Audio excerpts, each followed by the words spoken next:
still adding people to the panel, but let me welcome in here John Ishii up in the top center. You all know Mr. Jeffrey Neville of Selective Imagery, and you've seen him here before. Simon from Ordinary Filmmaker, and Z8 or Zach from Z8 Photo. I hope everybody in the chat's doing well. And I'm going to turn it loose here, guys, in just a minute. Let you introduce yourself real quick, and then we can get started. John, introduce yourself real quick. Sure.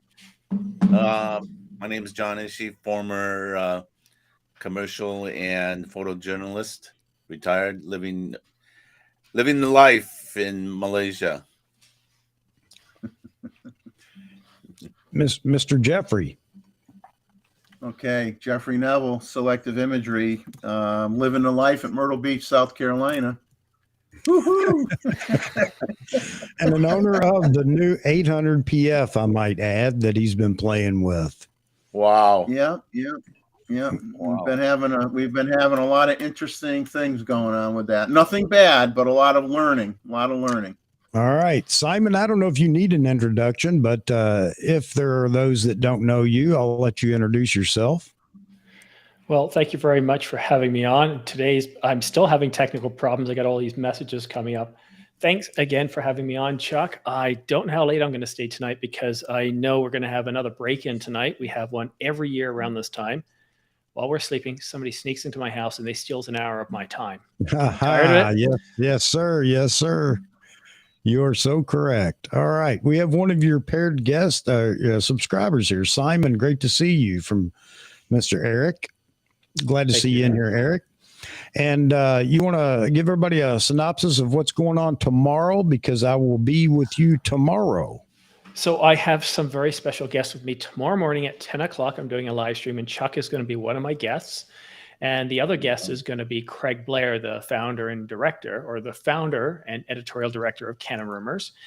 And we're going to talk about two big things. One is the Nikon Z8, because this is a camera that's got me super excited. So we're going to talk about that. And then we're going to talk about the R5 Mark II and the firmware update. So for about 60 to 90 minutes, that's all we're talking about, Chuck. And I think it should be fun. We've got a good panel, don't you think? I think so, minus me, of course. I'll just be there listening. But no, I think it will be a good time. And again, that's the diversity that I want on the channel too. You know, the Canon folks, the Sony folks, and Fuji and OM and everybody else. So I think it'll be great to go over there and sit down with you guys. It'll be interesting. It'll be my first time meeting Craig, and I'm looking forward to that as well. Yeah, we're all camera geeks. I mean, that's what I keep trying to put on my channel is, you know, we might shoot with camera X and we might shoot with multiple different brands, but at the end of the day, I think most of us, it's either about a business or it's about a hobby where we're trying to get results. So I don't have any tattoos on my arms. I might have some branding every now and then, but I certainly don't have any tattoos. I have Nikon tattooed all up and down my legs. No, I'm just kidding, of course. You know, a lot of people talking about the cast of characters in here, and there are more. The invites went out. I expect throughout the night we're going to get a lot of different people that are going to drop in with us in the panel, because there is a lot to talk about. And, you know, Simon, I know that we're going to talk extensively about Canon, the firmware update, and I think there may be a change to the R5II. Something. I know that you had said that it was now scheduled for 2024, it looks like, but didn't you just do another video saying that that might have changed? Well, technically, it hasn't really changed. So what Canon Rumors had said was initially back on Black Friday that we're looking at the Canon EOS R5 Mark II, which is great for Nikon Z8 owners too, right? So we got this camera that's supposed to be coming out in the second quarter, nothing, crickets. And then all of a sudden, Canon Rumors said, okay, it looks like we're going to get this camera in 2024. What I got from a really credible source, again, this was the same source that told me the R6 Mark II was going to have a stacked sensor. So always a grain of salt when it comes to rumors. But what they were telling me is that, well, we're still planning on getting the R5 Mark II, the R5 Mark II in 2024, early 2024. Most likely an announcement will take place in Q4 2023. So kind of like the Sony A7 R5, the Canon R6 Mark II this year, which is late October, early November. But I think this is great because if I want to see the Nikon Z8 really hit it, and I want to see the Canon R5 hit it. I want to see this competition really ramp up, because I think at the end of the day, we all win. I'm glad you brought that up, because I do want to talk about tonight. You know, a lot of people are talking about catching up and just meeting the R5, the EOS R5 where it's at. And I've been saying, no, that's not what Nikon needs to do. And I think they understand that it needs to exceed what you find with the Canon EOS R5. And that's not because there's anything wrong with or anything wrong with the R5, but that's where the competition and the leapfrogging really begins. So if Nikon does exceed the capabilities of the R5, then you guys with the R5II can expect something terrific as well. And I do expect the R1 to be something significant. I really do.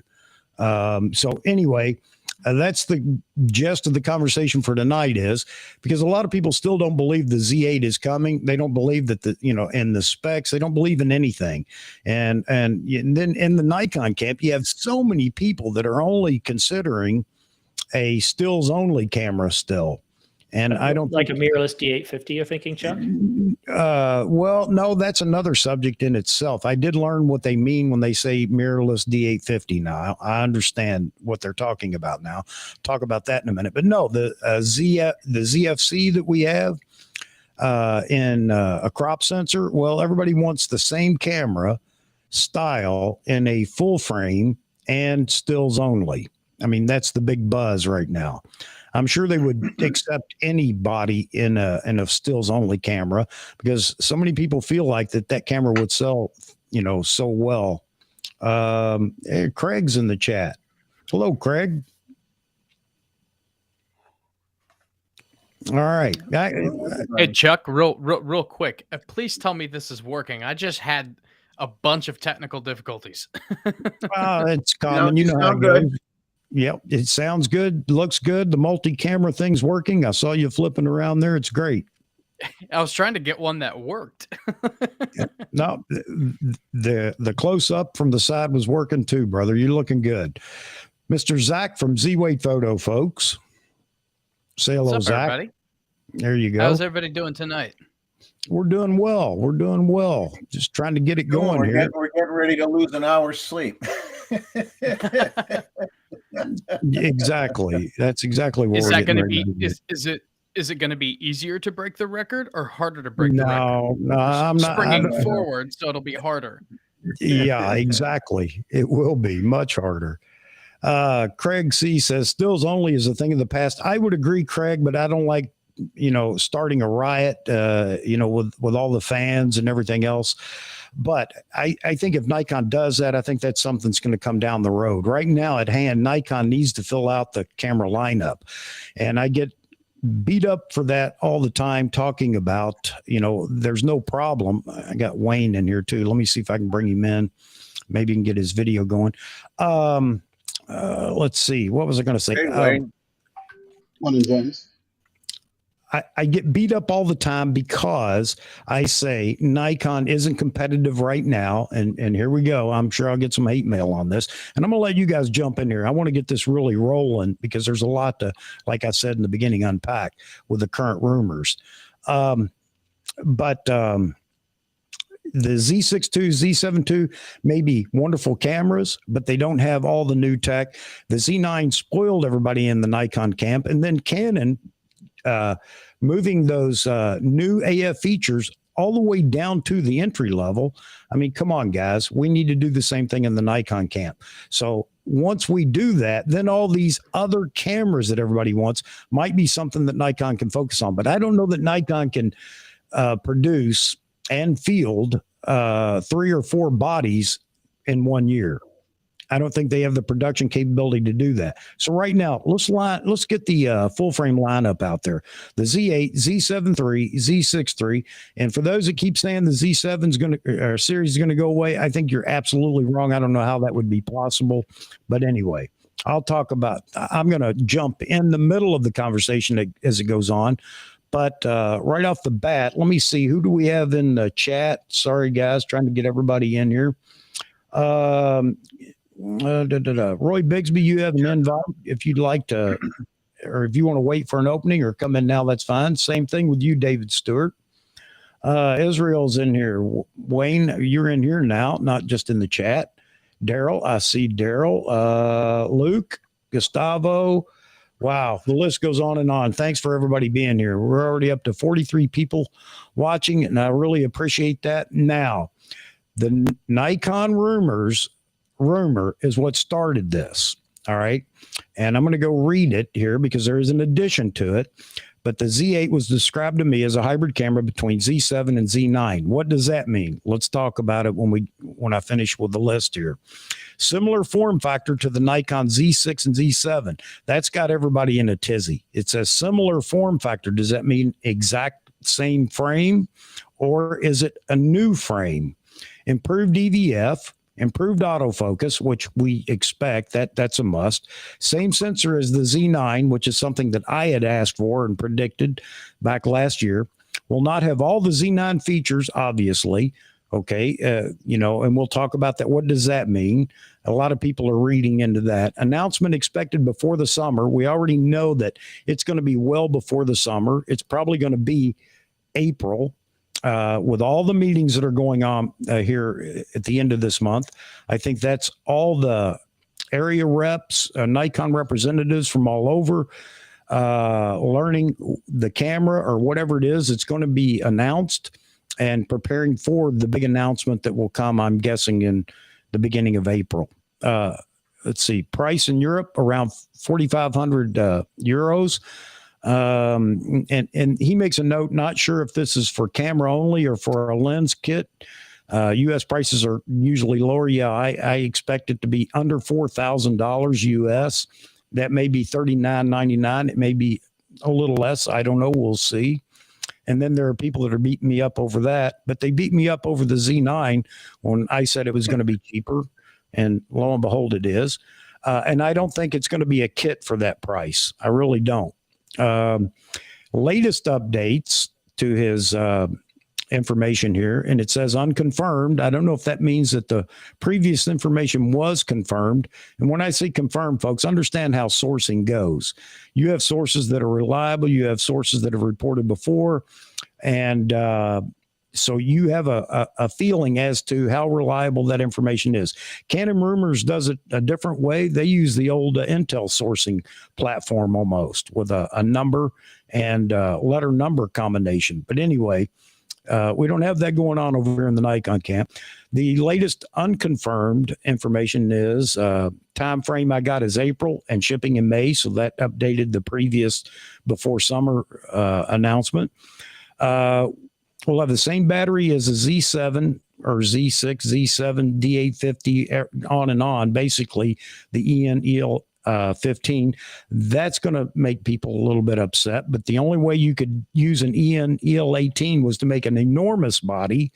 And I don't think Nikon was going to go that far. External battery grip will be available. 8K 60 video, a big one right there. We'll talk about it, what you guys think. Dedicated USB-C power delivery for charging, continuous use, and 9 million pixel EVF. And he goes on to state that Canon EOS R3 already has a 5.8 million pixel EVF. So either way, I that's fine. I knew that was probably going to be the case with the Z8 or new cameras coming out. All right. That said, that's a lot to unbox, folks. And I don't know how everybody feels, but we will. And Wayne, I'm sorry I didn't let you say anything. Just trying to get the ball rolling here. But Wayne, if you want to introduce yourself real quick.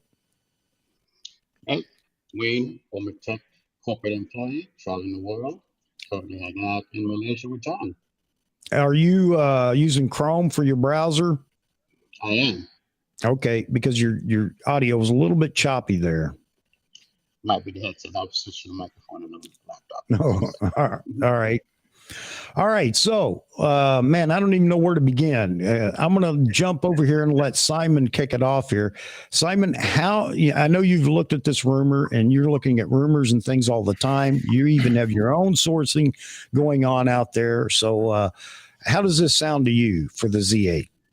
Well, to me, kind of specking out the Z8 doesn't really seem to be rocket surgery to me, because this is not 2020, it's 2023.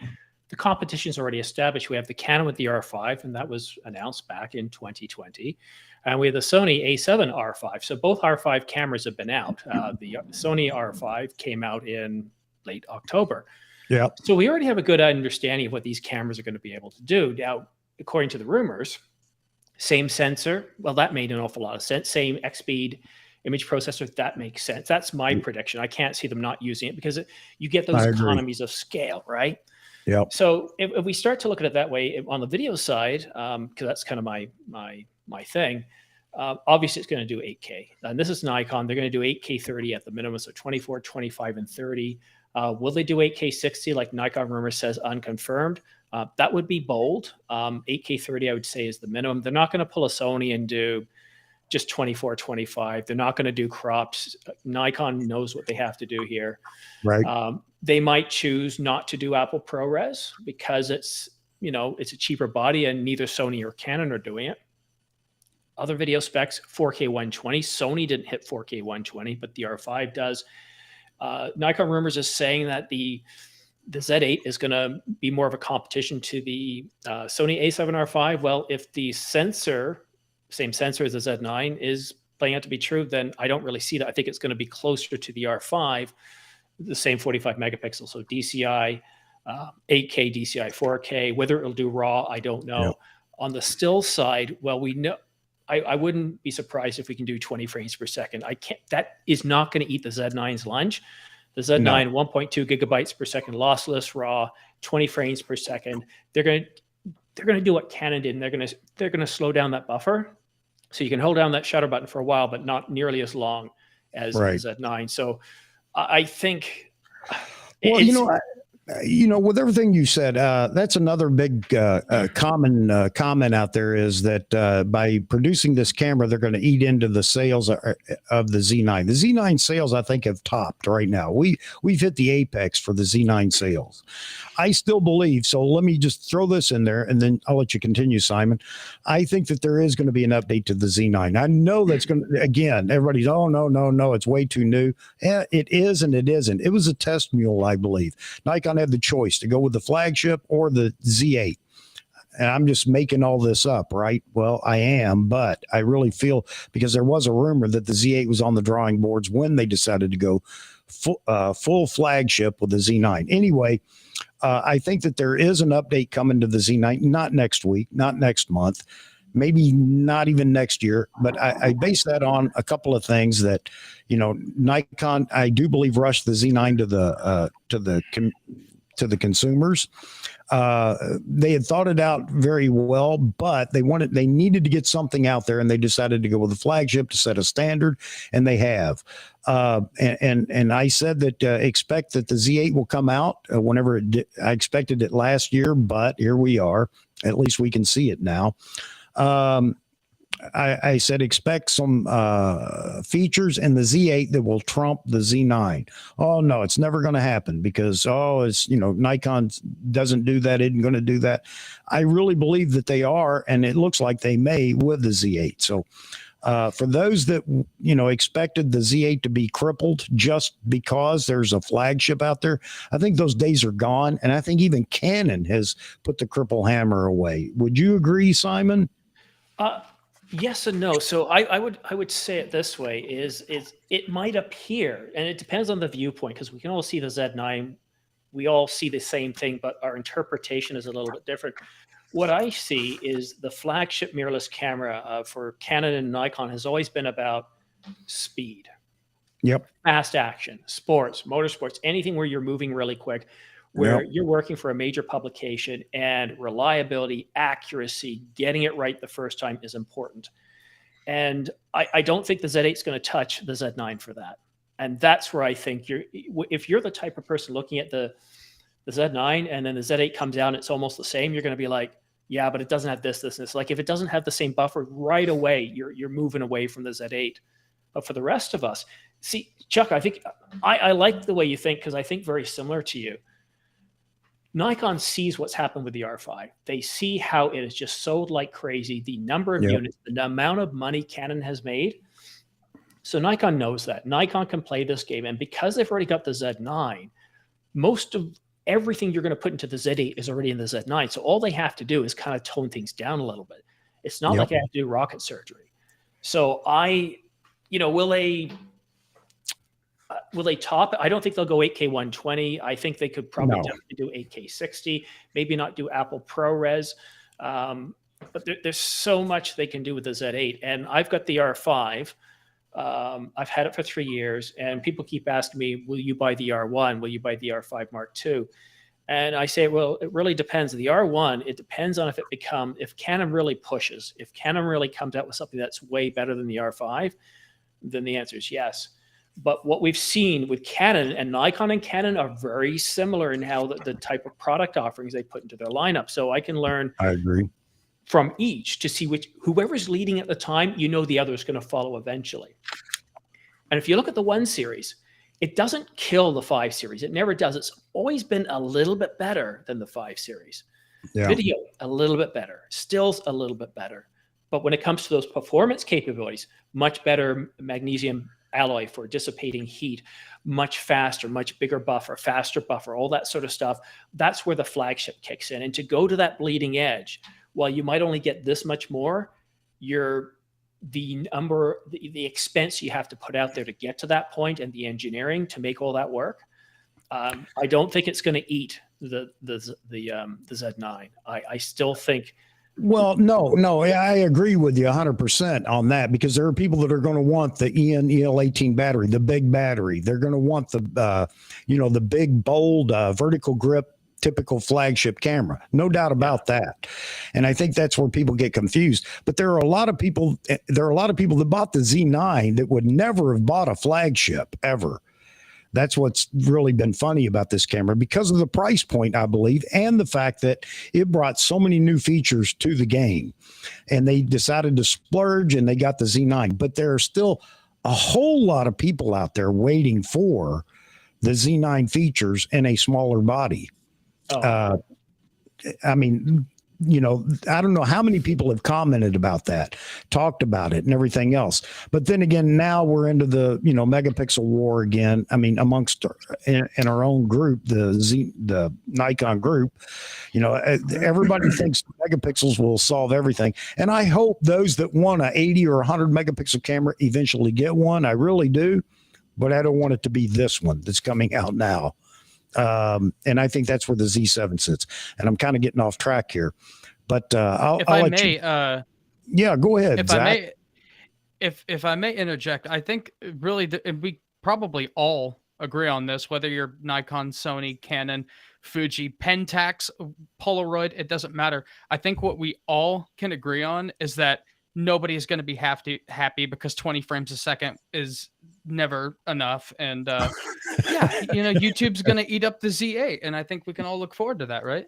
Yeah, absolutely. Within our own community, we can look forward to it, because it's already going on in the forums. I mean, people battling already over what the Z8 should be or will be or won't be or whatever. I want to throw one more thing out there, and then I'm going to get out of the way, and I want everybody to be able to join in this conversation. I want to make sure I keep an eye on the chat going on over here too, because they're part of the stream. I learned what the D850 mirrorless is. Everybody keeps talking about D850. That's not a D850. And I'm thinking, well, it does everything and more than a D850 did. What do you mean it isn't? So I guess the big thing is the fact that it's a small body, small frame, and everybody wants all the external buttons and dials and everything else that came with the D850. And so that's what separates the two cameras. Now I know. Okay. So somebody explained that to me over in Nikon Rumors. So will this camera have a new frame? I don't know. Is there enough leeway in what we saw in the rumors to think that that's a possibility? I don't know. Would it be economical for Nikon to just use the existing frame, the 6 series and 7 series frame? Yes. Would that cut down on cost? Maybe. I think so. But will they actually develop, or have they developed? Not will. It's already made. So we're really arguing over nothing right now. It's going to be what it's going to be, but we can speculate on what we think it's going to be. Is there going to be a new frame, maybe a little more robust frame for the Z8? No. Well, on I- go ahead. I've got a whole laundry list of observations whenever you want me to interject. Go ahead, Jeff. Well, if the body size is the same as a Z6II, Z7II, that concerns me a little bit, only because you're going to lose some function buttons. There's no way about it. You go to the smaller body, you're going to lose some function buttons. So when we say, are they going to cripple hammer the Z8? Well, the Z8's going to have some things that are going to be better than the Z9. It's going to have some things that aren't as good as the Z9. I mean, if you make it the same body size as a Z7II, you're not going to have as many function buttons. So there's a difference right there. Your battery size is going to be smaller. Now, I want to point out that when the Z7II came out, they upgraded the EN-EL15 battery to 2280 milliamp hours versus 1900, which is what it was before. Right. So you never know. They could come out with an EN-EL15D battery that has a little more juice in it, especially if you're going to do 8K video recording on a Z8. If that's something that's going to happen, they could potentially still use the same battery. They might be able to boost up the power a little bit and make it so that you have a reasonable recording time, because we don't have a clue what the recording time is going to be. Now, another thing that on the battery, they do bring out the fact that it's USB-C power delivery for charging and use. That's something. But go ahead, Jeff. Now, what I think is going to be interesting to watch is what memory cards do they put in this camera. I'm assuming it's got to be 2 slots. I would like it to be 2 CFE type Bs like you have in the Z9, because if you're going to shoot 8K video, the B cards are cheaper. They have more capacity. Right. And, I know the A7R4 uses 2 SD cards. The R5 uses 1 CFEB and 1 Well, I think SD it's. card. I think let's just say 2 CF Express B cards. I'm just going hoping to guess. that's what they stick to. Yeah. Now, I own one, I'm and hoping it's they definitely still have- two. Yeah, we know the perils of going the other way. Yeah, I hope they still have high efficiency star as an option, that they don't get rid of that.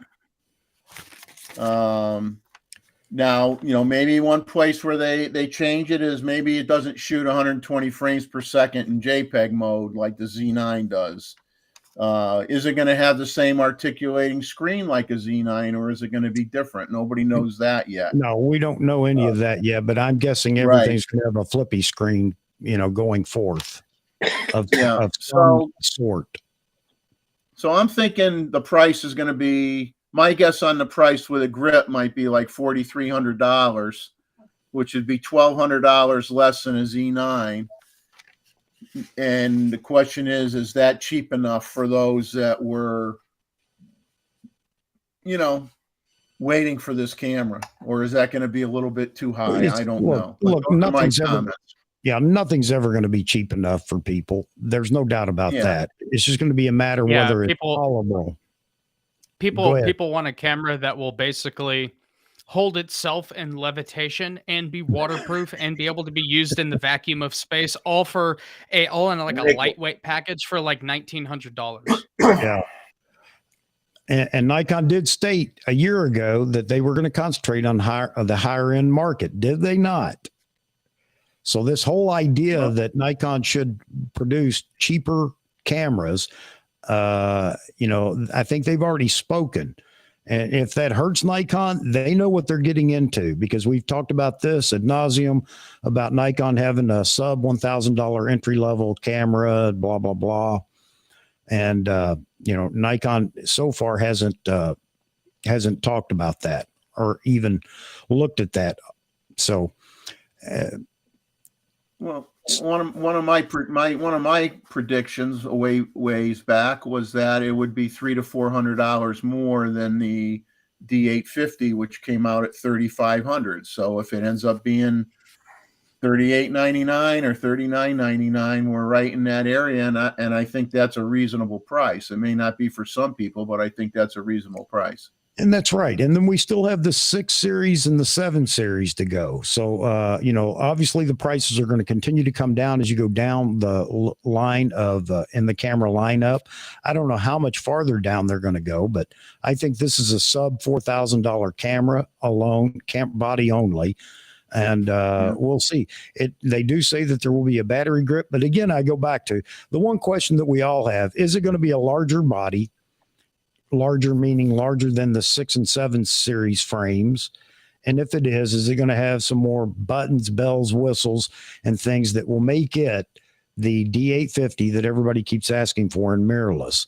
It seems that's the only thing you need, is just to make the body bigger and everybody's going to be happy. When in fact, all the conversation we've had over the last 3 years has been, well, that lens weighs 2 ounces more. I don't want to carry it. I can't keep up with, do we want larger or do we want smaller? I mean, which is it? I think I figured out the whole D850 thing. Like, people want like a mirrorless D850. First of all, I mean, if you haven't realized yet, like there isn't a D850 mirrorless, right? It's two totally different things. And I still stand behind the Z7 II being better than the D850 in every measurable way. I think what people are actually looking for, Chuck and panel, is the fact that Nikon came out with the D850, and like the D850 moment is like, holy crap, there's like nothing wrong with it. And the proof is in the fact that they've only had 2 firmware updates since that camera came out, meaning that they didn't need to change anything. Nothing was so damning that they needed to jump in and fix. I think people are waiting for a camera to come out that they can't find something to complain about, which is kind of a lucky thing. Like, Nikon just did really good on that one. Everything else has got its problems.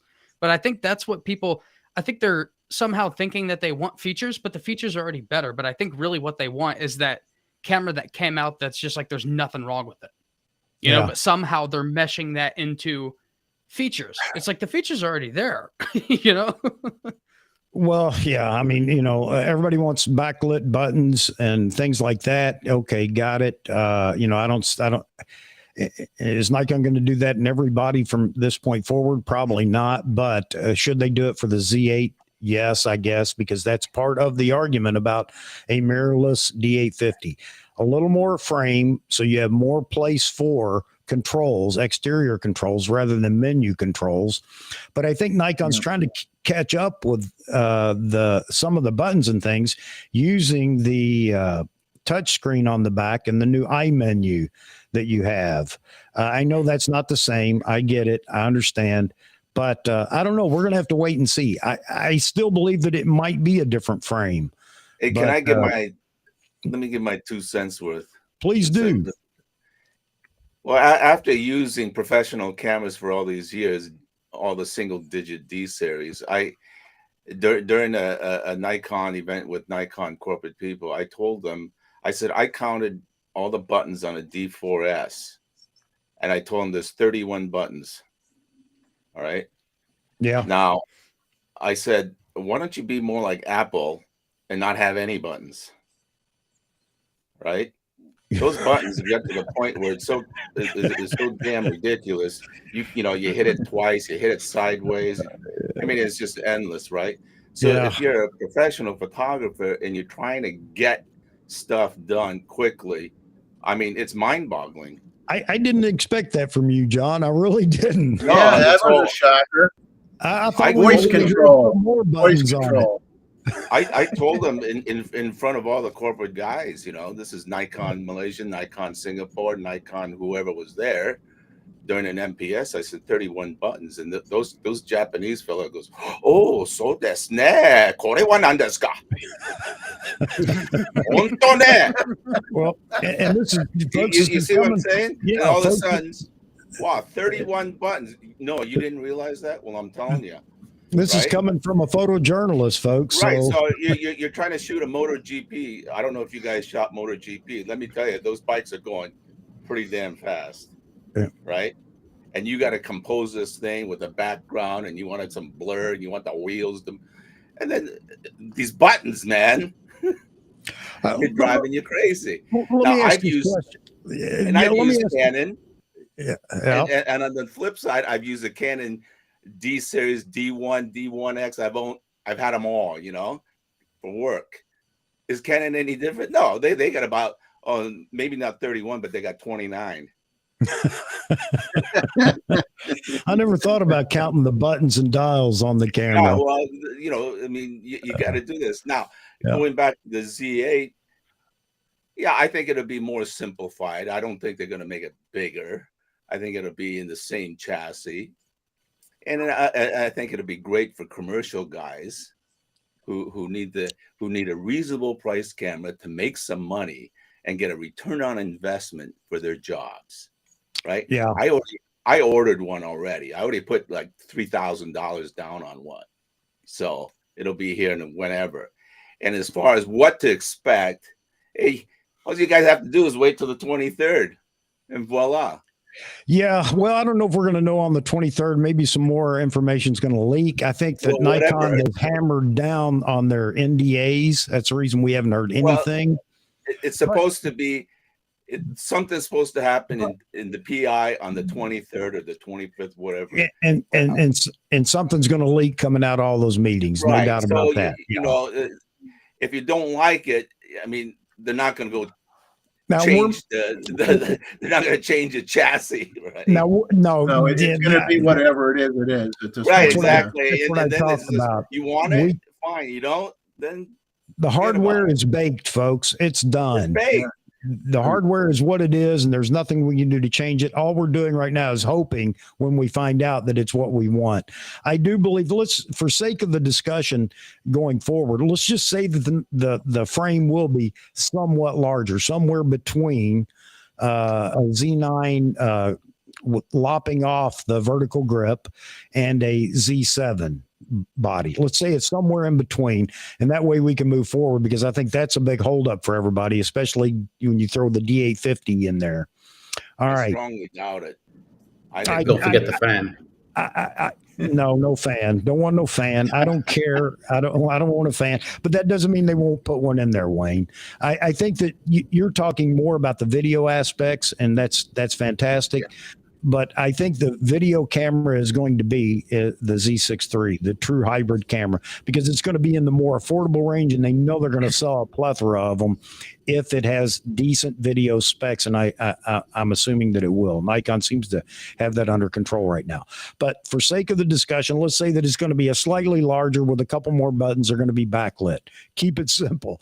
Now, the internals are is you know, what are the internals going to be? You just mentioned something, Simon, about 8K 60, 8K 30, 4K 120. If we get 8K 60, you can guess that we're going to get 4K 120. You know, a lot of people are even asking now for HD 240. And, you know, I don't know. But I know that everybody wants 4K 120 because that is the B-roll option for everybody nowadays. So no doubt about that. But what was I going to say? No EL18 battery, I don't think. You're going to have to deal with a battery using USB-C for external power, or a battery grip that has multiple EL15 batteries in it, just like, you know, we've done with other cameras in the past. Will it be a professional grip, meaning you're going to have controls on it? That's been a big stickler for everybody as well. I don't know. I would assume that it will this time. I think Nikon's learned their lesson there.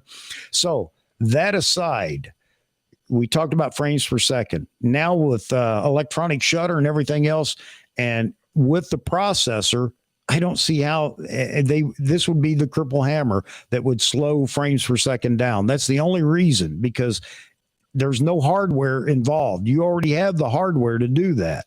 Somebody brought up a good point, though, as far as frames per second go. It could be based on power, which we had that issue with the D850, the D500. You had to have the external battery grip to get the max frames per second. I don't know. I don't know if that's been solved by technology, but that could be the case here as well. That could cripple it somewhat. all that aside, price somewhere under $4,000, even if it's $1, I think that's probably pretty close. John just said he counted the buttons on the Z9. There are 49. So we've been going up in the world, man.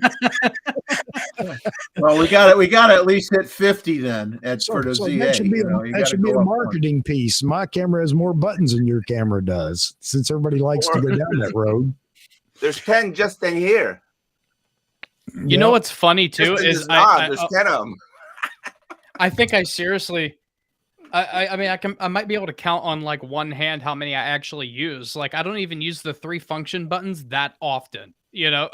Like I use the shutter button and like the dials, and I even forget that the autofocus selector, because it's been gone for so many years in mirrorless, I forget it's there, and I find myself going into the menu still. So it's I don't use very many. I forgot this one. I think now there's 50. There's another one here on the side. Okay, 50. Okay. Hey, Simon, just so you know, we were going to talk about tonight, before the rumors popped up and things got heated, we were going to talk about functions in cameras that we don't care about.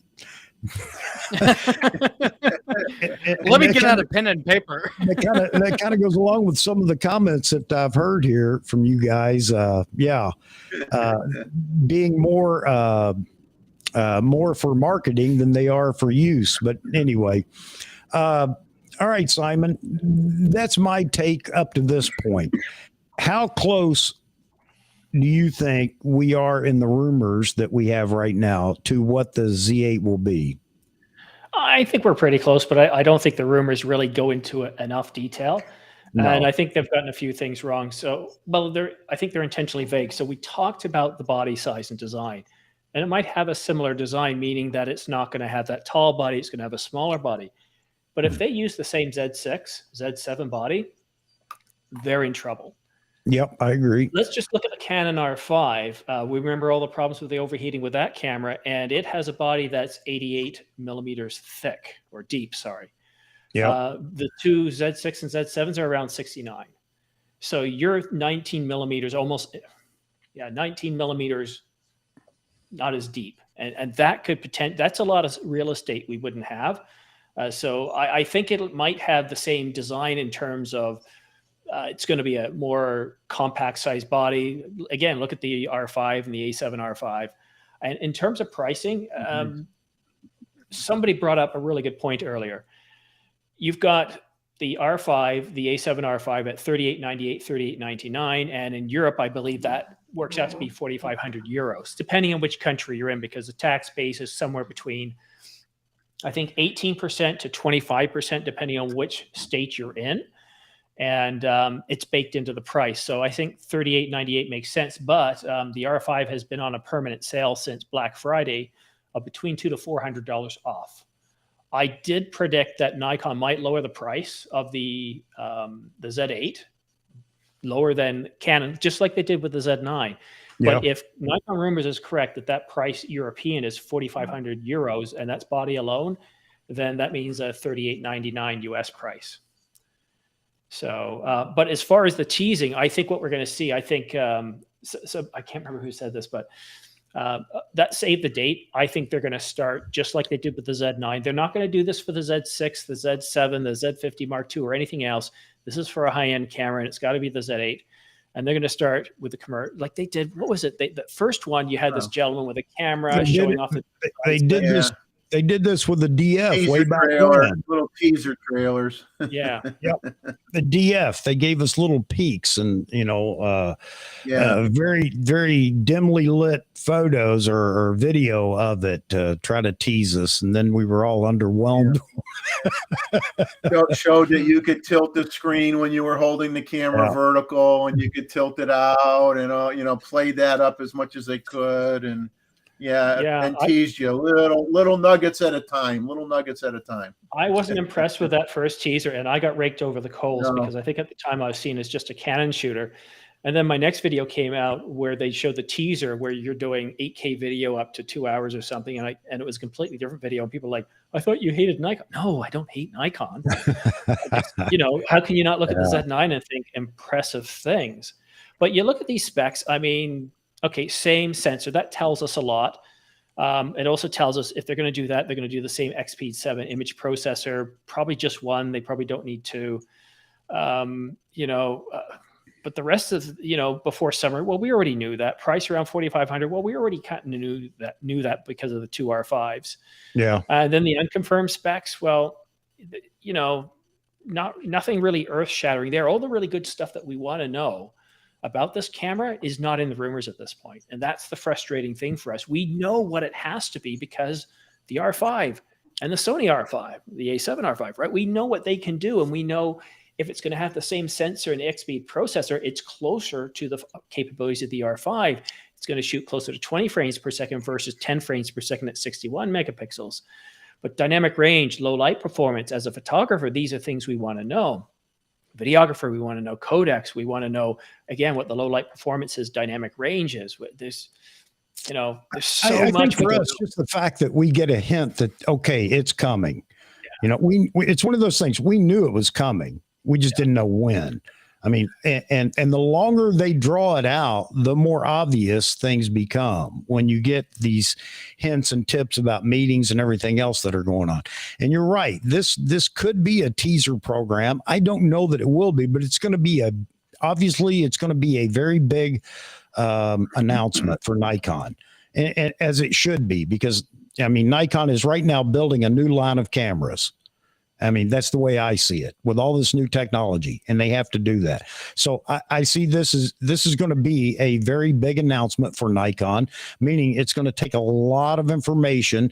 A lot of the folks that are going to be talking about this camera, dealers and everybody else, are going to have to understand it and everything else. I mean, that's a big hint to me. I see these things as tidbits or pieces to the puzzle. We don't hear about this all the time with Nikon whenever they're releasing a camera or whatever. We didn't hear about it when we were talking about DSLRs and everything. And just the sensor, same sensor as. I'll tell you right now, and you can tell me, and tomorrow, I mean, maybe Craig will weigh in on this too. Peter isn't going to go out of he's not going to say anything he doesn't have some comfort in saying, because he's going to keep his record clean. And we saw that over the last year where he wouldn't speculate on anything. So I don't think this is speculation. And as you understand sources, I think that he has received something from somebody. I think he has more information than he's giving us, but that's understandable too, because there is some information that if he were to release, it points a finger to where it came from. And that's important to protect your sources all the time. And you talked about that just yesterday or the day before on one of your on a live stream where you were talking about, well, yeah, I got to take this phone call. It's something, and I can't really talk about it. And I don't know what it was, but I mean, you've got to protect those that do this. So yeah.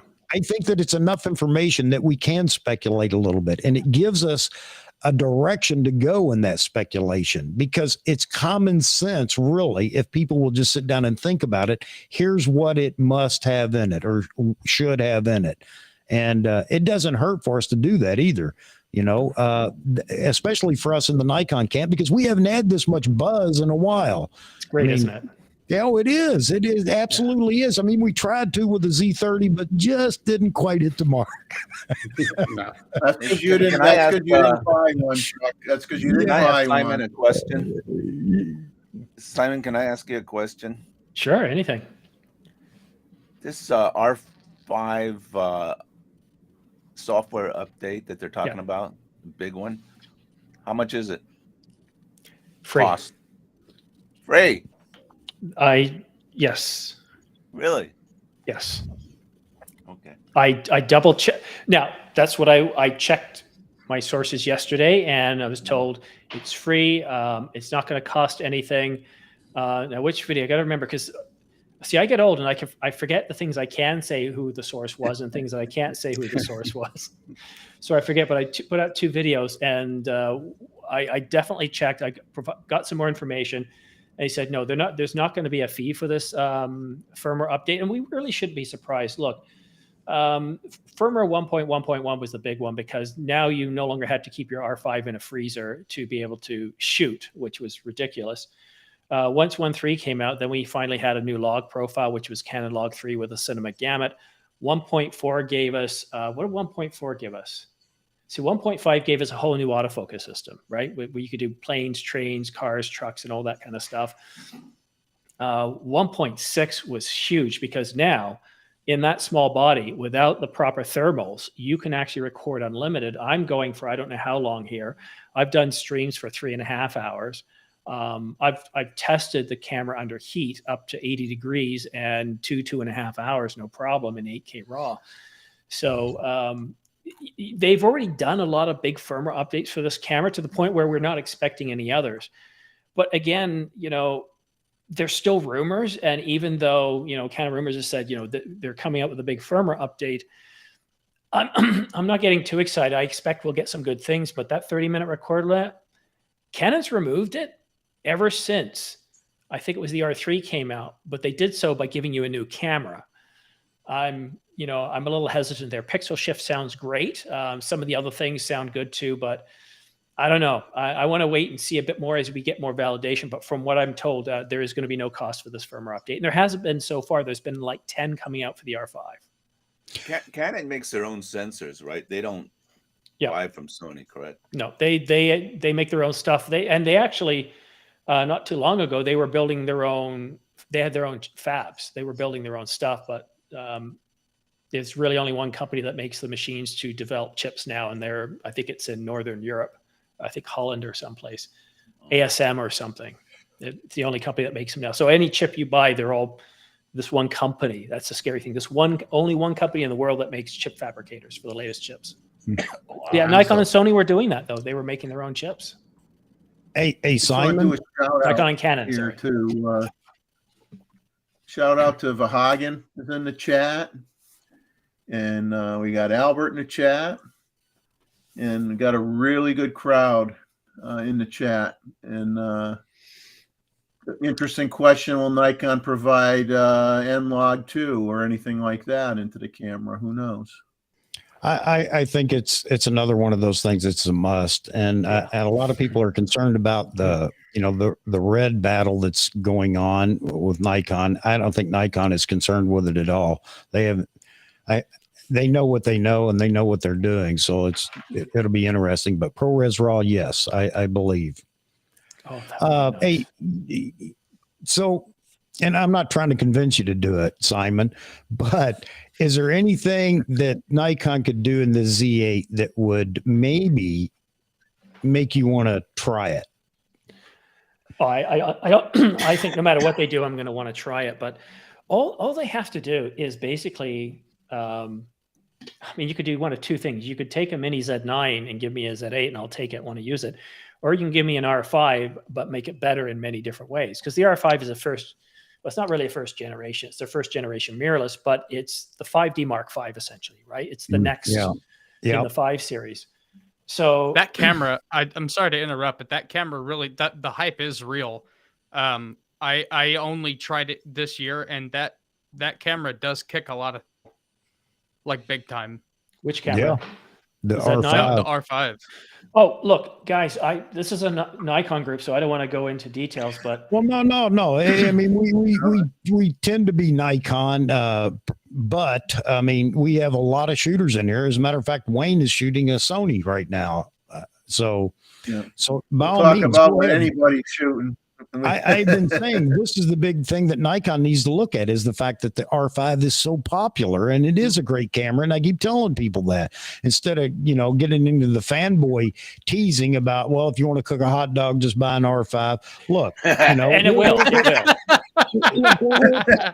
We're past that. But I mean, we made a mountain out of a molehill with that whole thing. Okay. No, it wasn't a molehill. That was a big deal. Trust me. Look, I'm going to be honest with you. When I started the channel, I was not to the same caliber I am today. I was shooting with the 70D, and then I knew I had to buy the R5. Not only that, but whenever I put a video out, it did well. So I knew I had enough money to buy it. And Peter Gregg, a friend of mine, told me, he says, this is going to be your first pro level camera. It's different. And I didn't truly understand that until I started shooting it. It took me about 7 to 8 months before I finally got shooting log. before I understood innately what to do. Okay, I'm going to be shooting in this environment. I need a low light, fast, wide open lens. I'm going to be shooting outside. I need 24 to 105. I know how to adjust the f-stop and all that. But once I figured that out, I stopped cursing the camera for being crap because it was me. And one day, I remember this in January, I thought, I'm going to try 8K. It was -7 Celsius. And at that temperature, something magical happens to snow. It's very crystalline. The air is very crisp. The sky was blue, but I was in this evergreen tree tunnel. So I shot in 8K. And I was shocked. I was so shocked at the detail, the crispness, how amazing it was. And I always shot 8K oversample, 4K, everything I do except for the channel. No, the channel is, but everything else I shoot with Canon Log 3. And I became shocked. I learned to shoot a little bit different too. So when I went outside, I wanted to shoot not to have a shallow depth of field, but to have the opposite of that, because now I could see the details in the grass and in the leaves and in the trees and the water, the dynamic range in the clouds and the water. And I was shocked at the level of detail that I was getting, because when I first thought of this camera, I thought nobody needs CF Express cards for video. A V30 card will do it. Nobody needs 8K, 4K is fine. But once I actually started trying these things, I started realizing, wow, 8K oversample, 4K in 24, 25, and 30, because once you go to 50 and 60 frames per second and 120, you see the quality level drop off because you're not doing that oversampled. Full frame readout. It is mind-bogglingly amazing. And forget the videos I put up on YouTube. They're terrible compared to what you see on my screen before I upload. The quality, just amazing. But I'll say this too, for anybody who wants to shoot really high quality 4K, whether it's 6K or 8K oversample 4K, make sure your glasses are up to date and make sure you've got a good TV, because honestly, when you're going to 4K or 8K or 6K or any of those oversampled in 4K, having a good set glasses makes a world of difference. And I haven't even talked to the still side. So I think Nikon's really lucky here, because they know exactly what they need to do. They see the competition, and I think all they had, if they just copy the R5 and make tweaks here and there, Sony, almost 3 years after the R5 came out, 2.5, it still can't touch it in video. And I'm shocked. But it is a high megapixel camera, right? So Sony's doing something a little bit different with it. Yeah. Hey, Simon, I got Zeiss lenses in my glasses. I don't know what's in mine. Yeah. I need to get some Nikon glasses. These brothers weren't cheap, Chuck. No, I can imagine. No, I had glasses with Zeiss lenses once, and I'm like, oh my God, those are expensive. But I tell you, it's worth it. Not as expensive as Canon glasses. They're clear as can be. It's sharp.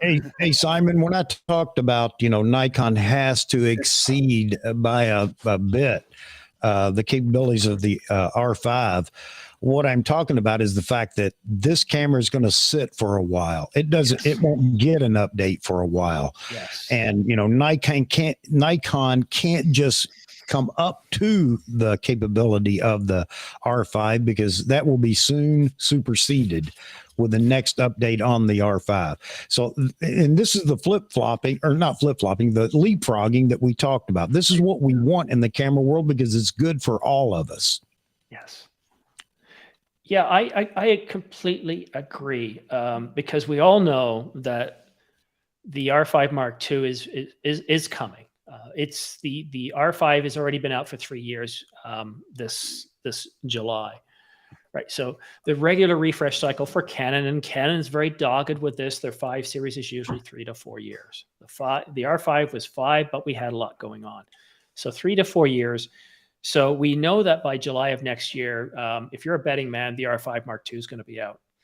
And so there's so much Canon can do with this. They could just do a general, like Fuji did with the X-T4 over the X-T3. They could just do across the board, just minor tweaks. Remove the record limit, add Canon Log 4, better luminance, dynamic range, maybe put in a BSI sensor, maybe not stacked. Canon could do a lot here to make this just an overall better camera, or they could really go that much further. So I think for Nikon, knowing that Canon's about ready to refresh, because they understand Canon, they've been competing with them for decades. I think what Nikon has to do is not just to get everybody who's still on the F mount, because there's a ton of Nikon people out there that will buy this camera. But if they want to attract others, I think that the horse that they're trying to overtake is the R5. And I would love them to kill the R5. I really would.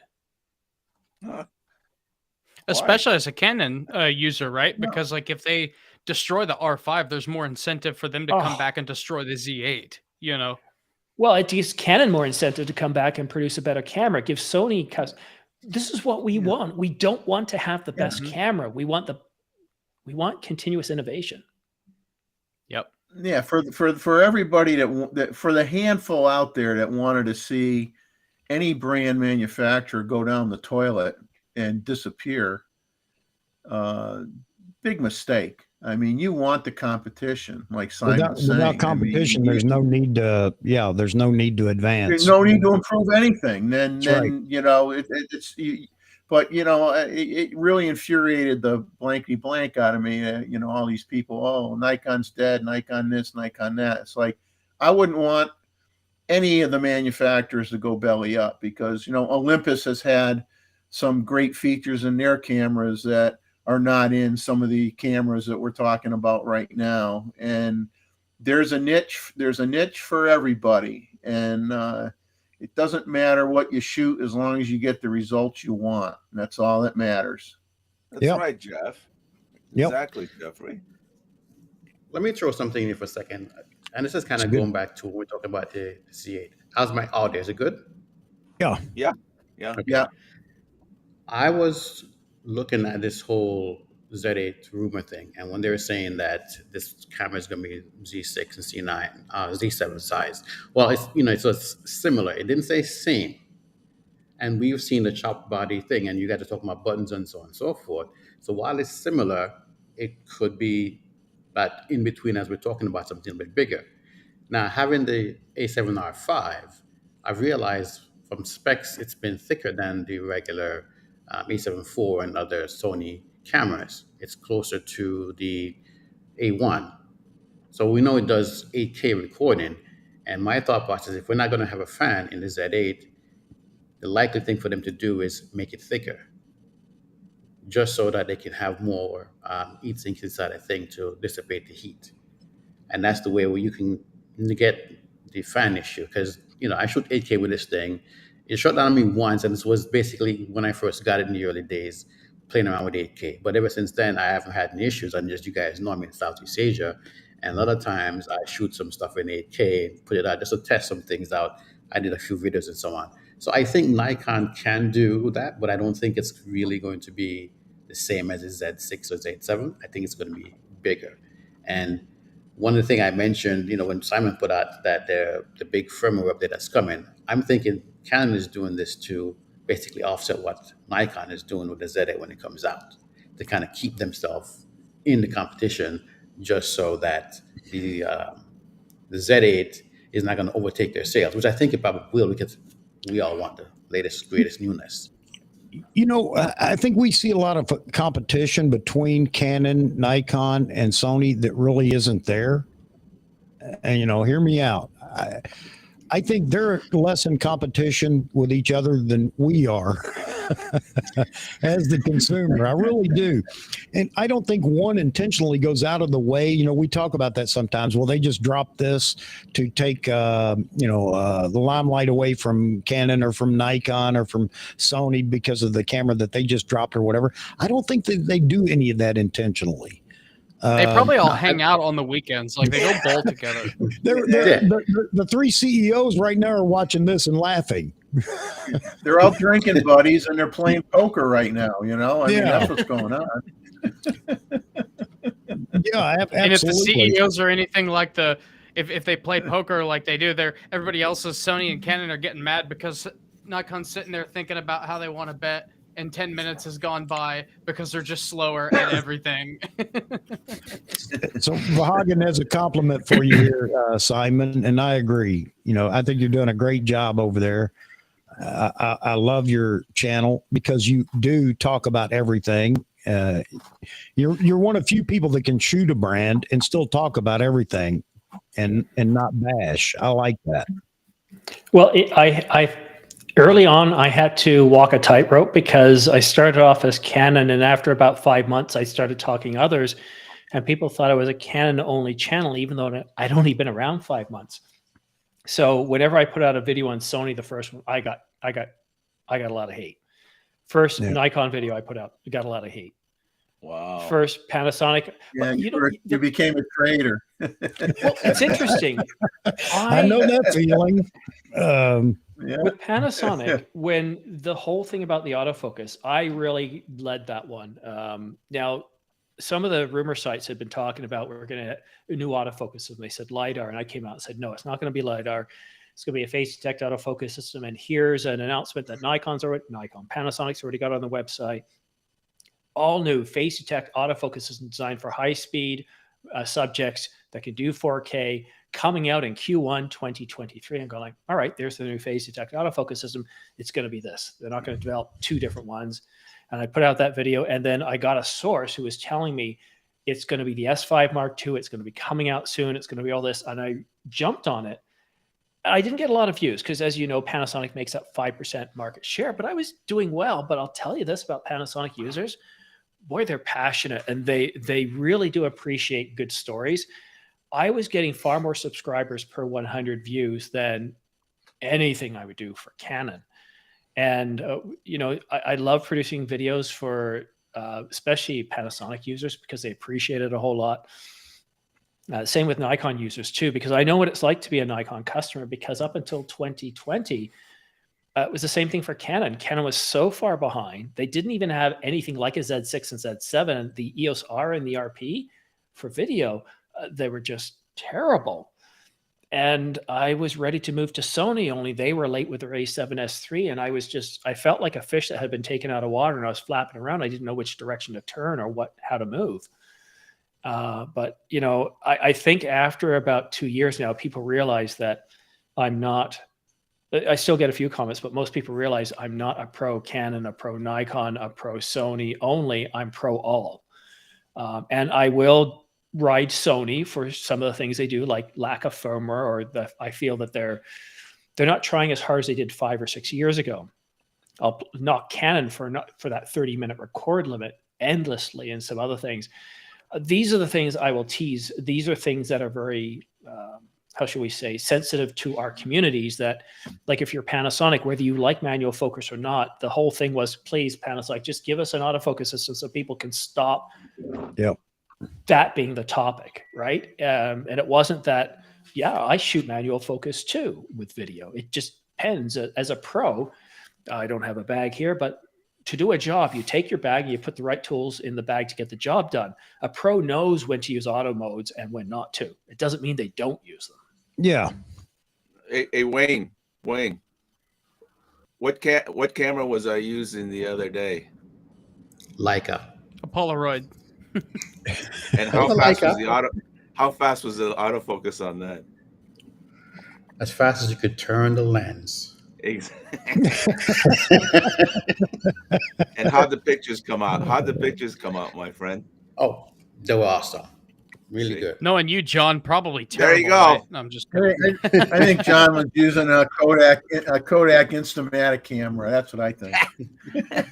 Did you guys hear that Kodak was in the top 10 cameras sold? Yes. I can't. Number 10, but still. How does that happen? Yeah. I think somebody just ordered 1,000 of them for some sort of event as a gift. I don't know. What camera? That has to make? be the case. The younger generation. That's it. I'm going to get 2 hate camera. mails now. You mean they come in the cardboard box ones? I In don't the cardboard ones? It's a point and shoot. Oh yeah, the disposable cameras. You take the pictures, you send the whole thing in. Yeah. Remember those? Fuji had them. They're great. Oh yeah. This is a good comment and this is the reason I talk about the Z8 being more than the Z9, because hardware aside, aren't 99% of the cameras that come out at least 2 years in R&D? Yeah. And there may be multiple cameras that are in R&D. Although the technology is developing, the actual design, beta testing, and production is a grind. Yes. And by the time the hardware is baked, the technology is moving so quickly. And this is what I was talking about with the Z9. That's why there are things that the Z8 will be better at. And I don't think, because I asked this question, I asked, do you folks think that Nikon will use the cripple hammer and hold back technology in new cameras? And most people said no. Then why don't you believe that there will be more features in the next iteration? I think everybody's hung up on flagship. You can't outdo the flagship. Well, I'm sorry, times have changed, and we're in them now. And I think you will see other cameras come out that will exceed the flagship in some ways, maybe not in every way, because there are some things that smaller bodies will never achieve that the larger body can. And if the flagship remains a large body, which of course in Sony's case, that's not the case at all. But at least in Nikon, I'm not slamming Sony for that. Obviously, Sony's done fantastic. But in Nikon and Canon's case, the flagship has always been a full grip, vertical grip camera. And there are people that love that, and they're going to buy the flagship regardless because of that reason. And it does come with a few perks, heat dissipation for one, obviously, bigger body, bigger frame, a lot of heat dissipation there. And of course, I'm not talking about the artificial things that you put in the camera, but the physical things and a bigger battery. The only way you're going to get that is putting a battery grip on a camera. And for those that have never held a real flagship camera, I will tell you that a camera with a battery grip does not feel like a flagship camera. And you may not believe that, but it's true, because a battery grip, believe it or not, makes a camera unbalanced and bulky. Exactly.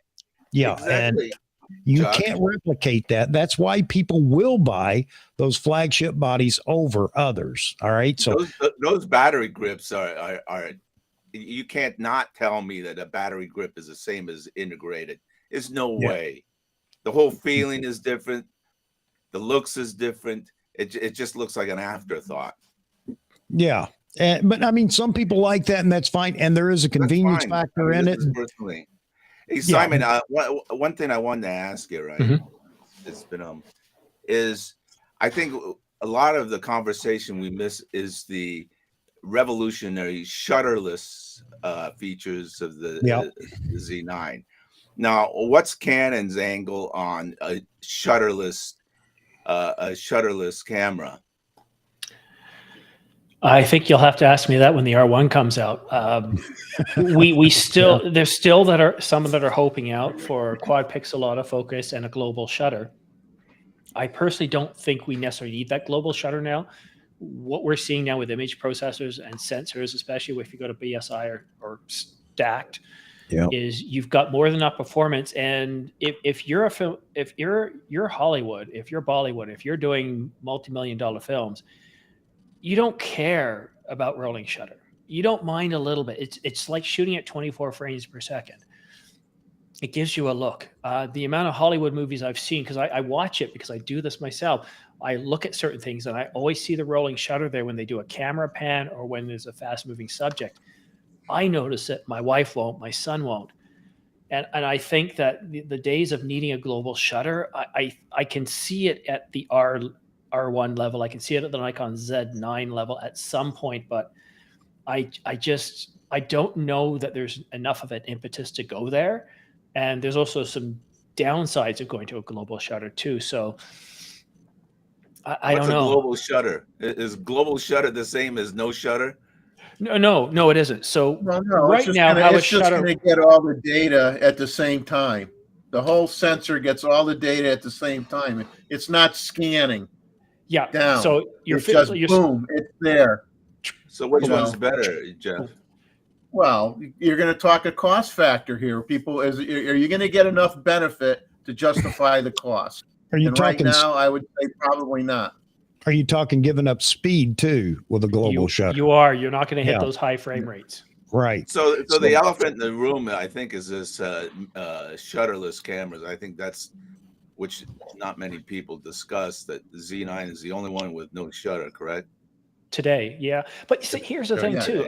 Who cares? If it gives you the end results, the capabilities, like I don't care that the R5's mirrorless camera. I couldn't care less. I never bought anything based on mirrorless. I bought based on what can it do, what capabilities or outcomes does it deliver. And I think it's the same with these, whether it's global shutter or a rolling shutter, whether it's shutterless. If it delivers and it doesn't need a shutter, well, it saves cost, right? There's where you can save some money.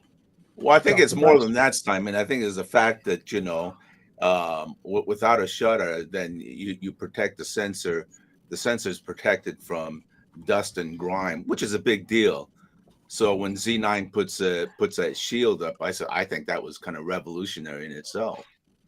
That is, you know, I did a video about a year ago talking about how in 10 years of shooting, I have never ever had to clean a sensor. Huh? And, well, I haven't either. No, you never had to clean a sensor. Not once. No. Now, to be fair, come on a trip with me. Well, I want to say something first, because what I do is I guarantee you're gonna get stuff on your sensor. Well, I always, when I take it out, I'll put the camera down and I'll have the lens down, but I'll have one of these with me and I'll just do a quick sort of blow on the area. So if there's anything lingering when I take it off and put it back on, that helps. Because if you've got a piece of dust that's on your lens and then you attach it to your camera, as soon as you start taking photos, that dust will move onto the sensor. So make sure there's nothing on the lens, and then take a look at the camera like this, spray it. And, you know, I've never had to do a sensor cleaning, and I don't want to because it's time. And I don't like to waste time. So well, why don't you come with me to Kazakhstan? I guarantee you're going to get stuff on it. Maybe. It hasn't happened yet. And I'll tell you, I shoot in some pretty crazy environments here, but well, not like Kazakhstan. No. Okay, so I like the little sensor shield, because that's what it is to me. I really think, you know, dust is going to get past it as well, you know, if you're in blowing sand or dust or whatever. But I like the fact that it at least protects the sensor when I take a lens off. If I happen to grab the camera body and stick my finger in the, you know, in the mount or whatever, because I'm apt to do stupid things like that. But yeah, I think it's pretty cool. But I was going to say, you know, we didn't expect this shutterless camera to come about. And again, this goes into another point with the way technology is changing today, and it is moving so rapidly. And AI, look at all the AI that we're already seeing in software, in cameras, and everything else. So all these physical things that we had to battle for years, and talking about like global shutter and rolling shutter and things like that, technology is finding not loopholes, but ways around these problems. And why don't people believe that it's going to continue to move just as fast as it is? And we may, you know, everybody may be to shutterless cameras in the next couple of years, because the technology is moving that quick. But I think it's just a matter of trust. And here's something that aggravates me so much in the Nikon camp. I don't know how it is in all the other camps, but we have people that can't let go of the past. I got to have a stills only camera. Got to have it. Don't care about video. I'll never use it. But they watch video all the time. They don't understand. It's not gonna happen, because there isn't a market that's gonna drive that. I mean, and Nikon's not competing with Pentax. Simon, Nikon's not competing with Pentax. Do you get this too, with people saying, I want a camera that's stills only because it'll be cheaper? And I tell them they're right. And be cheaper. Well, it is. All you have to do is go to eBay and you can pick up a 20-year-old Canon or Nikon, and you know what? You can shoot film. You can shoot digital. You can get my point here is that video is here to stay, and I've been saying this for so long. And everything they watch on YouTube, their favorite wildlife shooter, they're watching a video that was done by the guy or whatever. With a mirrorless. And, you know, and you're not going to get a cheaper camera because video isn't in it. because video is not hardware. Okay. So guess what? You get it, just don't use it. But the argument just gets so old so quick. And the argument that I could do that with a pinhole camera. Yeah, you could. Got it. Do it with a pinhole camera. Make yourself happy. But don't keep crapping on technology that we're asking for. Well, you see, this is just a bad business proposition to have a stills only camera. Like no company would ever put that out unless it was like something like a Leica type thing where it's like it's about the experience. We make 12 cameras a year, you know. Nikon did, Zach, the DF, and it didn't sell well. It did not sell well. The people that bought it, there's your it. precedent, everyone. And we want to do that again. But you know, I hope Nikon does it, maybe with the retro body style and everything, but not right now. Okay, not right now. Nikon's got other pressing matters, and a hipster full frame camera is not one of them. All right. Eric makes a comment. I was not anymore. Eric makes a comment. Commenting something Roy said, that why is the Z9 and the Sony A1 good at controlling? Why are only the Z9 and the A1 good at controlling rolling shutter? Well, I don't think they're the only ones, but the reason that those two specifically don't really have that issue comes really down to processor speed. It's all about processor speed. So not every camera that you may consider in the same competitive level has the same processing speed, and that's what's going to decide whether you have rolling shutter or not. Because there are many of these $1,000 cameras that everybody says they want have horrible rolling shutter. I mean, absolutely horrible. You go and take a picture of a fan spinning on your ceiling, it's going to look like the fan blades are melting. I mean, that's how bad it's going to look. So there are reasons why a $1,000 camera costs $1,000. Okay, so let's get that out of the way. But I just wanted to comment on the shutterless. For me, the revelation for me with the shutterless on the Z9 was the shutter mechanism is the most commonly and one of the more expensive pieces that you have to replace on a mechanical shutter camera. So to me, it was like, if you tell me, I don't care if it saves Nikon 50 cents a camera or whatever, the bottom line, what it saves me is like, okay, you rate the mechanical shutter for 250,000 shots. Well, it may last 500,000. It may crap out at 50,000. Well, now I don't care. I don't have to worry about it. To me, that is a big deal. I don't have to worry about that piece of hardware failing because it doesn't exist anymore. Hey guys, I'm sorry. Let me say this real quick. Oh, you're gonna you're gonna have to take off soon, Simon.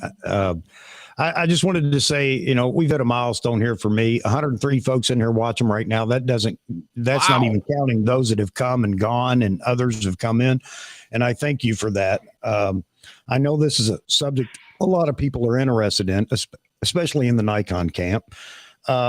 So I appreciate you coming in here. And if you would drop a like, it really motivates me to keep these live streams going. I do 2 a week. Everybody's welcome. And I used to ask for subscribers, but the bottom line is this: if you like what we're doing here, you'll subscribe. If you don't, you won't. So I'm not going to beg for that, but I do ask for the likes because I like looking at that number. It makes me feel good. It motivates me to come back. Shirt time. Yeah. Where's the shirt? We're going to lose Simon here in just a minute. And Simon, this is typically the time I take off and go to the little boys' room, but I'm going to wait and shake my leg like a little 5-year-old in front of a grocery store because, I want to keep you going as long as I can. But I do appreciate you coming in here. I appreciate all the folks that have come over here with you.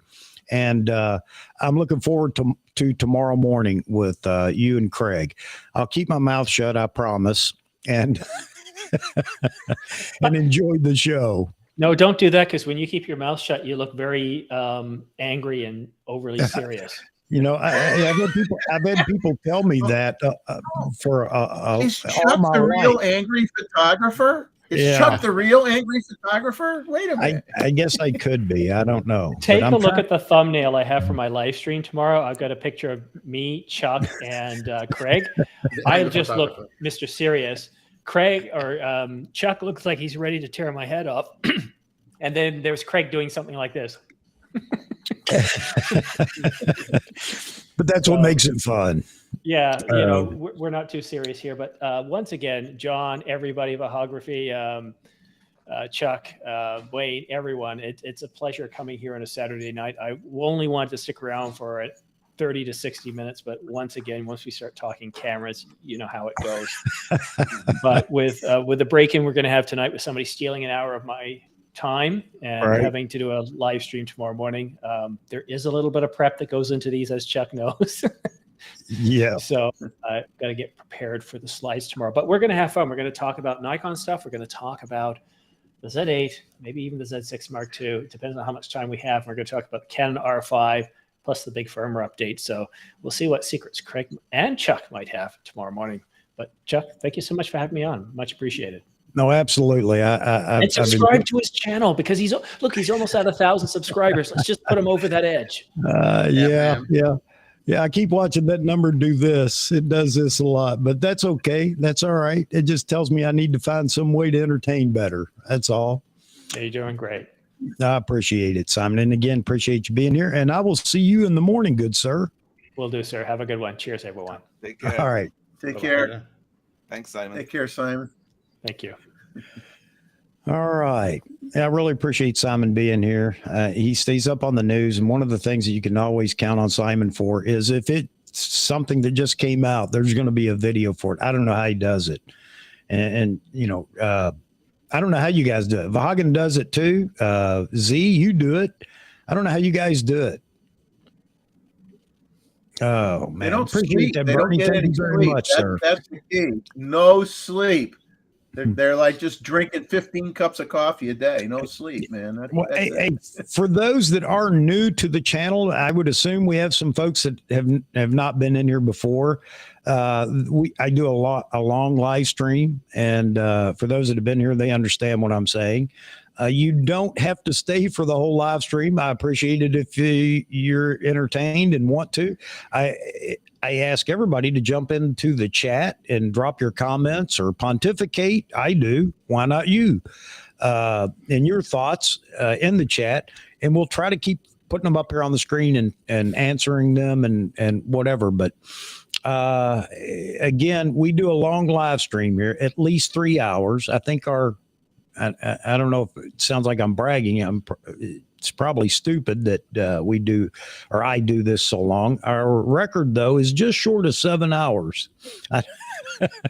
We're not going there tonight, man. No, we're not going there tonight because we're losing an hour. Just like Simon was saying, tonight is the rollbacks, spring ahead. We lose an hour. Yep. Ronald Pollard just jumped into the chat, and Vahagan, you have an invite in your box if you wanted to join the panel, buddy. Same thing for David Stewart and for Roy. I thought the more the merrier tonight because there's a lot again to talk about with these rumors that we have out, and I believe they're closer to real than they are rumors, but we'll have to wait and see. Jeffrey, what about the phone lines? Jeffrey, take on the phone line. As soon as I get back, you know where I'm heading. I'm sitting there shaking my legs right now. I'll be right back, folks. Don't burn the place down, please. Guys. John, here's one for you, John. Someone's Israel's asking, do Leica owners complain like Nikon and Canon shooters? Get your wife on. Yeah, let's ask her. Yeah. Why don't you give them a little heads up about that, whether that's true or not? Well, it's definitely true. It depends on what system, but if you use an SL system, she must have had what, $50,000 worth of like a SL system, and she got so angry and frustrated with it, she drop kicked it and just went straight Hasselblad. but it's just a really expensive venture. I mean, the image quality, of course, is superb. That's without saying. But it's frustrating, especially the SL, when it looks like a, you know, like a normal camera, and it just fails when it gets in not even extreme conditions, when the battery is only half. It won't shoot continuous. It just locks up, and the buffer is really small. So if you try to shoot birds, you know, you forget about it. You know, you can probably get 10 frames, 14 frames, and that's it. The other thing is that if it gets cold, then the whole thing just freezes up and starts doing weird stuff. So it's really not meant for. It's not meant for sports or action. It's You a have an street SL that photography looks camera, and it's right? big It's a money, street you know. photography camera with an attitude. Well, even for street photography, the street photography is not very good because it's just so heavy. I mean, this thing is a beast. You put a 9280 on it, I mean, it is at least 15% heavier than a 7200 Nikon. I mean, I don't know how Diana hauled that stuff around. It is a beast. I don't know how you do it. And then it's variable, right? So, you know, you go to the long end, and all of a sudden, you know, you're down at 6.3. So it's it's very, very frustrating cameras. And then the lack of support from those guys at Leica. I mean, they're so pretentious, and that's another thing I don't like about it. I want to buy a camera. I don't want to buy, you know, Louis Vuitton. And Well, a that's lot exactly of what people you're buying with Leica. Yeah. and You're when not buying it for that little dot on the yeah, front. so When you buy it, yeah, you know, they put it around their neck as a piece of jewelry, unfortunately. But is the image quality good? Absolutely. I mean, it is stunning. And Diana's gotten a lot of accolades all over the world with it. But it's frustrating because when I'm with her, you know, my Nikon equipment works like a champ, and hers, and she's jumping up and down all pissed off, you know. So I said, well, yeah, just go buy a Nikon, you know. So in that respect, you know, it's tough, and it's big money. It's huge money. And now the M series is different. You know what you're getting. You know what you're buying. You're buying a rangefinder manual focus camera. So that's a given. And if you think it's going to do something like a Canon R5, well, then, you know, I don't know what kind of glue you're sniffing, but that's different. You know, that's a different category. Yeah, a different animal, different beast. A different animal. So if you want that kind of Leica type thing, I would go for, you know, what's that camera? You know, like a Lumix, the new Lumix. It's a third of the cost, basically the same thing. And it's got an L mount. So you slap on there a Leica L mount lens secondhand, which are cheap because their value just depreciates, you know, like 70%. And you can pick those up pretty cheap. So if you want a similar experience, I just go get myself a Lumix. Same mount. Lumix, yeah. Yeah. I just want to call out Ronald Pollard. Anything else? Oh, good to see you. Call out I think Ronald people like Pollard. Yeah. Mr. Pollard, I'd like to know if you need to see a psychiatrist when you say good to see all these handsome, good-looking fellas. I don't know. I think you might need to see a doctor very soon, and I can give you some recommendations. At the very least, an optometrist. Yeah. Well, he's not wearing the Zeiss lenses like John is, and he's not seeing clearly. That's for sure. He's had a few too many tonight. I've been there, buddy. Oh, somebody's calling somebody. Yeah, the wife. Hang on. Oh.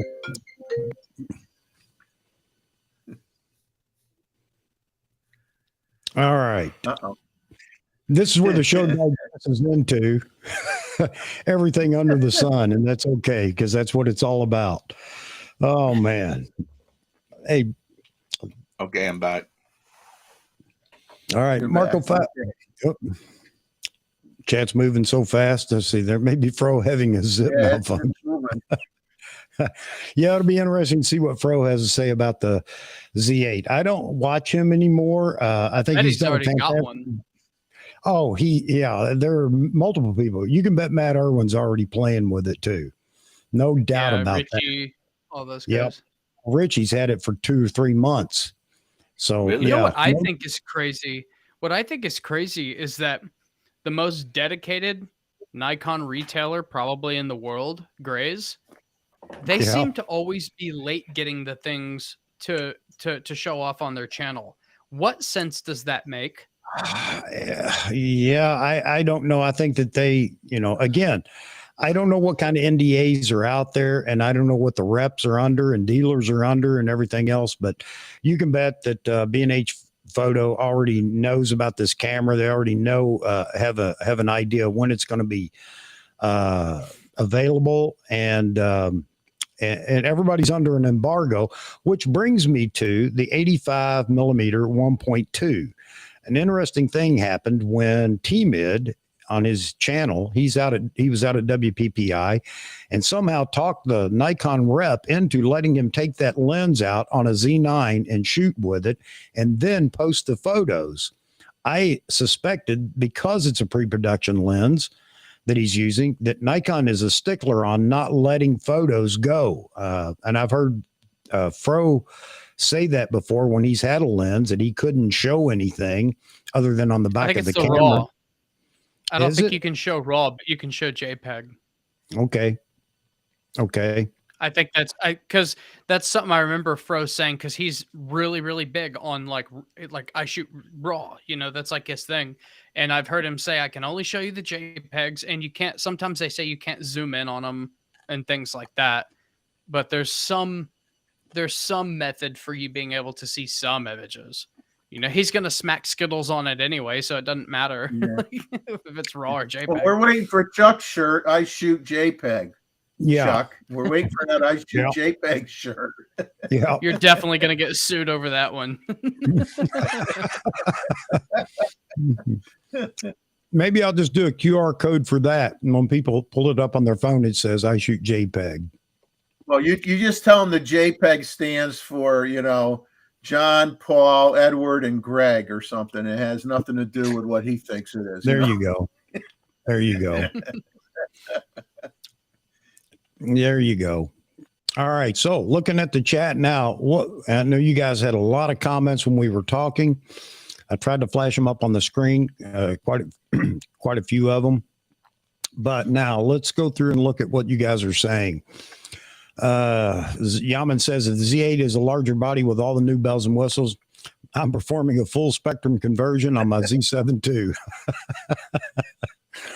All right.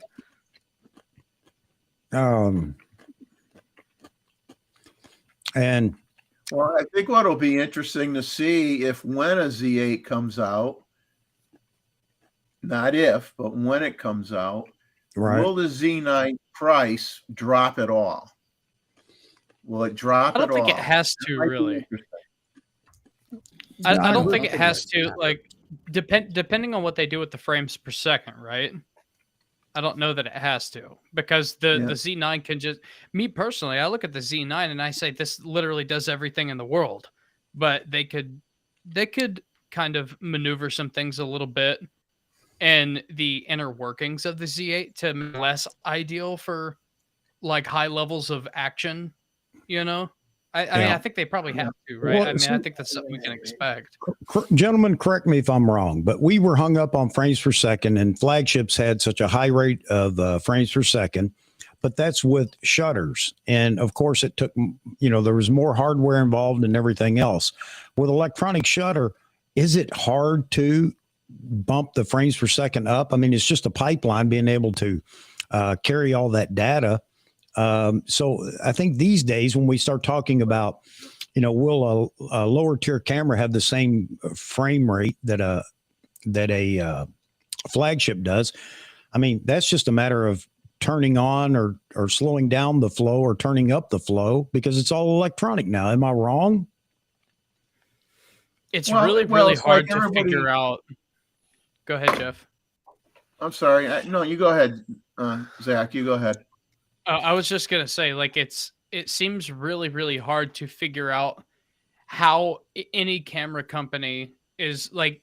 You know, we talk about the things that we want, but I imagine that Nikon, Canon, and Sony, like, there has to be like a really high level of people in a think tank saying, how do we structure this price wise? Because yeah, with an electronic shutter, Nikon could go in tomorrow and come out with some firmware and increase the frames per second if they want. And so, like, there's got to be some people that are just stressing and sitting at home over dinner with their family, figuring out, God, like, how do we come out with a new camera that's has the ability to be just as good as our best thing, but like we can't do that, you know? Well, With everything yeah. being electronic, like Chuck is saying, it's like, I have no idea. I don't even know if I could speculate on it. Because the shutter mechanism in the pro bodies and especially in the flagships were designed for speed, where that I'm sure the cost was more for that than it would be for a 5 or 6 frame per second camera.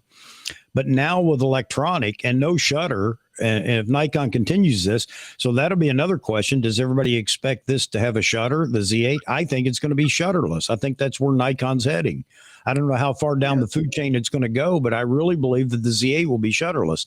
And if that's the case, then speed is really, something that's just a matter of you either allow it or you don't. It's not like you have to develop a whole new shutter or something. So could we be past that finally where, even that is not going to be the difference between a pro body and a flagship camera?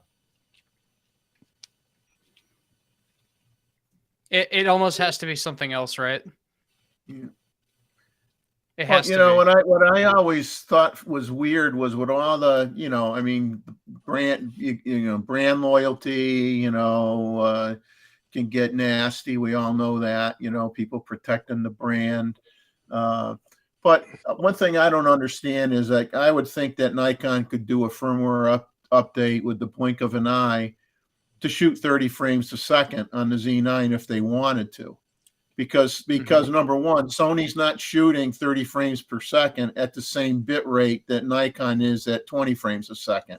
If Nikon lowers the bit rate to match the Sony, they could easily do 30 frames a second on the Z9. But they don't feel the need to do that. And I'll be honest with you, I talk to Steve Perry once in a while, via email on some stuff, and he likes the capability to be able to shoot at a high frame rate. But I'll be honest that only under certain circumstances will I ever put it in 20 frames per second. I'm usually shooting it at like 12 or 13, and I don't have a problem. Yeah, well, and that's one of the things that people will complain about. I never shoot. Well, don't do it. Yeah. There's reasons why you would want to, but everybody wants to talk people out of doing something that they want to do. It's just a constant barrage in the photo community. My wife says all the time, "Man, you guys are like old women, catty old women." And she's right. She is absolutely right. So is she wrong? No. And I wanted to make mention, Nick had threw his comment up there just a minute ago talking about Matt Irwin. I thought that was a real good comparison that Matt Irwin did with the 85 millimeter lenses and the 4 that he chose to use. And a lot of people are going to say there isn't enough difference. It's not worth the money. Stop right there. You don't determine what it's worth to somebody. Forget that. And don't try to talk somebody out of buying the 85 1.2 because you think the 85 1.8 is enough. Again, why do we do that? We do that all the time too. I'm buying the 85 1.2 myself. It may not be enough of a difference for you to change or upgrade from whatever lens you're using, but don't buy it. It's just that simple. But I think why there's so many out. I was about to say there's a reason why there's so many different styles out there, 1.2, 1.4, 1.8. Yeah. Because it's there for whatever you want, you can purchase. But don't there you go. what you can afford, what you need for your use case, as Mr. Irwin likes to say all the time. I know I say this all the time, but it's so true. It's not what I need, it's what I want. And if I can afford what I want, why does somebody want to talk me out of it or talk Nikon out of even building it? I just don't understand that. Everybody's going to be an educator and tell you, look, if you'll just follow me, I'll give you a special program on how you can shoot with an old Kodak camera, and you don't need to upgrade or buy a new camera body. Thanks for the marketing there for your camera brand. They appreciate you telling all the people in your brand to not buy the next camera. That's good marketing. Good on you. Now, Ronald Lee says Nikon is the only brand from the big three without a real cinema camera, video camera. I understand Nikon's devoting more resources to video now, whether it's with the Z9 or other camera. Look forward to it. Yeah, Ronald, and you know the answer to this, or you know what is going on. By the way, Ronald Lee is what's your site again, Ronald? It's one of the Z9 sites, and Z9 or Z9 professionals or experts, or I can't remember, sir, but if you want to drop it in the chat there, everybody can go check it out. If they haven't already, they'll know who you are when you put it in he's got a Facebook page, Z9 Facebook page. But anyway, that's something that Vahagan's been hot on. It's something I talked about way back when the Z9, before the Z9 was delivered, with the Z lenses. You know, what's the possibility of Nikon jumping into a box cinema camera? They're all in on video now, and obviously they know what they're doing because the video specs in the Z9 are fantastic, and I would expect they're going to be that way with all the cameras that fall out under it. I agree. Will that turn a lot of people away from Nikon? All the old still shooters, are they going to throw a fit because Nikon dedicates some time and production to a box type cinema camera? I don't know, but I think that they should. And I think that the lenses that Nikon have, they don't have a cine lens line, which is something I was talking about way back when. But with the focus breathing as controlled as it is, and it's not perfect, but they've done a great job with focus breathing in so many lenses, not all of them. I think Nikon could pull it off. And I think that's something, we could see in the future. I don't know when, but somewhere down the road. Again, back to Nikon's lineup right now, we're a basketball team with nothing but a center. We don't have guards, we don't have forwards, we don't have anything else. That's why we need to get these full frame bodies out now. If I can, we got cheerleaders though. We got a lot of cheerleaders. Yep. Something that I would like to see, and I don't know if this is what you're talking about, Chuck, as far as like a box style, but the guy that's been coming out and doing video for me out in the field, he has like a red Komodo, right? Yeah. I think that would be a really, really cool kind of style for Nikon to do. Let it take the Z mount lenses, but also if you're really worried about like the focus breathing on some things, there's a completely different line of cine lenses that make lenses with different mounts, right? And so you can get it in the Canon RF mount because that's what the Komodo takes, and there's different levels of pricing, right? And so those companies inevitably maybe find a way to, even if it's like with an adapter or something, and they're manual focus lenses, right? For the most part. And I think it would be cool, to have like a box like that takes Z mount lenses. That's a really, really cool camera, that red Komodo, and it's not that big, I would love to see something like that from Nikon. And I bet it would be a good seller. It may not flip people from being, it won't flip people from being established in Canon and Nikon, or even if they already have a red, but people that are invested in the photography side with Nikon.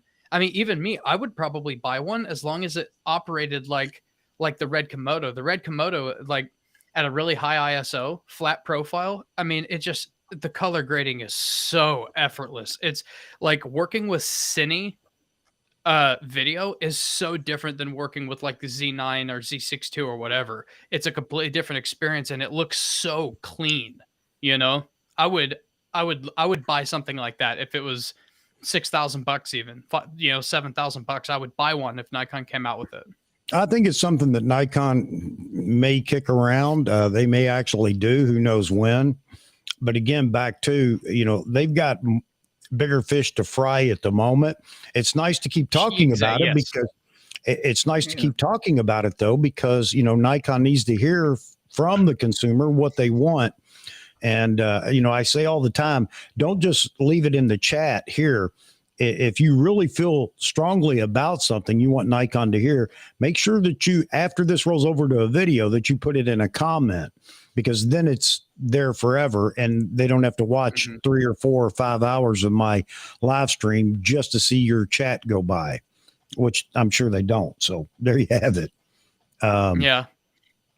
It has to be whatever it is in the. Oh, go ahead, Jeff. I'm sorry. I was just. I was just going to say, I think it's something that they should really look at. I mean, obviously, we know they got to straighten out their issues with production issues to be able to produce enough of what they have right now. And I think they got to take care of that first. And then I think they got to have a plan in the future, a vision to branch out to some other things. And I think that's something they should really, really be looking at hard.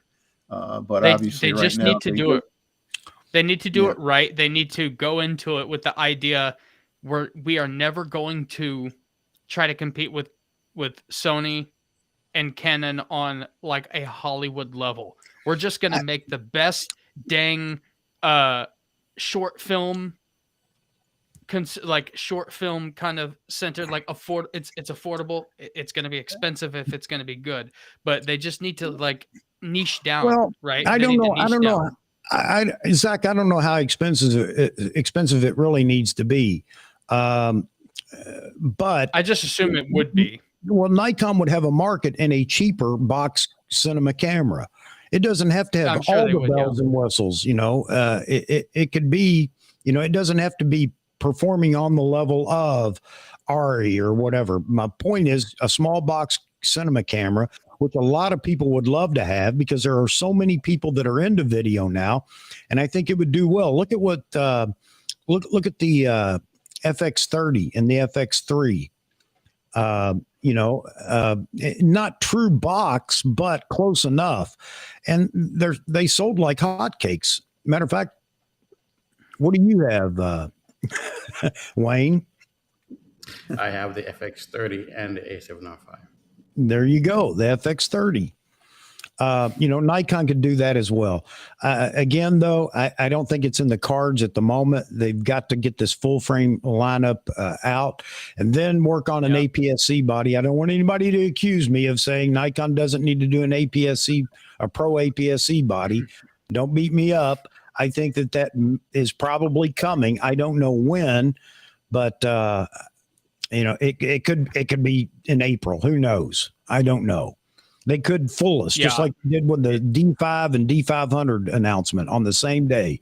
So my point is, though, that the full frame side has to pick up. There are a lot of people that are waiting to see what Nikon's going to do. If you want people to get into Nikon, the Nikon camp, you can't hang on to the Z6II and say it's good enough. You can't do that. Because my stepson, as one example, is waiting to see what Nikon does next to determine whether he's going to buy a Sony camera or a Nikon. And everybody can, laugh about that, but that's the truth. And that's what's going on in the community. So I'm glad to see Nikon making inroads to, bring all this new tech into other bodies.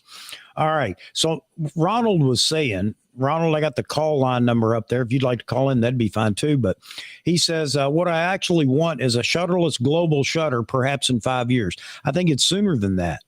I think Nikon look at how they closed the gap with just the Z9 and the lenses that we have right now. I see that happening sooner rather than later because that technology, again, is moving so quick. I don't think they can put a camera out. Any maker can put a camera out that has the latest tech in it. It's moving so quick that they just have to put what they had at the moment in the camera and get it out the door. So I think it's going to happen sooner rather than later. The call line is up, folks. For anybody that would like to call in, you get to hear yourself live. But more importantly is you get to talk directly to the audience, not just the people in the panel, but everybody that's in the chat. If you'd like to call in, I just ask you to turn the volume down on your feed, whatever you're watching or listening on, so that we don't get all that echo. And you're more than welcome to call and don't in. forget to watch your language if you call in too. That's one of Chuck's rules. Yeah, it's my pet peeve, folks. It's one of my rules. No cursing, profanity, cussing, whatever you want to call it. No bad words. You know what's weird is I've never heard Chuck swear even. Okay, so you guys don't know this, but when the stream ends, like the panel, the people that are left usually chit chat for a little bit. I've never even heard Chuck cuss during that time. As soon as the live comes off, I go back to shop talk. Chuck is like a paladin, right? He's like like a zealot, like just no dirty language at all. I don't know how he does it. No, I don't. But and again, yeah, I don't want it on the channel. But thank you very much for bringing that up, Z. I appreciate that, buddy. But yeah, I've heard some in the past. That's because his wife is 10 feet behind him with a bar of soap, and if he swears, you know where that bar of soap is going to go. Because that's what my mom used to say. You say something bad, you're getting the bar of soap in your mouth, and that was it. Yeah, you know, and typically I would agree. Hey, was it Irish Spring? Jeffrey, was it Irish? No. That would be awful to handle that one. No, the worst one whenever I was a kid was the yellow one. I haven't seen it in a while. You guys remember the yellow bar of soap? That didn't even smell like soap. It just smelled like ash. You know? I just remember Dial. I remember Dial. Yeah, maybe Dial. that's what it was. This is why I don't ask for subs. Because we're apt to go off on grits or you name it. We've had several topics that we can take off on. Use Dial? Don't you wish everybody used Dial? Yeah. I want to throw something a little different in here, guys. You Go guys ahead, ever Wayne. heard of SLM Solutions? What? SLM Solutions. No. That's a company that Nikon bought. They pretty much is what is it called? Selective laser smelting. Oh, the 3D company? Yeah, printing and That's stuff. a 3D. Yeah, they do 3D printing and so on. Because I mentioned that in one of my videos when I found out that, and I think, while they make everything out of magnesium, why did Nikon buy this company? Is it to help them to build their cameras, to make them lighter, to do something different? I know it's in manufacturing, so cars and all of that, they're definitely going to profit from that as well. And maybe that's helped them to put some money towards, growing the other side, the optic side. Yeah. That we haven't been thinking about. So could that? I don't come know up if with they'll do that something- though, because I think they keep their medical separate, don't they? Because Well, they're it's a heavy in separate, microscopes and things like that. It's a kind of a separate entity. It's a separate group within the company. Right. Separate financial reports. It shows up when they go over their earnings and stuff, but it's a separate division. It could just be a separate division, but there's nothing saying that they can't take advantage of that technology to have them use some of it to benefit their camera parts that go in their cameras. Why not? Why not? They can have those ideas and implement the ideas themselves instead of having the idea and having to third party it. It may get a prototype model built quicker. Mm-hmm. For them to do some on a camera. They might be able to put together something a lot quicker and get an advantage in the time to market. They might be able to get say that again, Wayne, because I heard that and yep, say it. Box camera. Yes. Yep. Hey, so you know what? We have a unique panel here all the time. We've got Jeffrey, who knows the ins and outs of the manual for the Z9 and any other thing that he's bought Nikon. He can tell us which page to go to, and I appreciate that about Jeffrey. And now this is something you may not know about Wayne. Wayne is a student of patents for Nikon. He's always researching Nikon's latest patents. and keeping up to date with what they're actually patenting out there, which could be indicators to what's to come. I know it doesn't always turn out that way, but sometimes the shoe fits. You see a patent and there's a specific camera or something coming out, and you can make the two fit. So Wayne, I appreciate that from you too, because you're the one that brought up the patents over the little new symbol for Nikon that looks like an eyeball that could be a video camera or something. Hey, hang on a second. We have a caller, and it's Mark Weston. Hang on. All right, Mark, hang on just a second. Let me make sure that we're connected here too.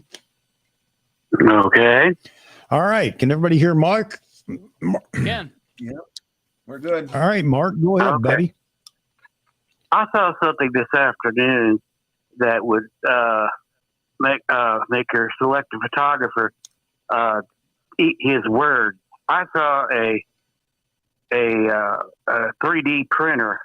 They took titanium powder, they put it on a titanium platter, and then enclosed it into an atmosphere of argon, and they had a laser fire onto the powder, and they literally etched a rocket injector head, and it was so complex in its size and shape, it looked like a piece of artwork, and you could not do it in a computerized 3D lathe or milling machine. It was impossible to do, and it was perfect when it came out. No waste, no nothing. Nikon is seeing the future on this, and they're going to make where they can make, they can come up with a prototype and then go right immediately into production, Okay. right there on the fly. Okay. SLM Solutions. It's not just a primitive prototype. Nope. Mm-hmm. I mean, it was a finished piece of work, and it was jaw dropping. Okay, so is this something that would be used for just one-offs and things like that, or it's not a production? Oh no, you could do system? Mass production. You could make several machines and produce it, and then set it up, and you would have no waste, and you could have that running around the clock. Okay. All the time. Okay. Well, who knows? And Maybe. that would also solve Japan's labor shortage problem. Yep. If you guys haven't checked out SLM, No. you should check out the site for SLM Solutions. Check out the site and you Okay. can see some of the stuff on there that he's talking about. Okay. So it's SLM Yeah, I Solutions. mean, That's what Wayne, before I was left talking about, my- Mark. Yeah. Yeah, before I left And my y'all company, take we a were look at that. All right. We'll have to check it out. Man. All right. Well, I just wanted you to, understand this is not just some primitive technology. It's going into the business production right now Yeah. and everything. And, well, right now, Fortune NASA uses 3D printers right now to make parts on the fly when they're on the space station. Yeah. Mm-hmm. You can't get a part. You have something wrong happen on the space station. You might not be able to wait for the next launch. So they have 3D printers on the space station, and they're able to make certain parts right there when they need them. So with that's the what I 3D was printer. asking. So We're not big talking deal. about doing one. We're talking about doing, You could, 50,000. it all depends how you set it up. You could do it however you want to do it. Okay. You could, It's a big deal. it's now a process of, building the infrastructure in the factories to do it set aside. But that's where the future's going to be. Yeah. All right. Well, I'll check it out, Mark. It sounds good. All right. All right. I mean, buddy. well, like I said, the complexity and what they could do is just mind-boggling. All right. All right. Well, you have a good day. You too, Mark. Good to hear You from too. you, buddy. Thanks. Okay, bye-bye. Agree with everything you Good said, hearing. man. All right. Take care, Mark. Bye-bye. I could not get that. I could not get that goodbye out of the way. I was like, take care, Mark. Sorry, I'm trying to remove. I have about 50 images that I'm removing Shiba Inu hair from a black clothing. It's so Oh, I'm Lord. kind of back and forth. Man, I there's so like much this going one. on over here in the UPS chat. UPS has a lag time in launch as the space station. FedEx delivers there daily, but they throw the packages. Hey, Fox. Hey, folks. You know how all of us and us little YouTubers, we like to actually help each other out. And this goes along for Facebook and everything else, but it's the Nikon User Experience Pro Group. So if you haven't been over there, go check that out. Ronald, that's his channel or his page over on Facebook. And I've invited him in to actually be on the show a long time ago. So Ronald, anytime you'd like to be on the show, by all means, just let me know and you're in. We'll bring you in. He's one of the admins for this group. No, I think it's his group on Facebook. Oh, yeah. I left that group. I couldn't hang with the flame. What's the YouTube channel? No Nikon anamorphic lens. There you go. All right, so let me see what we got going on over here in the chat. A lot of chat going on. Man, I can't believe we had so many people in here tonight, and I have to believe it's because we brought Simon in, and maybe it has to do with Jeffrey being back here and Wayne and all you guys. I appreciate the mention, Chuck. I see where your loyalty lies. It's kind of like, hey, it's just like the Professor and Marianne. It was added later in the song for the show. You got to go by who has the most subscribers to who has the least subscribers. There's a pecking order. Well, man, It's like least the most. Hey, Z-Way, Yeah. I hope you took your money out of SVB. Out of what? SVB. That bank in California that went under? Bank in California. Where you I might wish not I have had any not. money. I wish I I don't had have enough anything money. in banking institutions. I was going to say, I Well, wish you I don't had have more more than money. I had to worry about all 250,000, these other you're all things right. going on. I don't have enough money to worry about being invested in anything. Hey, John, this is why I don't mess around with financial institutions, because my biggest play, I think in 2022, was I made like $300 in 10 minutes by taking out put options on Bank of America. Hey, that's And not if you know bad. anybody that doesn't know, put options are you're betting it's gonna go down, and boy did it in 10 minutes. I probably could have made more, but I'm not greedy. Hey, that'll buy you a couple of nice dinners. Yeah. Lim says Nikon has the ability to build what they want. I think it's a matter of what space they want to play in. True enough. And that may be where the box cinema camera sits right now, depending on or them deciding on what they want to do next, along with many other things, of course. I definitely want that box cine camera. Like in my opinion, Nikon still has about maybe 10 or 15 lenses that I think they need to have before they do anything else. And then of course we all know, because we talk about it all the time, several cameras, right? So I'm talking 6-7 years, Yeah. Yeah, it's not gonna be it's not gonna be in the next 1 or 2, that's for sure. Yeah. Unless Nikon Would be secretly nice, has opened up a facility and hired a bunch of people, which I don't think they have. Roy says the first Star Wars films were shot on modified Nikon cameras. There you go. I did not know that. Me neither. Hey, and Roy Bixby probably has that camera too. They probably borrowed they probably went and borrowed the cameras from Roy. Yeah. Exactly. Mozman says the Komodo isn't much more than a Z9. Well, I guess that's It's true. not- it's 65, I think. That is a really cool camera, man. It only shoots 24 and 40, and that's totally enough because it just looks great. Tim said, big crowd today. The ZF must have been announced. Yeah, it was. No, Tim, we've been talking about the Z30 all night. The Z30. Well, this is a big combination people have put together for an announcement with the 2-600 is an APS-C Pro body. Who knows? It could happen.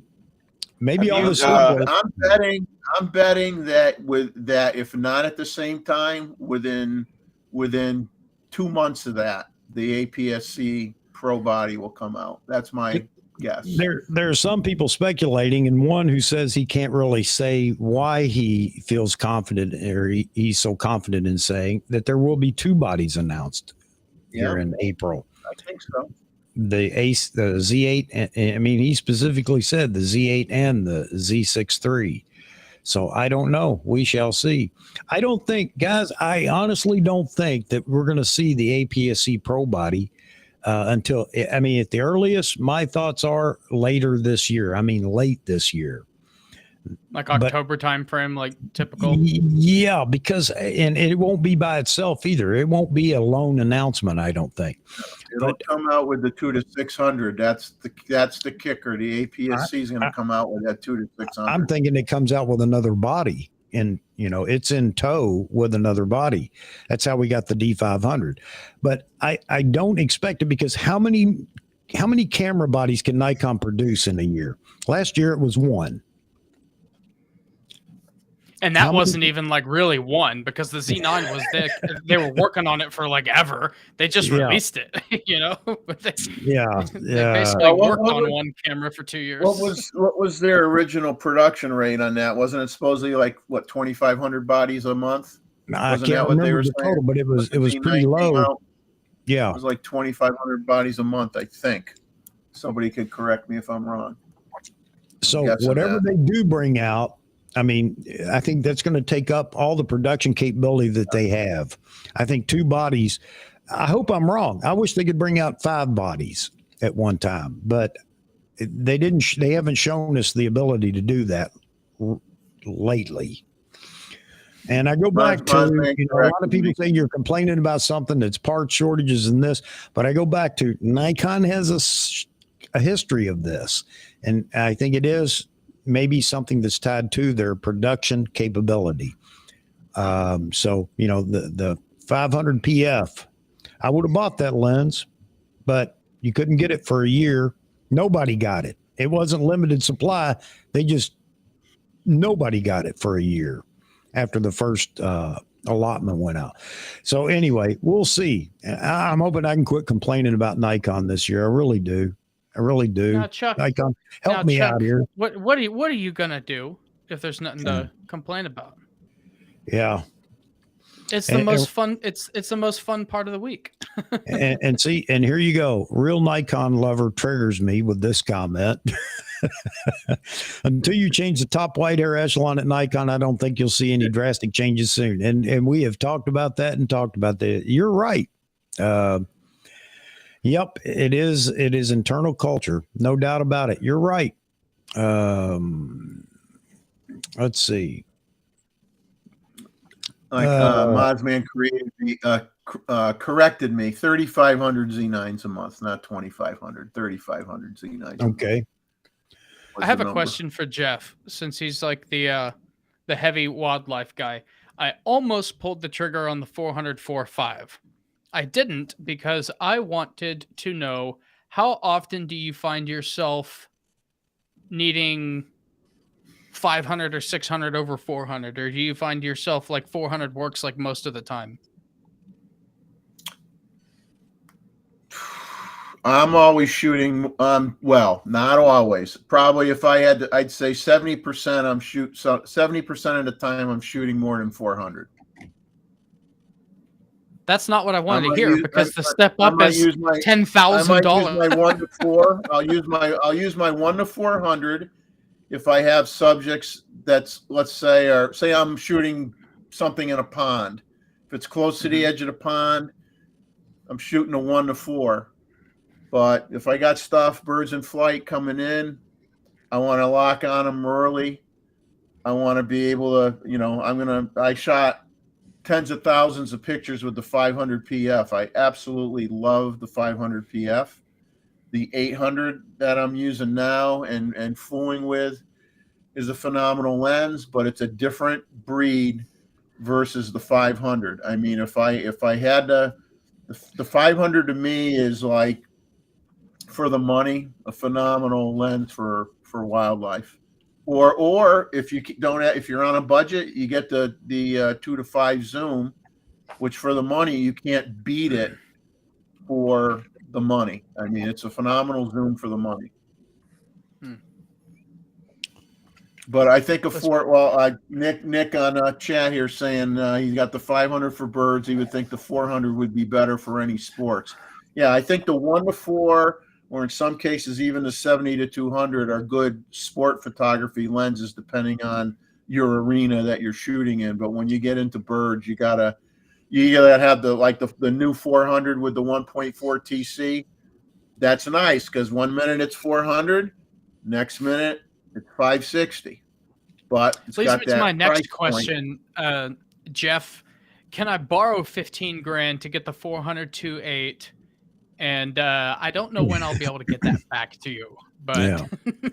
Well, I mean, I'll be like the credit card company, a 29% interest.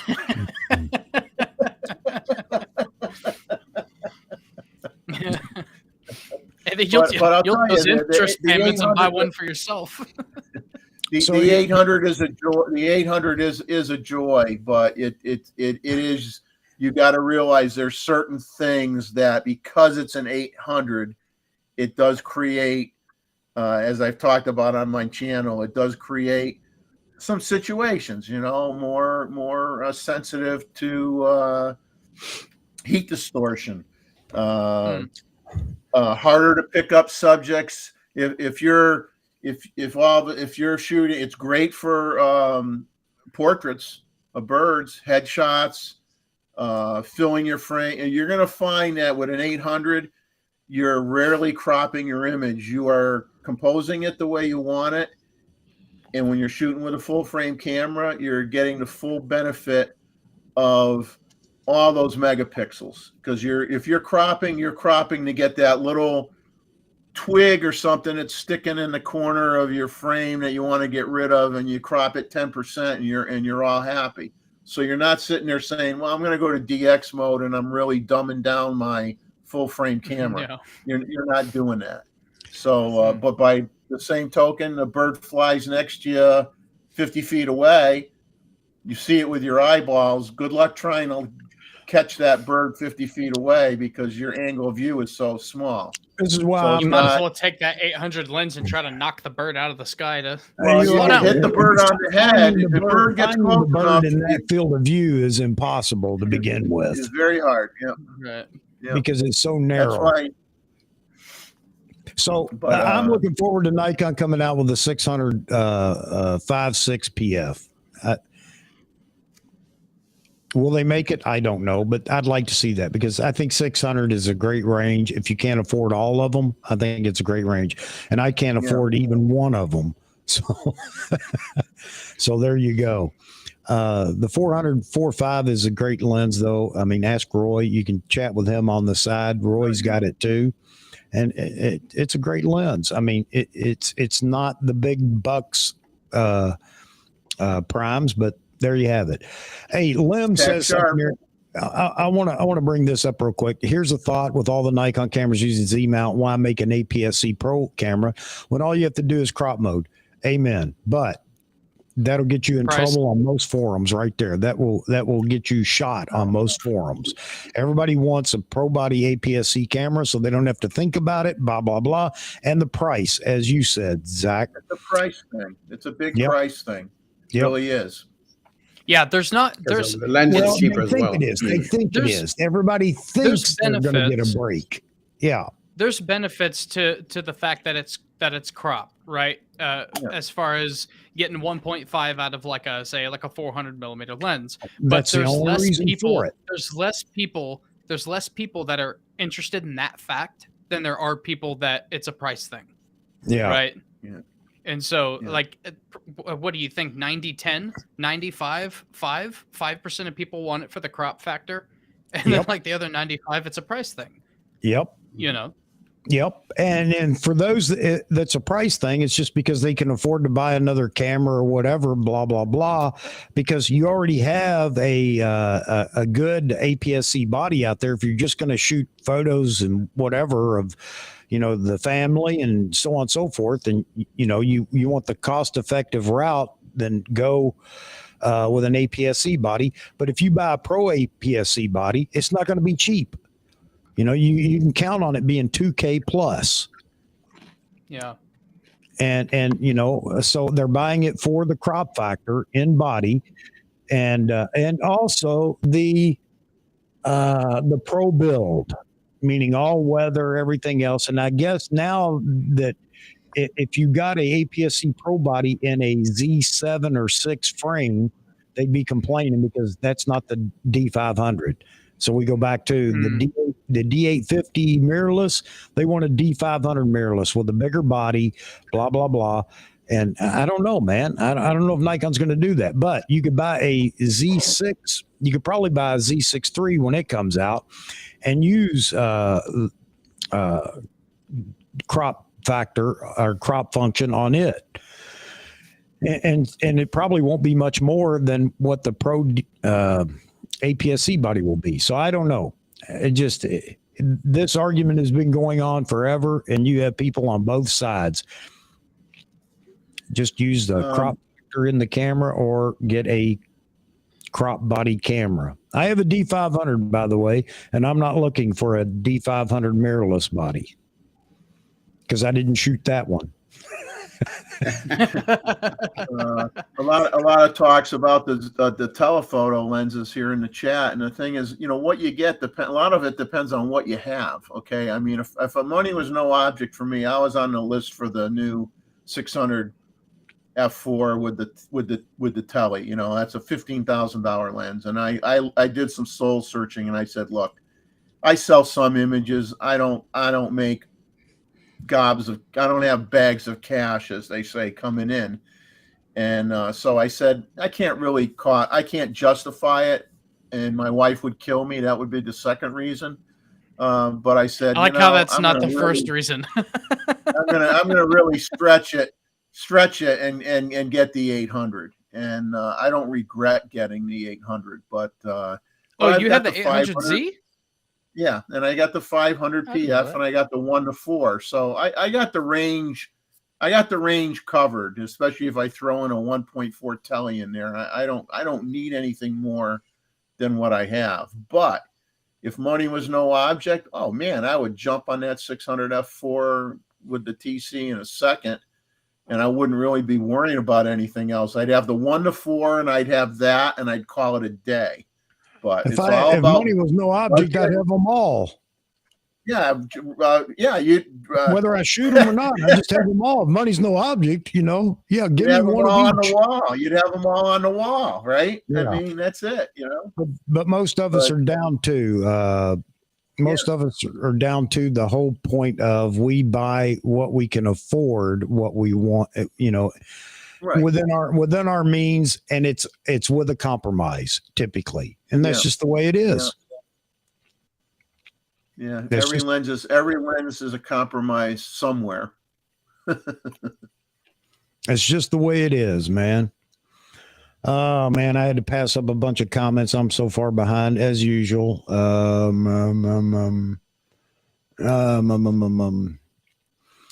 Yeah, Easy Money's in here. You guys have been chatting with him. He knows me from way back. He can tell you, guys, I was in the Army, and the units I've been in and places, the folks I've worked with, I cussed like a sailor.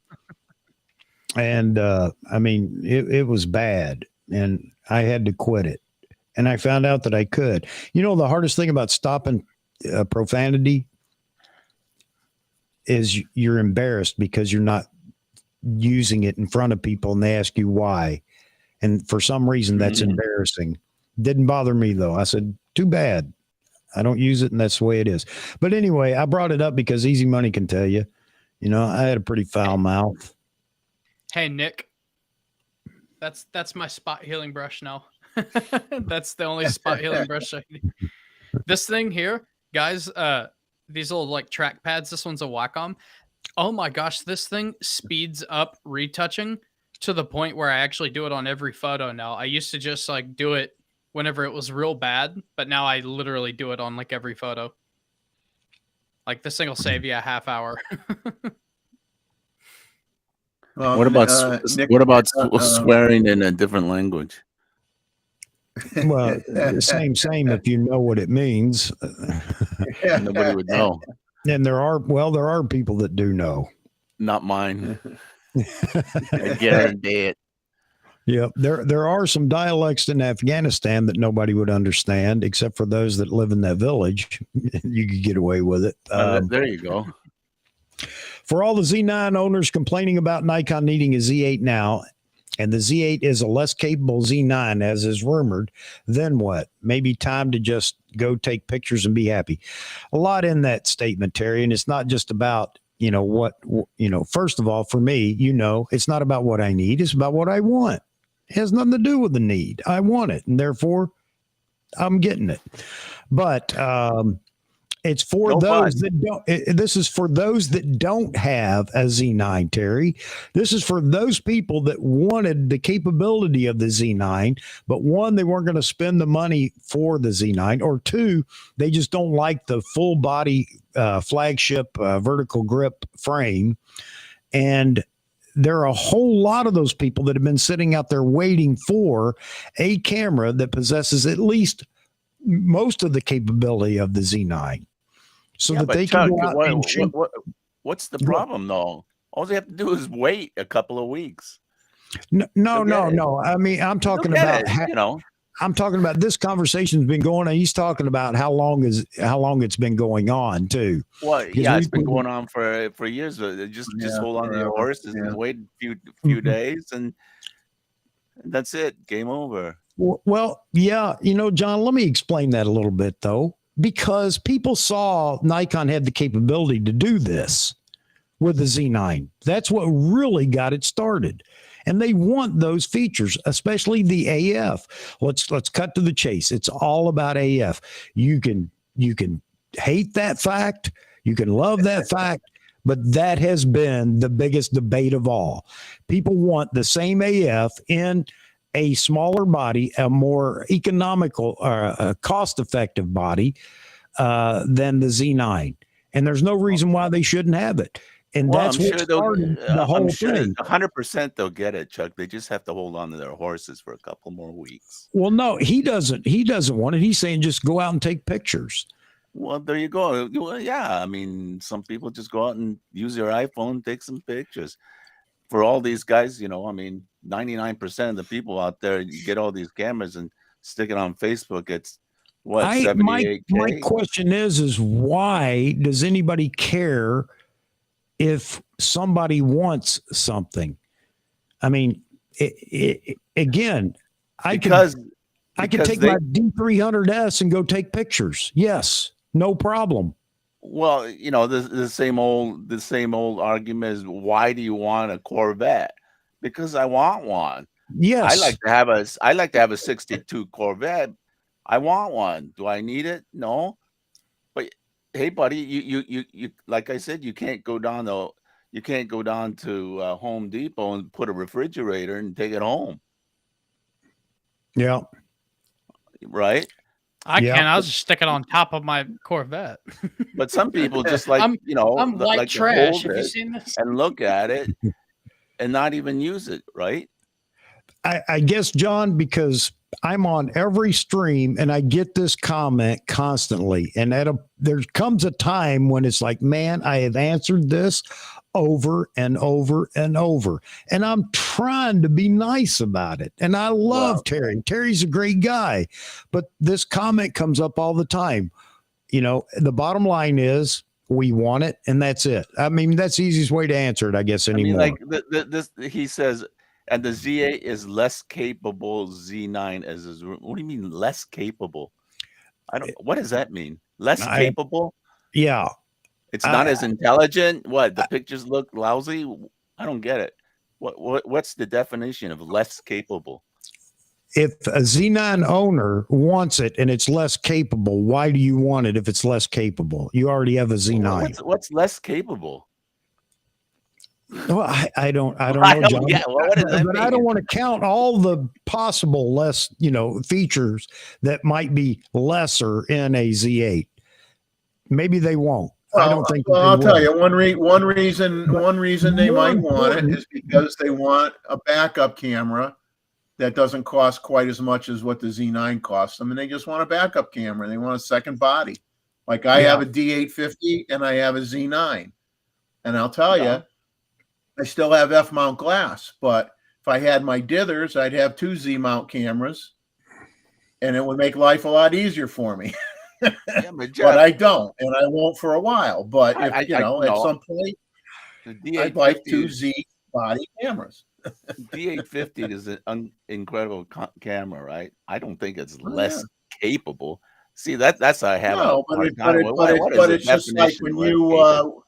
depending on what lenses you have left, though, it could get complicated. It's like, I gotta, if I bring my Z9 on a trip and my D850, I got to make sure if the Z9 craps out, I have a long, say I have to have a telephoto for what I'm shooting on the Z9. I got to make sure I have a good telephoto that I could put on the D850 in case the Z9 craps out. But if I had a Z9 and a Z8, I just got to bring Z lenses with me. If the Z9 body craps out, I put the lens on the Z8. Hey, Terry, the Z8 is going to be as fast and as capable as the Z9. Just wait. We'll see, and you'll understand. It's not going to be a lesser camera. It's going to be a lesser camera in its weight and size, yes, because it's not going to be a full grip, vertical grip flagship type body. But all the other internals and everything else is going to be pretty much on par with what the Z9 does. And then you may ask, before you do, why buy Z9? Well, that's a good question. You'll have to ask people after the fact. But believe it or not, and because you've been around cameras for a long time. By the way, Terry does some fantastic film photography. He's doing it all the time and posting on Facebook. But anyway, there are people that just want the full vertical grip body, full flagship body. So we'll have to wait and see. But that's the point. It's not Chuck, less capable. It is just as capable. Go ahead, Chuck. You saw my pictures I posted with the D500 the other day, right? Yep. All right. Is that less capable? I mean, Yes. No, I don't think. Wait. I don't think Come that's on. what he means. Come on, guys. That's not what he means. It's not that it takes less capable photos anyway. But go ahead. Use your experience as a photographer. Yeah, That'll we're getting be off this subject 90%. because this is going out of control and wrong directions and everything else. We'll just leave it. We'll leave it at that. Hey, If Nick, I can get everybody back Nick, on track. if you want a 67 GTO, I can't give you that, man. But I've got a 70 Dodge Challenger RTSE sitting in the garage with your name on it. How much? 45K. 45. Yep. Wow. Not bad. Is that a There's good a deal? comment here. Here's a comment that swings the other way. When posting on social media and considering the size of large RAW, cropping really doesn't matter. Well, that's true. But if you're only doing social media, I would say you just need an iPhone. Technically, you just need an Hey, iPhone. Terry, You don't need the resolution. Times if have you're not changed. using Brother. it. This isn't the old Nikon. We got a 45 megapixel flagship camera. Have you ever heard of such a thing until now? No. Times have changed. And guess what? When you look at Canon has all these capabilities going all the way down into their entry level full frame camera. And you can say that Nikon doesn't have to do that, but I got to tell you, you're wrong. They have to do it too. So there you have it, man. It's just the way it is nowadays. Times have changed. I'm going through change. That's going to be stuck in my head now. Yeah. I'm sorry. No, go ahead. Go ahead, Z. I just wanted to say that Yeah, I mean, anybody that, I mean, I've said it before. I am definitely on board. I'm glad the Z8 specs are kind of out, because now I know that that's not like the camera I'm looking for, because I'm not doing any work. If I was doing work, I'd definitely get one, and that would be my secondary. But now I know that probably the Z7 III is probably the larger megapixel that I'm after for like what I want to do. And now that I have to wait on that, I just want to say that I hope, for like, just for my sake, that the Z8 is everything that everybody didn't want it to be, because I'm selfish like that. And now, like, Well, because you know the one that you want will be cheaper, so that's what you want. exactly. I think the Z7 III will be cheaper. Yeah. Welcome back, Wayne. What if you want both? You need it, and I want it. That's even better. You get it quicker that way. Well, why should one pick I need or I want? Well, you don't understand. You don't know the definition of justification. Justification is I want, therefore I need. Yeah, Right. same thing. That's it. Yeah, That's all there is to it. Socrates or whoever it was that said, I think, therefore I am. It was wrong. It was like, I want, therefore I need. That's what he was trying to say. It just didn't translate right. Yeah, I get a Hey, Chuck, picture. you're doing an auction right now on your car. I think you should like switch over to a 10-minute auction on your car right now. I got to make sure everybody's not purchasing a Charger. I don't own a Charger. I have a 70 Challenger. So I'll get a There you photo of go. it. How get one. about I earned it? That's even a better statement. It doesn't matter to me. That's fine too. Just as long as you don't have to need something to get it. I want both. Honestly, to that quote though, that's actually how I felt whenever I got my Z9, which is why I walked around with it for like 6 weeks, just holding it around the house. It's like, I felt like that was like the pinnacle of my photography career. Like I finally achieved my first like professional like level camera, even though professional camera is kind of subjective, but like I felt like I earned that after like 10 years of like working really hard at learning how to do everything, shoot and edit. And then I finally had it. And now there's cameras coming out. It's like, yeah, it's basically the same thing for a little bit cheaper. And I'm like, dadgummit, Nikon, which is, I think, what the Z8 is. It's going to be so similar. And I never use 20 frames a second anyway, like not very often. Z-Weight in my household, if I say I want that new Z8, my wife says, then go get it. End of story. Well, I don't have a wife to stop me, so I just do what I want. Exactly. Anyway. So just go get it. No, I actually, I am the kind of person that doesn't dump money into things I'm not going to use all the time, which is why I don't have that many Z lenses left, Yeah. Well, my Challenger sitting in the garage. I didn't need it, but I wanted it. Yeah. So yeah. Are you actually selling it, Chuck? Yeah, I am. Because I don't want to. I don't want to haul it all the way down to Tennessee. I don't want to go through the process of having to be able to take it and house it as soon as I get there. It'll cost you $16,000 in gas just to get it down there. What does it get? 8 to the gallon? No. It goes on a trailer to go there. The trailer gets maybe 4 miles a gallon. Have you got any offers? No, I haven't really even attempted to sell it. I've had a couple of people ask me if I wanted to sell it, and it's taken me a while to get to the point where I'm ready to let it go. But yeah. I know the feeling. No. Dead air.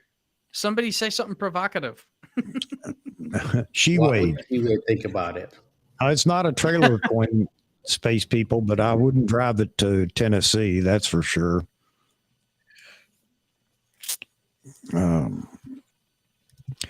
Oh, yeah. Yep. All right. So it's been a very interesting conversation. We got some more people coming in as we talk here. The first group is already filtered out. Hey, Jeffrey. Okay, buddy. Where were we? We were on T-Mid. He's probably gone. He got to play with the 85 1.2. We were talking about it for a minute.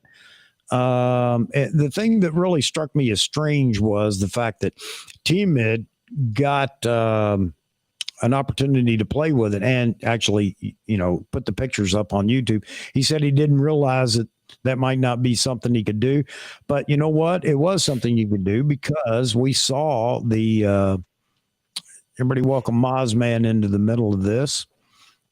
What's up, Moz? Hey, guys. But anyway, T-Mid just doesn't see. Here's the thing: who knows whether you could or not? You'll either do it again or you never will again. Time will only tell whether Nikon puts you on a blacklist. Yeah. All right. Hey, John's going to have to take off here soon. John, I guess you don't have your typical lunch date, do you? It's just you today. Yeah, I want a pizza. I don't need it, but but you want it. Yeah. I've been thinking about this pizza. I don't need it, but I want it. Okay, you guys. Take care. I'll see you Wednesday. All right, John. Okay, buddy. Okay, guys.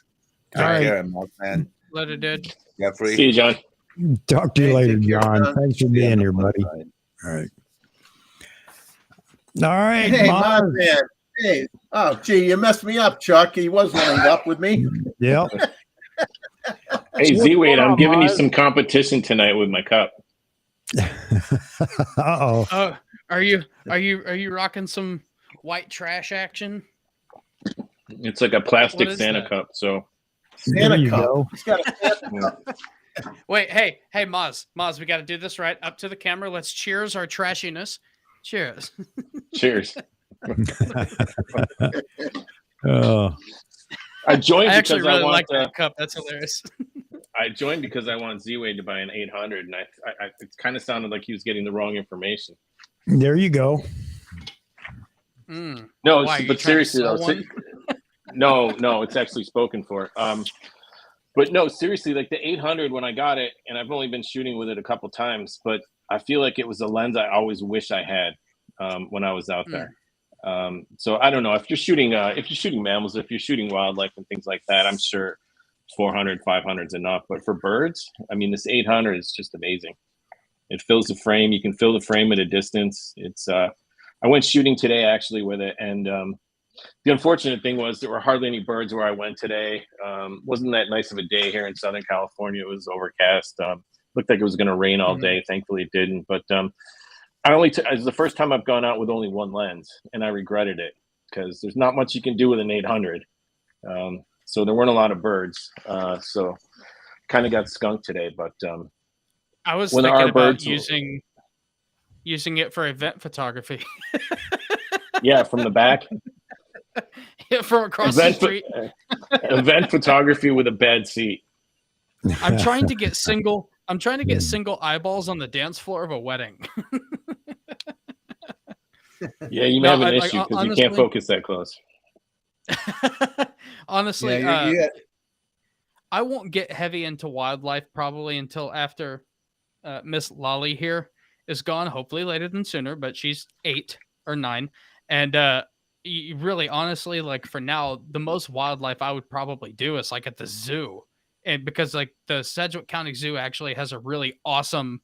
It's kind of like all the birds are like loose. It's like a tropical area, and 200 is just not. It's not quite there. Honestly, I think the 400 405 would be great for that, but at the same time, it's like $4,000, and in a couple of years, I'll probably get more into wildlife, and so.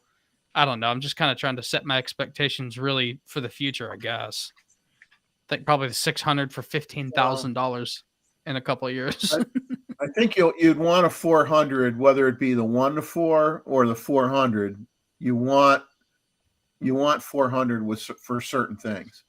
I see. But So it's just then kind of it's kind of you like gotta just part of have- the tool bag. Yeah, I mean, like Steve Perry will tell you that that if you're going, he'll talk a lot, and he'll say, look, if you're going on a trip, bring along telephoto and bring a good zoom. You know, don't hang your hat just on the telephotos, because, you know, you bring two bodies, you put the zoom on one body, you put the long telephoto on another body, and you're covered. You know, the animals come closer, the 800 is not going to work. Change bodies, you got the 1:4 zoom. You know, so you got to look at what kind of animals you're taking. Are you taking pictures of zebras, or are you taking pictures of chickadees? You know what I'm saying? It all depends on what your subject matter is going to be. But Honestly, if I were to like go on a safari to like shoot lions or something, I think I would probably want my 20mm f1.8. I love the silence that just ensued. Yeah. While everybody's like, Nobody is he knows serious? what to do with that. well, I mean, I'm trying to get eaten, y'all. You might use that for Chuck cut his when mic. you want to include the environment in your animal photography. No, I'm trying to get ate, y'all. The silence was the funniest part of that joke. Everybody's like, is he screwing around? What was the joke? Sorry, I missed it. I said if I'm going on a safari to shoot lions, if I'm going on a safari to shoot lions, then I definitely would want to take my 20mm f1.8. and the crowd went quiet. Yeah. Yeah, and the crowd goes silent. My brain was having problems processing that. It was like he's definitely gonna die, but do I tell him? Gucharin uses a 21.8 actually Who? to shoot lions and elephants and everything else. He puts it on a little car that he drives up near the animals. Roy Bixby says the late Z8. The late Z8. Here, let me show Greg something.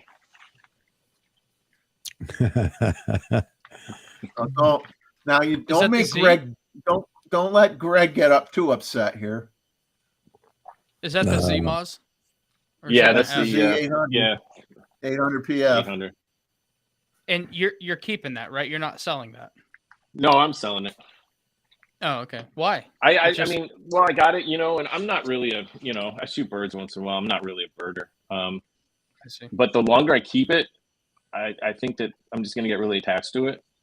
But honestly, I don't have the time to go out and shoot this thing the way it really needs to be shot. So I'm going to pass this one on. And, you know, if I want one, I can pick one up in a few months or, 6 months down the road. But yeah, there's people that can put it to better use right now. That's part of the reason why I don't have, honestly, I don't even use the 70-200 that much. I mean, I like it at 200 for portraits. I mean, the background is just great, but it doesn't have the character that I feel like you would get once Nikon finally makes a Z mount 200. I'm all over that lens, Hey, Maz, man, put yours up. Let's make Greg really feel the pain, man. Feel the burn, Greg. Feel the burn, baby.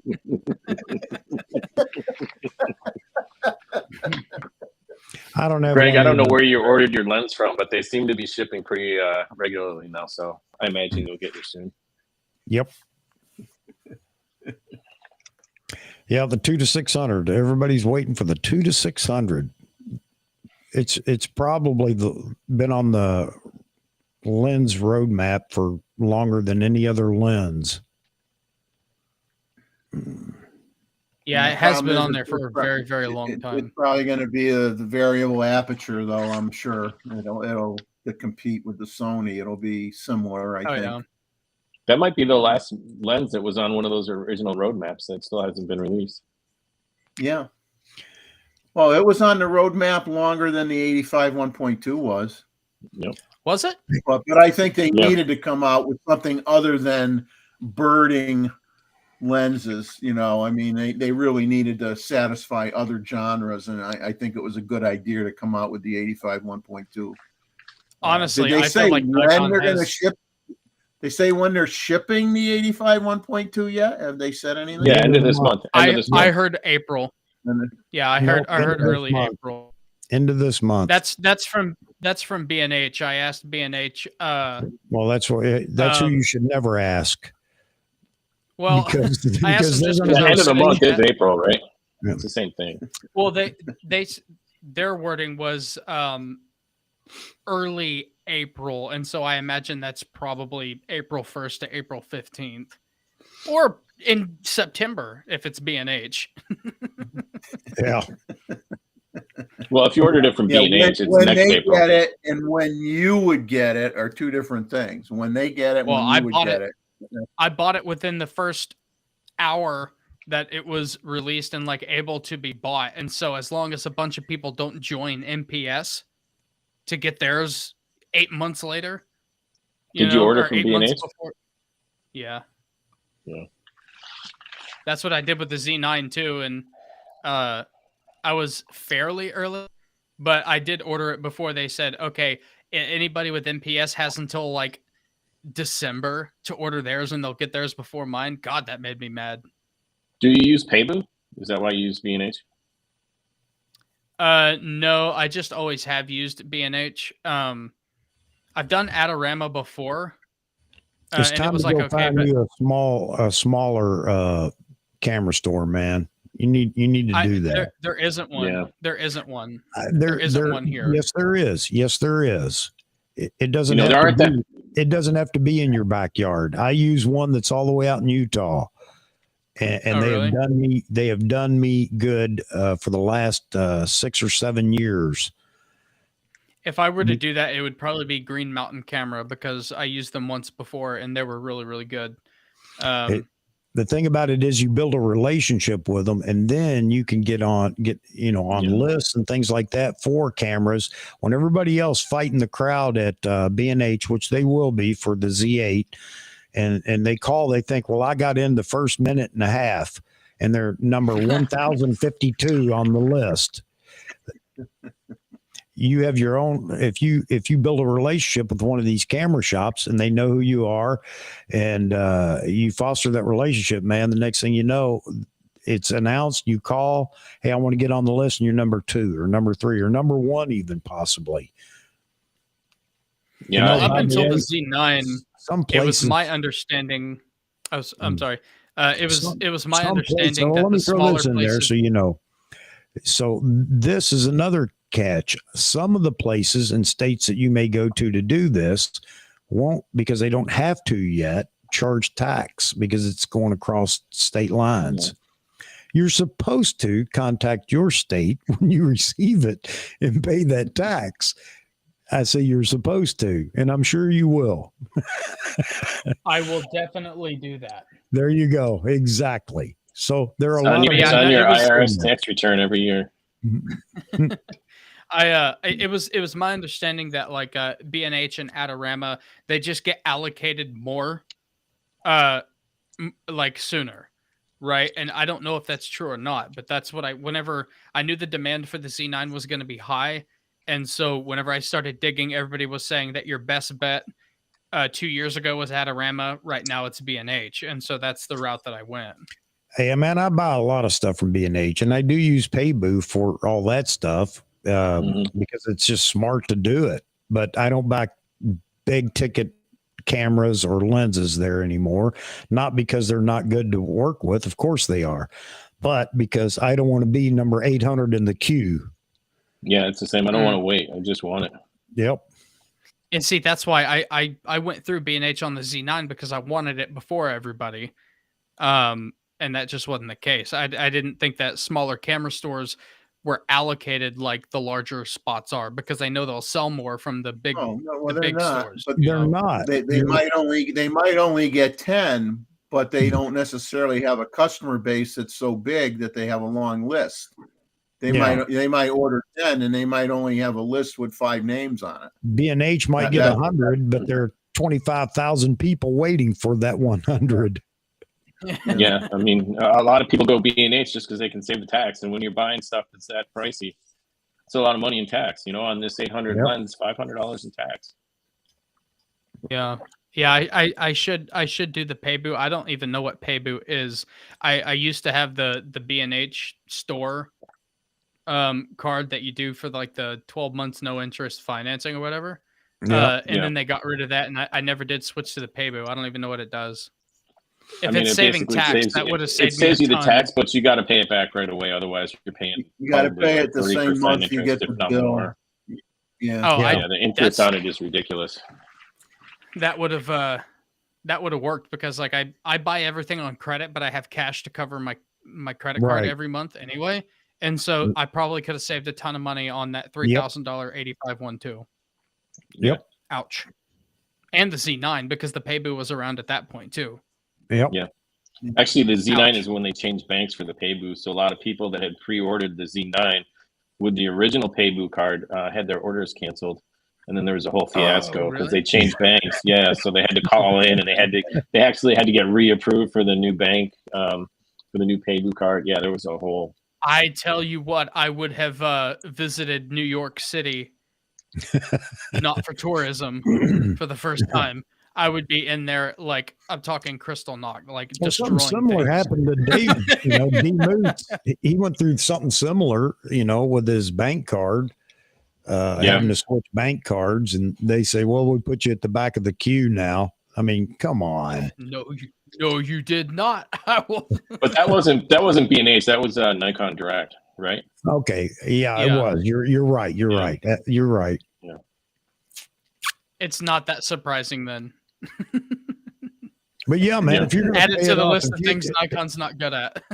if you But have the cash, then the Paybu card works extremely well because you just as soon as the bill is ready, you just pay it off, and you. Yeah, that's exactly how I operate. Like I literally only have a credit card because I save 5%. Like if you don't have cash to cover your credit card, then it's like I kind of feel like you might be a little bit of a sucker, right? You're playing the game they want you to play, but if you could cover everything every single month, yeah, you save 5% on everything, Yeah. Yeah, unless it's you not get like like a dive 0% crazy deals or emergency. something like that. Yeah. Or if you're just in a bind, I mean, I get it. It makes sense. I don't want to sound like I'm attacking people that use credit cards. I'm sorry, but that's how I operate. All right, it's almost midnight. I'm gonna go get me another cup of coffee because it sounds like we're going to be around. It's easy. It's easy for. Well, I hope I'm not going to pass while I'm on your channel. It's I hope I'm only gonna be 9. around. It's only 9 p.m. for Moz, man. He can handle Yeah. this. Not even. It's 8:56. Let's go. There you go. All right, let me get some coffee. I'll be right back. Ozman could take over, Chuck, and make you break the record. 7 hours plus. I don't even think I 7 want hours to break that record. plus. That was New Year's Eve. That was a special night. Yeah, for those commenting that the 2-600 at 2.8 would be gold, ain't gonna happen, man. That lens would be so heavy and so big, you would be cussing up and down.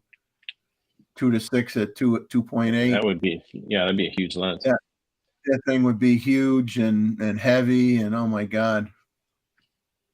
But it'd be amazing. Oh yeah. I You mean, just get a well, little you red tell wagon. me and now. carry- I've been walking around with that 800 for 5+ hours when I go out. And I don't have a problem. And you're carrying it, right? And You're not using a strap. it's or on a anything, right? strap. It's on my Z9 on a strap going around my neck, and I'm walking around and I put my hand on the hand grip sometimes just to keep it from bouncing around off my body when I'm walking, but I'm walking with it 4 or 5 hours and not even tired when I get home. I mean, it's pretty crazy. You wouldn't do that with the old 800. I bet the 2-600 is going to be heavy though. I don't know how it can't be.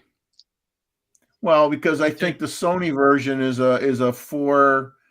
What is it? A 4.556 Moz? You think that's what it is? I'll have to look it up. It might go to 6.3. I can't remember. Yeah, let's see. Yeah, me too, Terry. I'm usually a prime guy. I have the trinity of Nikon lenses, but Z lenses, but I do love me some primes. Yeah, the Sony is 5.6 to 6.3. Yeah, 5.663. Yeah. Do we know what the Z 2-5 is supposed to be? Nope. Has it been listed? Well, No. it's going to be a 2 to 6. So it's going to be a 2 to 6, but they're not saying. Yeah. So the Sony Well, I mean, 2 to like that. 6 5663 is like just under $2,000.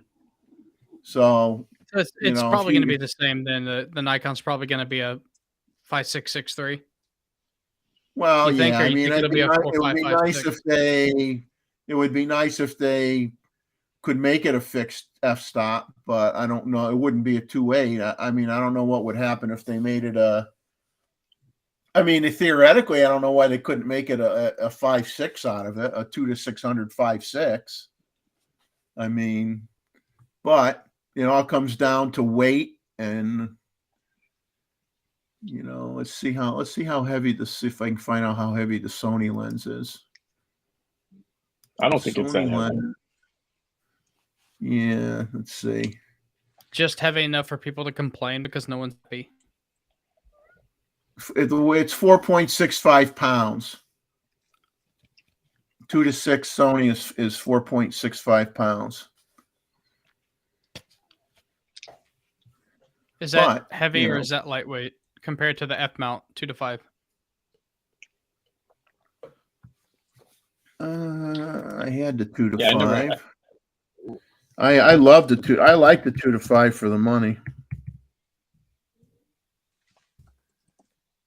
The Nikon 2 to 5.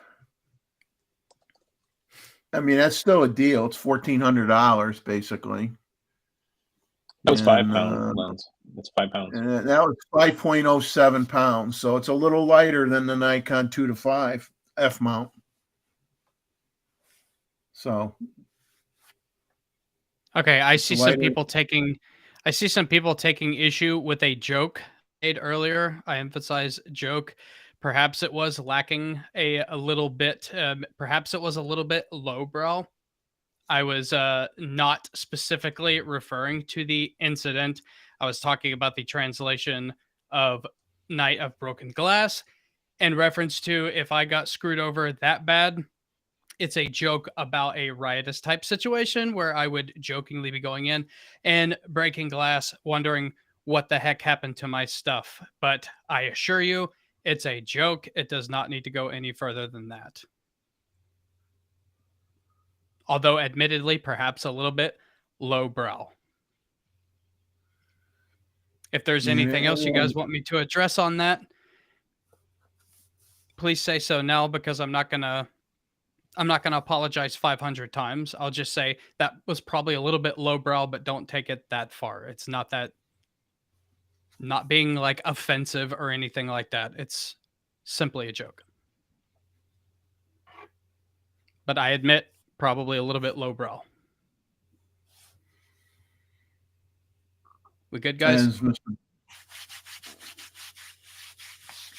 As Mr. Bixby says, the 2 to 5 on the D500 is a fantastic value, which it is. I had the 2 to 5 and I used it on my D850 for quite a while.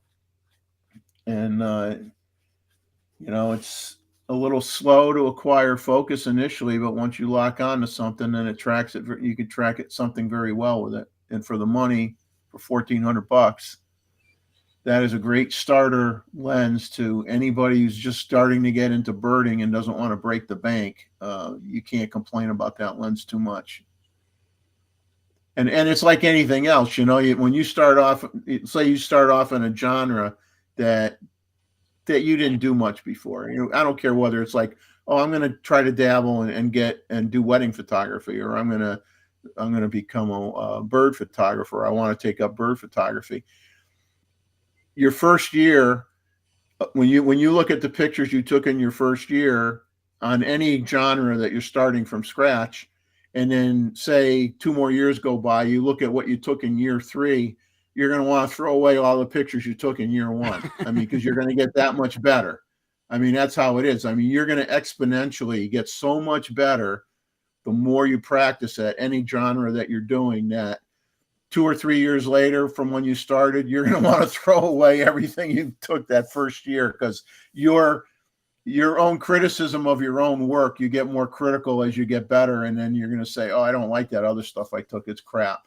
but at the time you thought it was the best stuff you ever did. But believe me, me with wildlife, I look at what I took in the beginning. Garbage can it, baby. Garbage can it.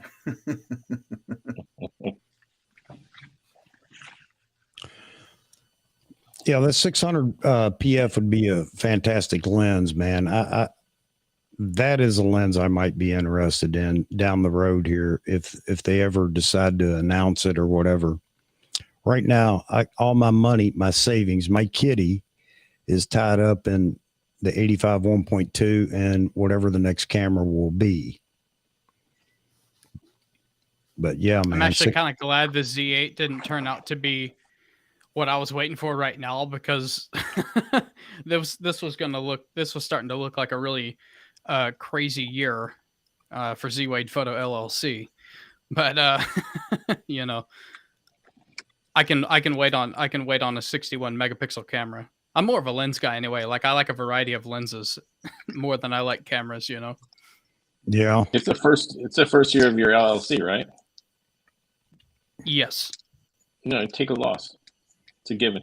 It'll well, I actually last year technically my business goes all the way back to whenever I first got monetized last year, which was like April. And so, because when Google AdSense starts paying you, whether you like it or not, you're a sole proprietor. Yeah. And so I was already a sole proprietor. And so I was able to work with the equipment that I use, like, for my YouTube channel.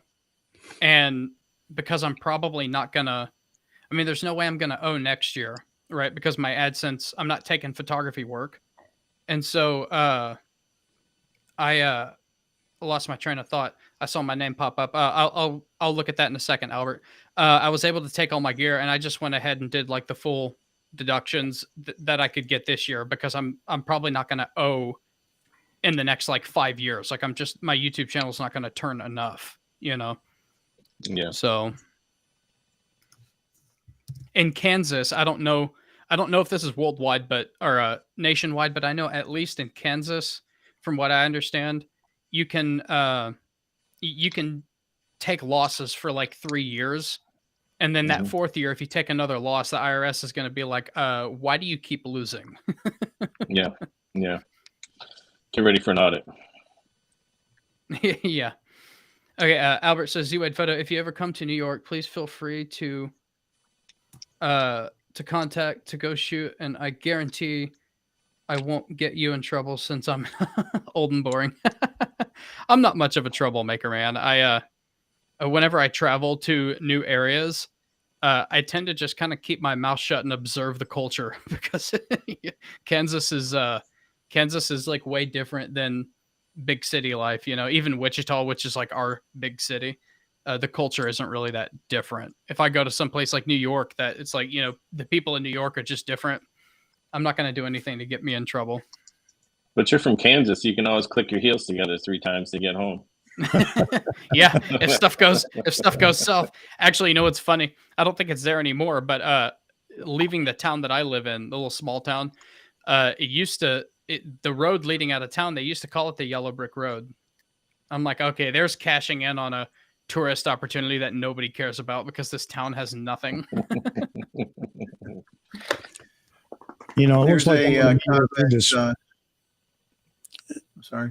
I was just going to say, it looks like I'm going to be here through the spring at least, and I got to go down to New York City again. So Albert's great, man. I know he'll want to meet up, and I already know Ted, ATR Bear, and Paul want to meet up, and I got to go do that again. We got to set up another photo shoot down in New York City, and this time I think we need to actually walk around and do some shooting. So I'm looking. Good luck with that. Yeah. Just don't meet at B&H. There's your first mistake. Yeah, exactly. It's hard to get out of that place once you get in there. Everybody wants to look at everything, and I understand why, but then we migrated to a pub. That didn't help any. Yeah. I'd like to see B&H once, but I don't really have any other reason to go to New York City. It's an amazing place. There's a comment here. real Nikon lover, if you're lugging around a 600 or larger, aren't you likely going to use a tripod or a monopod? Well, like I said, the old F-mount 2 to 500 was 5.07 pounds, and the 800 is 5.2 pounds. So that isn't a significant difference. And you really, I have a monopod with a gimbal on it, and I use that not all the time, but I use that when I used it with the 500 if I was shooting video. But for shooting birds in flight or static birds, you can handhold that 800. Yeah. I don't want to exaggerate and say all day long, but I mean, like I said, I've carried it around and lifted it up constantly for 4 or 5 hours, and I don't have a problem with it. So, but if you're doing video at that 800 range, you breathe heavy, you know, you're going to get a lot more shake, you know. Yeah. It's going to show up in the video more. You're going to want a tripod or a monopod if you're going to do video. But if you're doing stills, you don't need to bring that with you. You can just handhold it and take pictures with it, and you're not going to have a problem. Because you're going to be shooting birds. You're shooting at high shutter speeds anyway. Any shake you have is not going to show up. Did you have IBIS on when you were doing the video on the tripod, Jeffrey? Yes, they did. And I've been reading stuff that Hudson Henry has written that he never turns his off. He leaves it on all the time, even on a tripod. I do too. Doesn't have a problem. I just wondered if maybe you had turned it off. I leave it on. Okay. Yeah, I leave it on. All right. Now I did crazy stuff. I'm shooting at 2.3x DX video mode, 2.3 times, 1840 millimeters, wind blowing. Yeah, let's see what happens. And you know what? It wasn't horrible. It was a little shaky, but not horrible. So it's crazy what you can get away with. Yeah, but it's a learning curve, man. It's a learning curve. I'm still learning. I'm going to be learning, especially with video. I got a lot more practice I need with using an 800 with video. It's a 500. I don't have a problem. I got the 500 down pat. That's not an issue. 800 learning curve big time with the video. It's got to be a fun lens to play with, though. It really does. I mean, I've been watching Maz with the few things that he's done with it so far, and man, yeah, I couldn't do what you're doing, Maz. It'd be like giving the kid away. That's why I don't want it in my house anymore. And it'd be like this. I was gonna say Gustavo came in here, so hey to Gustavo. Oh man, I don't know if he was here when I showed it, so maybe I should show him his new lens. His new lens. There you go, Gustavo. He's still in here. This is it. It's heading your way next week. Just so you know, I'll speak for you, Maz, because I know you don't want to get in trouble. There's been a slight increase in price due to demand. So, no. Just don't listen to this guy. Price has gone up 10%. There he is. There's Gustavo. He did see it. Okay. Okay. Hey, it only has one scratch in it. Don't worry about it. All right. So, question. Filling my sail here. Are we going to go through teasers for the next camera, the Z8, or is Nikon just getting everybody together and they're just going to make an announcement after they've talked to all the reps?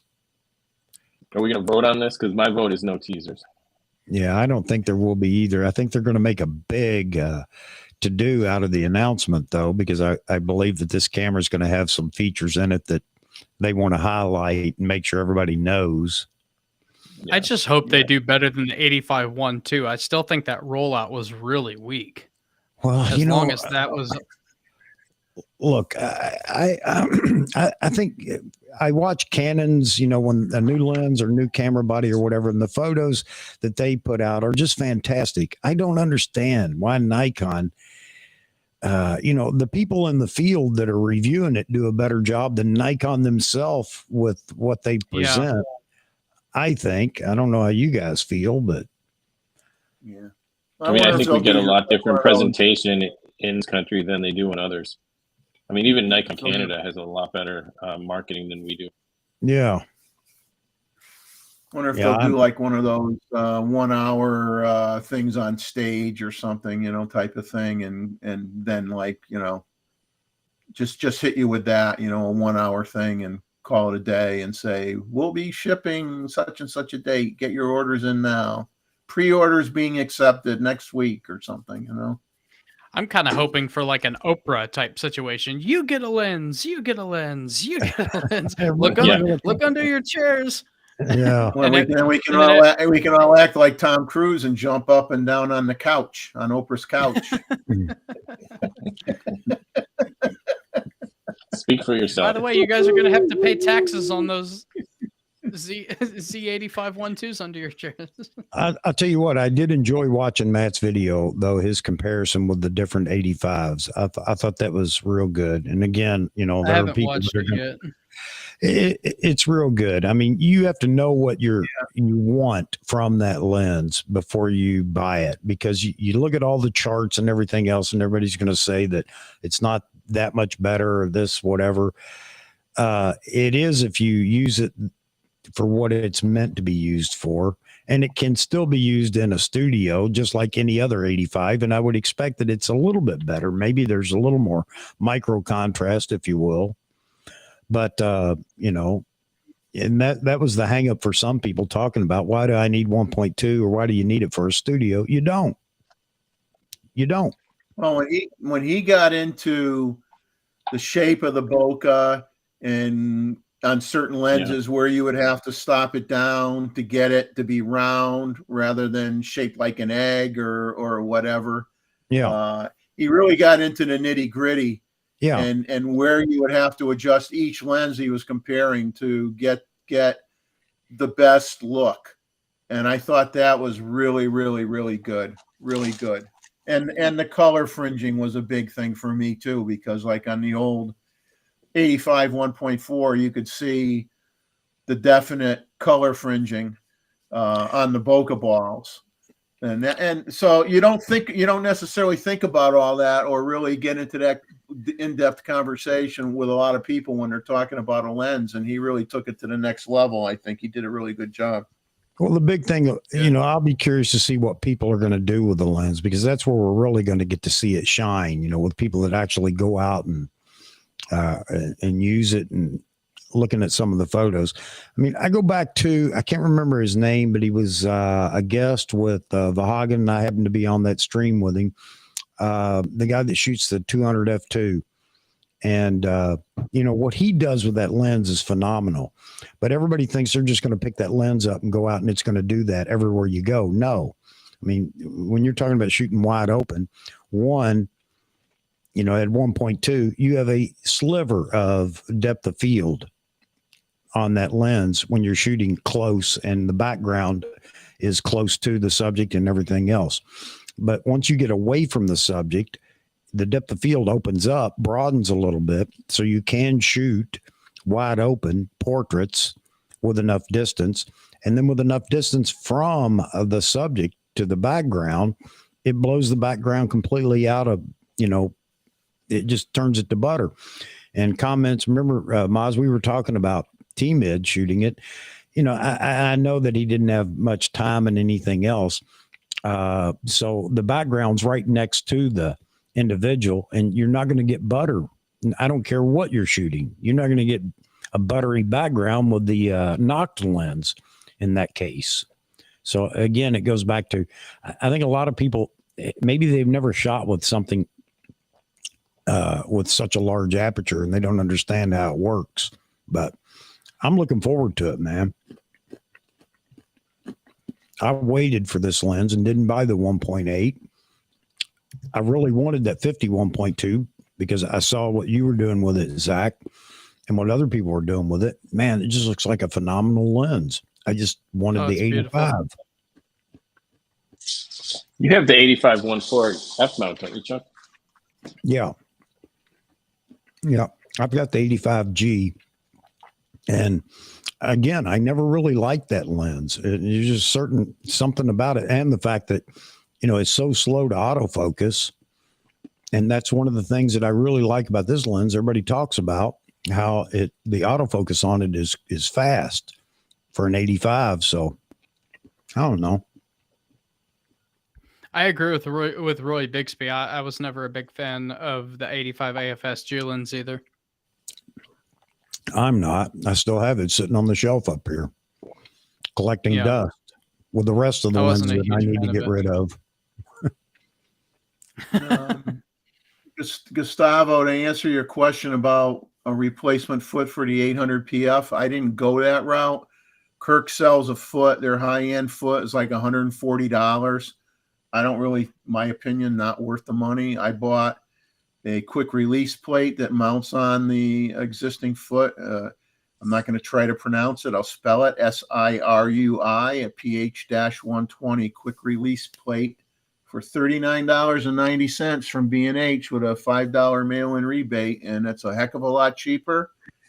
And it does the job. And I can tell you that you can balance the 800 with a teleconverter on it with that plate attached without any problem, on your tripod head. Not an issue. Hey, Yaman, that's funny because Con initially was saying that he didn't really care about buying this lens. I mean, he has, I guess, the 1.8, or I'm sorry. Yeah, I think he has the 1.8 also, but I think he has the 85 1.4G. But now I guess he's changed his mind about it. He's had a chance to look at it and play with it maybe a little bit. So, yeah, I don't know. So many people said, even Froze said, and you guys may have watched it. I didn't see it. I just heard somebody talking about it. He said you won't be disappointed with the 85 1.2. I don't know. Well, what was interesting is when Richie evaluated his pre-production copy, he made a statement that the 1.2 wide open wasn't as sharp as the 1.8 wide open. But then when you actually saw the results of what Matt did, the 1.2 wide open was sharper, was the opposite, was sharper than the 1.8 wide open. So I don't know if it was, lens variation or what, but one guy had one result and another guy had a different result. Wait, are we talking wide open 1.2 versus 1.8? If so, I don't find that to be a fair comparison. Yeah. I don't think that's a fair test anyway. I mean, checking them at both at 1.8 makes sense, but it's not really a fair comparison. Well, yeah, I mean that's how they did it, though. I mean that's how they did it. They said let's compare the sharpness at 1.2 versus 1.8. Wide open on both lenses, and in one case. Guys, I disagree. I think it is a fair comparison because you're rating each lens wide open, regardless of what aperture it is. But obviously, with Richie too, you could stop it down to 1.8, and I think they were identical, at least to him. You're buying a 1.2.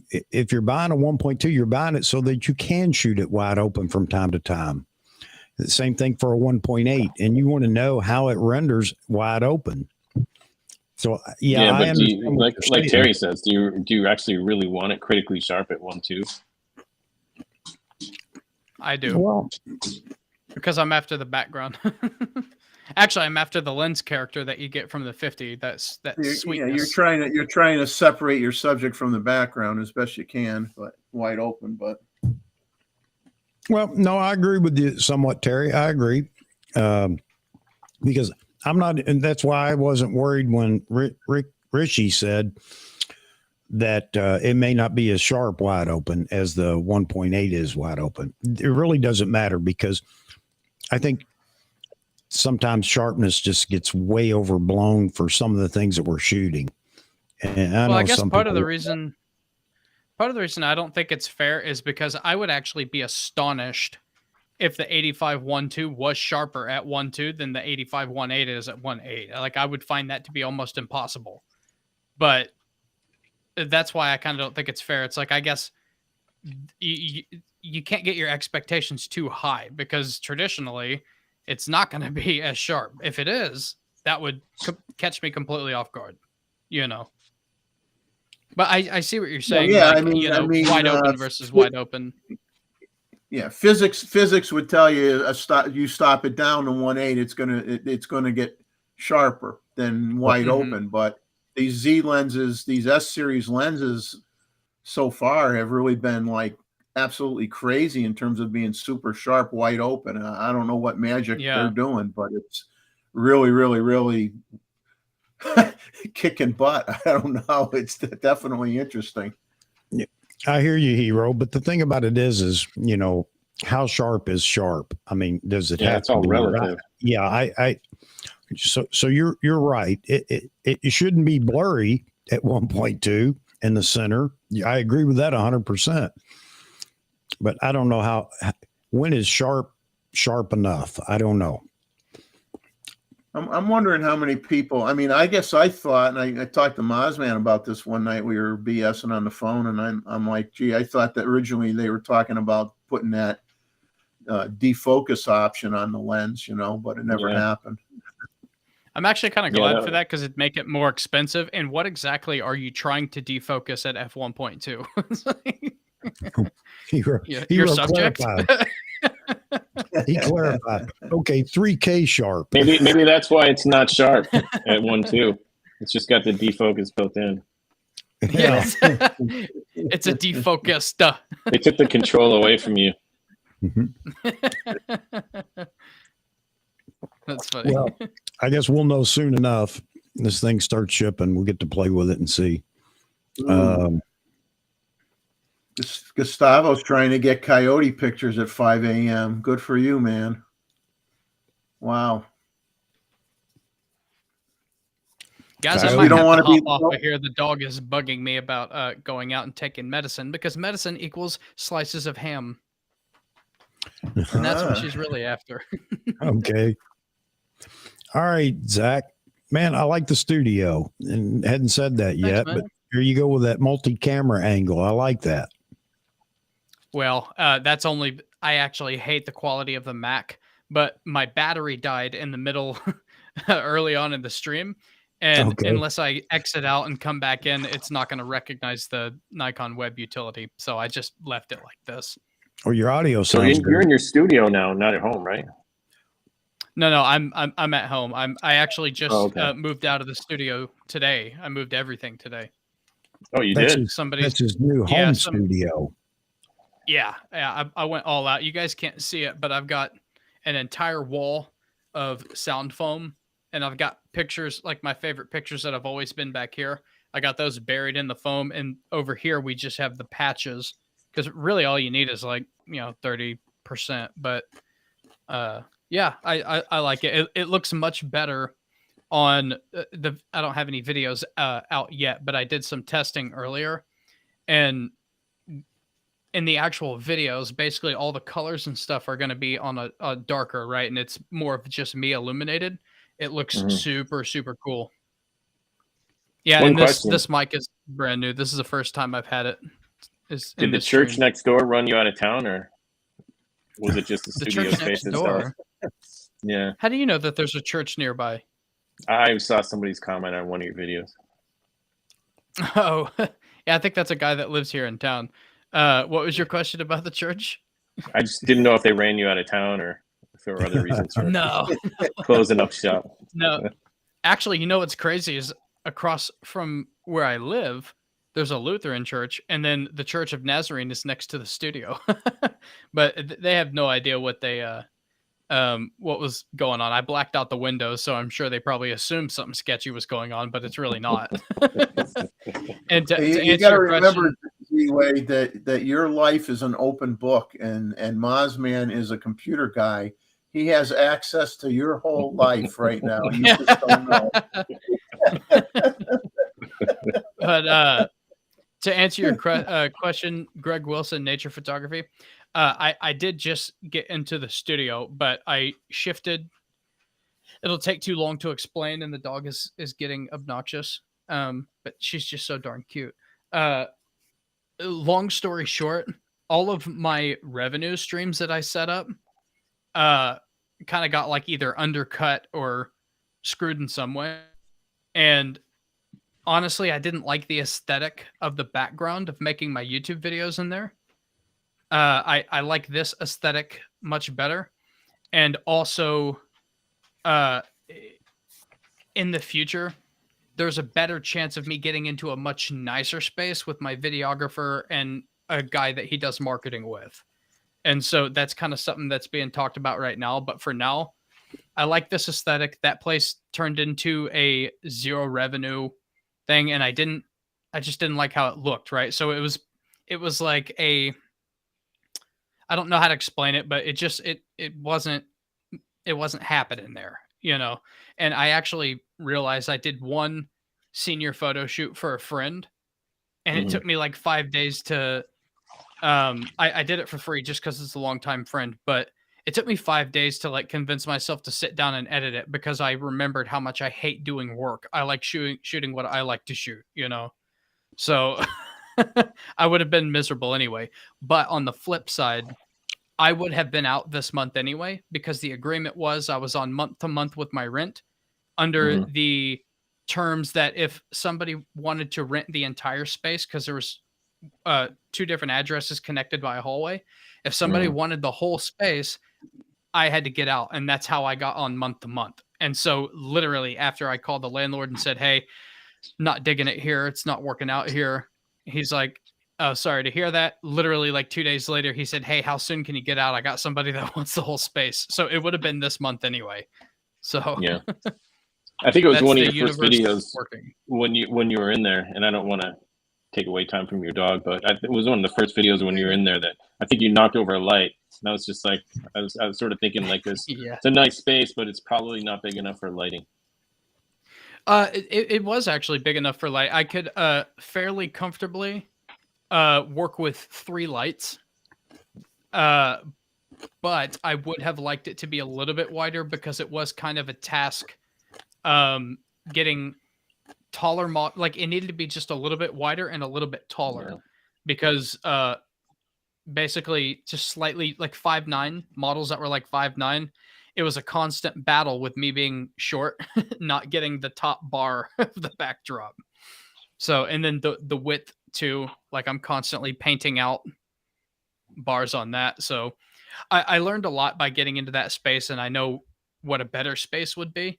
And I'm going to miss having a studio in the short term, but in the long term, the next place I get into is I know exactly what I'm looking for. So I don't have any hard feelings about it. So It's good you were on a month to month then. yeah. It's tough. We'd all love to have a dedicated studio space, no doubt about that. Even if you don't use it all the time, it's just so nice to have it. One, you don't have to set up and tear down everything all the time. So yeah, even my little in-home studio, it's adequate, but just adequate, you know. You guys have no idea if you've never tried to build a studio, or if you've never really done like studio work. You have no idea how much space you would actually need to be comfortable. Manageable is one thing. Get the job done is one thing.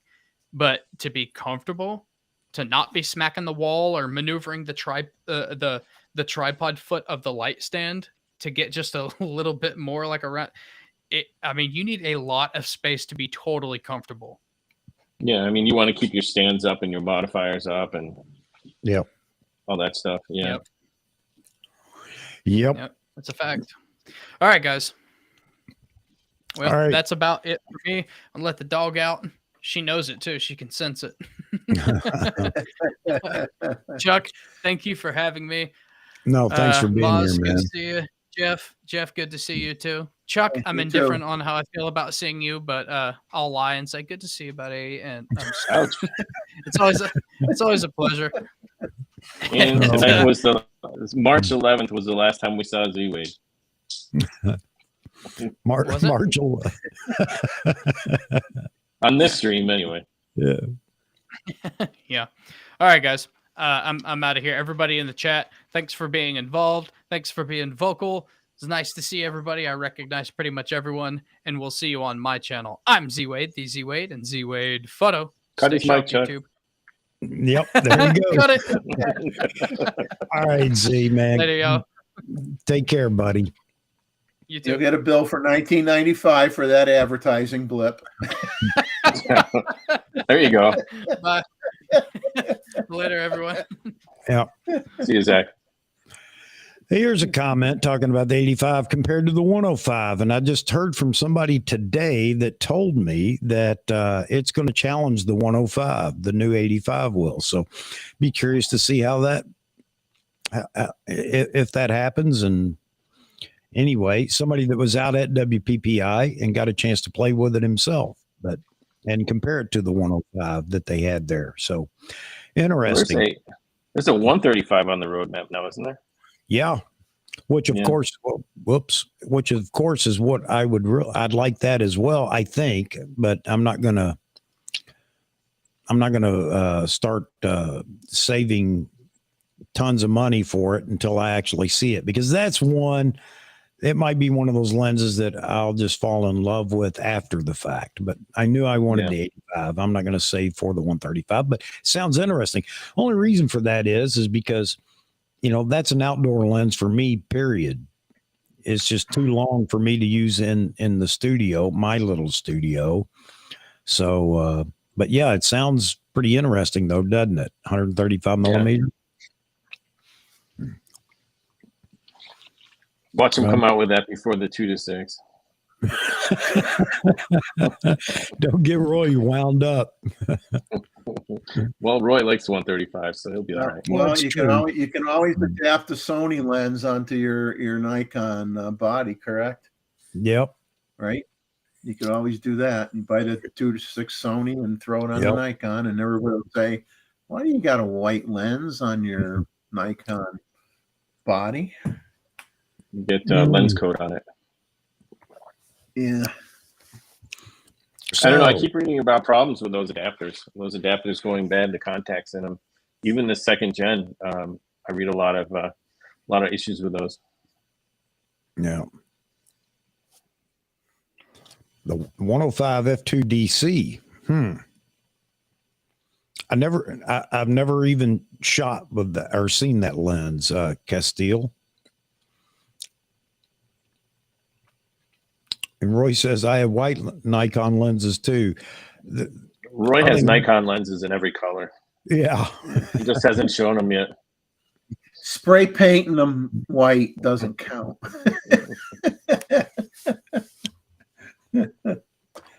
It's funny that the 85, I don't know where that came from. The 85 was assumed to be a defocus lens. How did that get started? But because I don't think Nikon ever stated that or even made any comments about it, but that was what everybody was saying early on, if you remember, when it was on the roadmap. Yeah, I think because Canon did it, everyone assumed Nikon was going to do it, or wishful thinking. Yeah. Vaughan just dropped another video for anybody that wants to check that out. Just now? Yep. The Art of Photography and Music,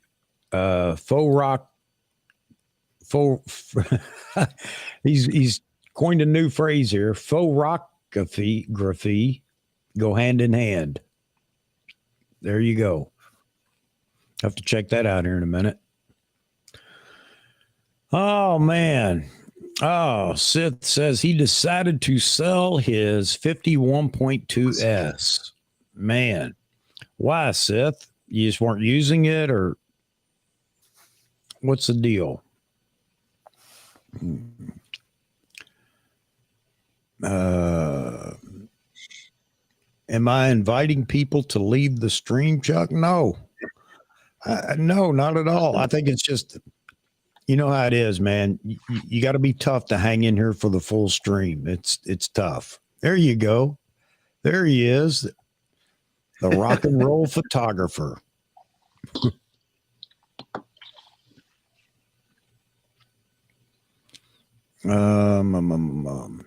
No, Yaman. And Yaman, you were on the stream one time before. It's been a long time ago. You're going to have to join us again on one of these streams. There are still 8 lenses in the roadmap, 2023 versus 5.2 that are not yet out. Okay. Oh, there goes my ice bag. What do you want, Patch? Ma's multitasking. I can't even remember what lenses are still on the roadmap that were on the original, aside from the 2-6. Oh, okay. So Sith is saying that was heavy on the Z9 and never got into 50 and thought 1.2s would have changed my mind. Okay, I get it. I understand. That's exactly why I never bought the 51.2, because it's not a focal length that I use. I mean, unless I happen to land on it with my 24-70 for some reason. But yeah, that's why I was waiting for the 85, Sith. And I could have bought the 85 1.8, but I thought, why buy it? You know, once I knew that the 85, we didn't know what aperture it would be, but assuming it would be 1.2. Once that was on the list, I just decided that's what I would wait for. So we'll see how much I like that in the end. Vahagan's asking when your Simon's Simon show tomorrow. 10 a.m. was it? Yep, 10 a.m. Eastern tomorrow morning. It ought to be interesting. I'm just going to sit back and listen, because it will be nice to meet Craig from Canon Rumors. That'll be nice. Didn't he retire? Yeah, I thought so. Obviously I won't bring that up tomorrow. Yeah. Because I know. I mean, I thought I recall a stream with him when he was basically talking about, and I think it was with Simon, who was talking about like handing over the reins to somebody else and retiring. Yep. As a matter of fact, it was selling Canon Rumors, I think, if I remember correctly. But yeah, I don't know. But yeah, I guess, and they're going to talk heavily about the, Canon R5II, EOS R5II, and the firmware update that's coming. But he wanted to talk about the Z8 as well. I think it might be interesting hearing what Craig has to say about it. I know that Simon has been interested in the Z9 since it was released, or since it was announced. But I'm curious to see how he's going to, feel about the Z8 when it comes out, because he's looking at the video features in these cameras too. I mean, he does a lot of video, not just what he does on his channel, but he does other video as well. So he's interested in the video. He does a lot of family video too, with his kids and stuff. Yep. Yeah. Personal videos with his family. Yeah. Yep. Looking at the comments over here. Yeah, you should, when you're on his stream tomorrow, you should change your background, the monitor you have in the background, to your channle. Yeah. Yep. Advertise AP Studios on there. Yep. I had thought about actually changing my orientation so I get my sign in the background. So, because I'm sure he's going to go portrait mode on the video, on the stream. At least I'd have that hanging over my head. But yeah, I'm looking forward to it. Again, I like Simon. A lot of people complain about Simon. I don't know why. He's a news guy, and I think he does a real good job at that. And who knows how many people actually just go there because they don't want to take the time of scouring the internet and everything else for these bits and pieces that he comes up with. So anyway, good guy, smarter than me, and obviously doing well with his channel. So there you have it. V, I'm just happy that somebody asked me to be on their channel.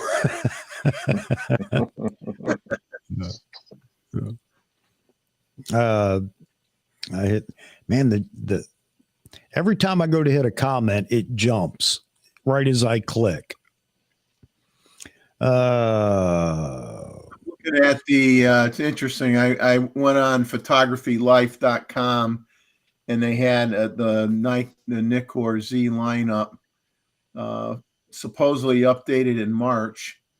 It's a little bit off here because they still show they show the 85, which is, we know is coming out. They've got a 35 millimeter S-line lens, 135 millimeter S-line lens. They've got a 24 millimeter DX lens. And then they have, it says they got, well, the 26 millimeter must be that 26 millimeter pancake that just came out. Yeah. Then they've got a 70 to 180. I would assume that's going to be a rebadged Tamron lens. Yeah. They've got a DX 12 to 28 millimeter PZ. They've got the 2 to 600. And that's it. That's what they show open. Why do So that's people bring only up one. food late at night? Yeah, I know. I'm getting hungry. It's almost 1 a.m. and now I'm thinking about food. Thanks, Sith. Oh man. 105 1.4E. What's the price on that 105?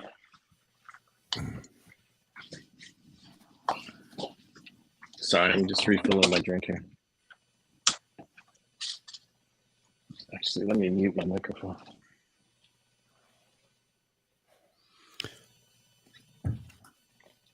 Oh man.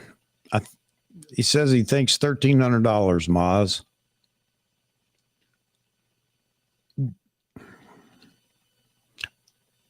Good price, because I can't remember, what did that thing cost new?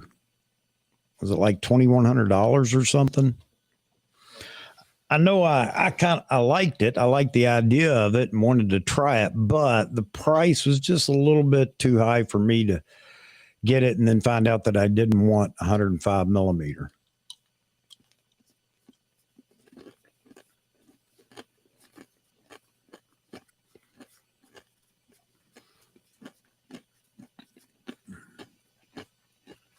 All right.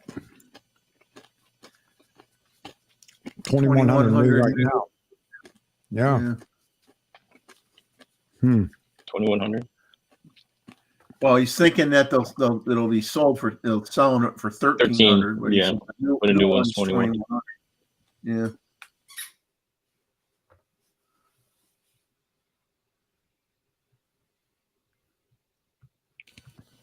Yeah, I need to sell my 200 f2 before long. I keep saying that. I need to sell all these lenses before long. Vaughan's told me, I don't know how many times. You just need to come up with prices and let everybody know. Why is it I can't do that? Separation anxiety. You just can't get rid of them. But I know it doesn't make sense. You're like, what do they call it? A hoarder?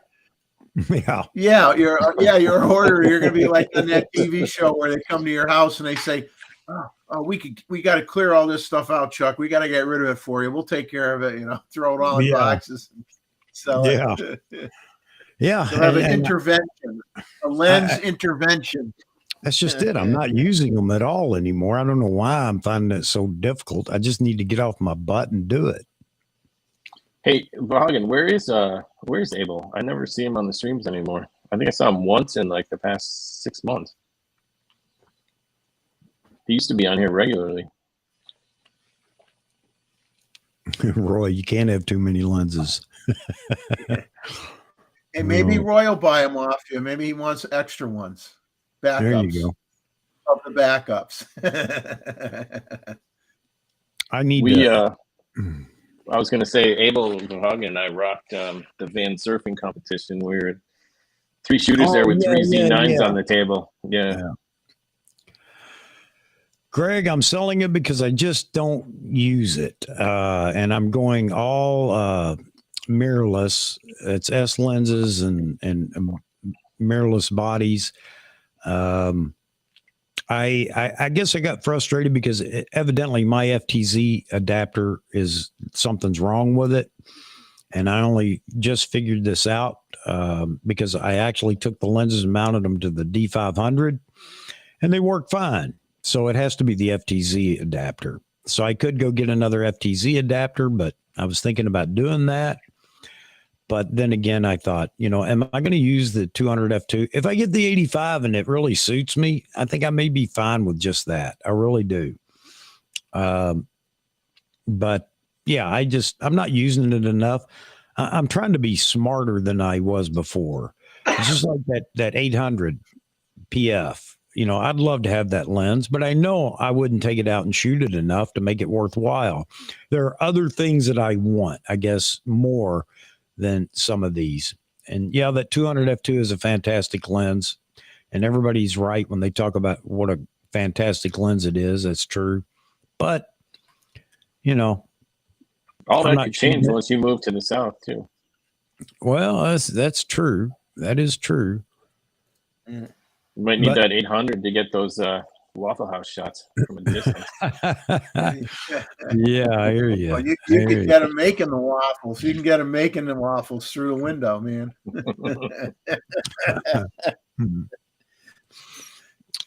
That's the only place to go get a waffle, in my opinion. Waffle House. That's the best waffle there is. I mean, it's got waffle in the name. How can you go wrong? Exactly. Yep. All right, man, we are winding down. We still have 54 people in here, and I'm really surprised at that, folks. I really appreciate you guys being in here. I don't know what keeps 44 fell asleep an hour ago. Yeah. Yeah.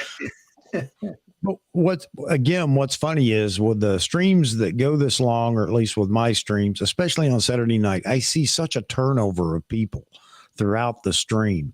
I mean, it'll drop down to 60, 70, and then it goes back up to, 75, or drop down to 40 and then back up to 50 or 60. So this just tells me that there are a lot of people that do, kind of travel through. And I think it's great. Now, when you're streaming, do you watch the participant list at all so you can see who's actually in here? Or do you just sort of like go by chat to see who's making comments? I go by chat. I don't even know that there is a list that I could look at to see who's in. I don't think there is on Restream, but if you go to YouTube, you hit was it the 3 dots, and then you can click on participants so you can sort of see who's in here. No, okay, I did not know that. Yeah, but it doesn't usually show everyone, so it's kind of weird. It's like it's hit or miss. Yeah. No, I did not know that, but I noticed throughout the night how many people, I watch it go up and down, and it's actually interesting to me because sometimes I can equate the number dropping to the topic. Yeah, like when we were talking about soap and dial and washing your mouth out with soap.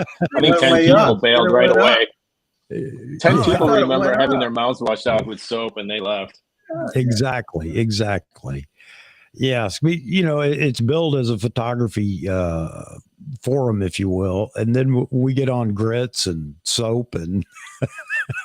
Well, they left moms, man, because they remember their mom doing it to them when they were little and they got scared.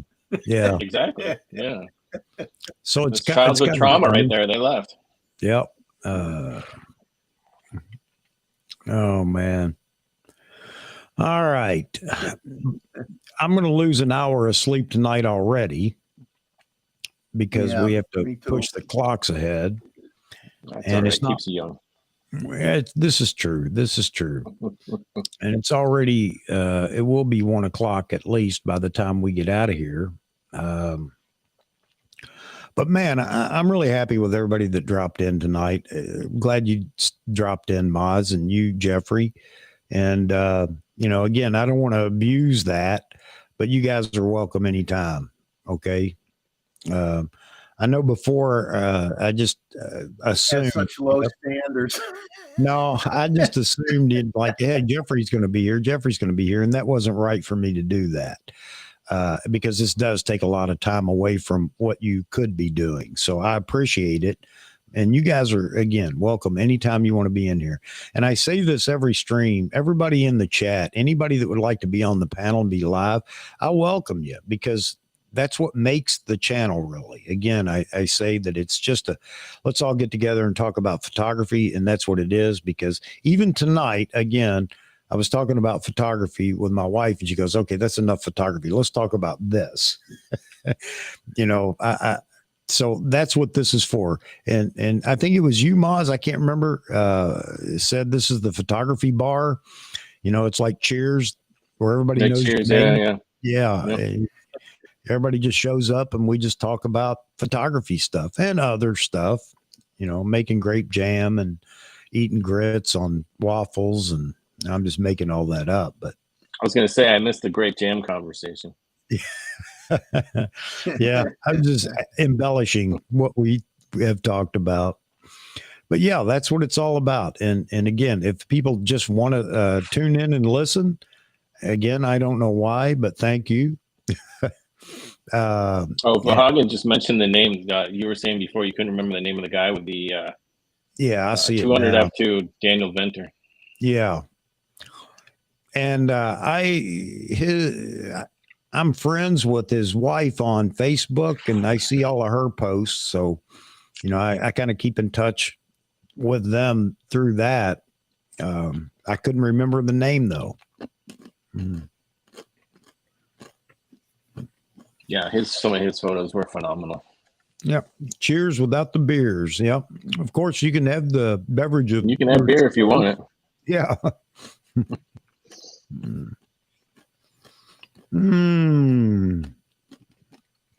Instead of peanuts on the bar, there's peanut M&Ms on the bar.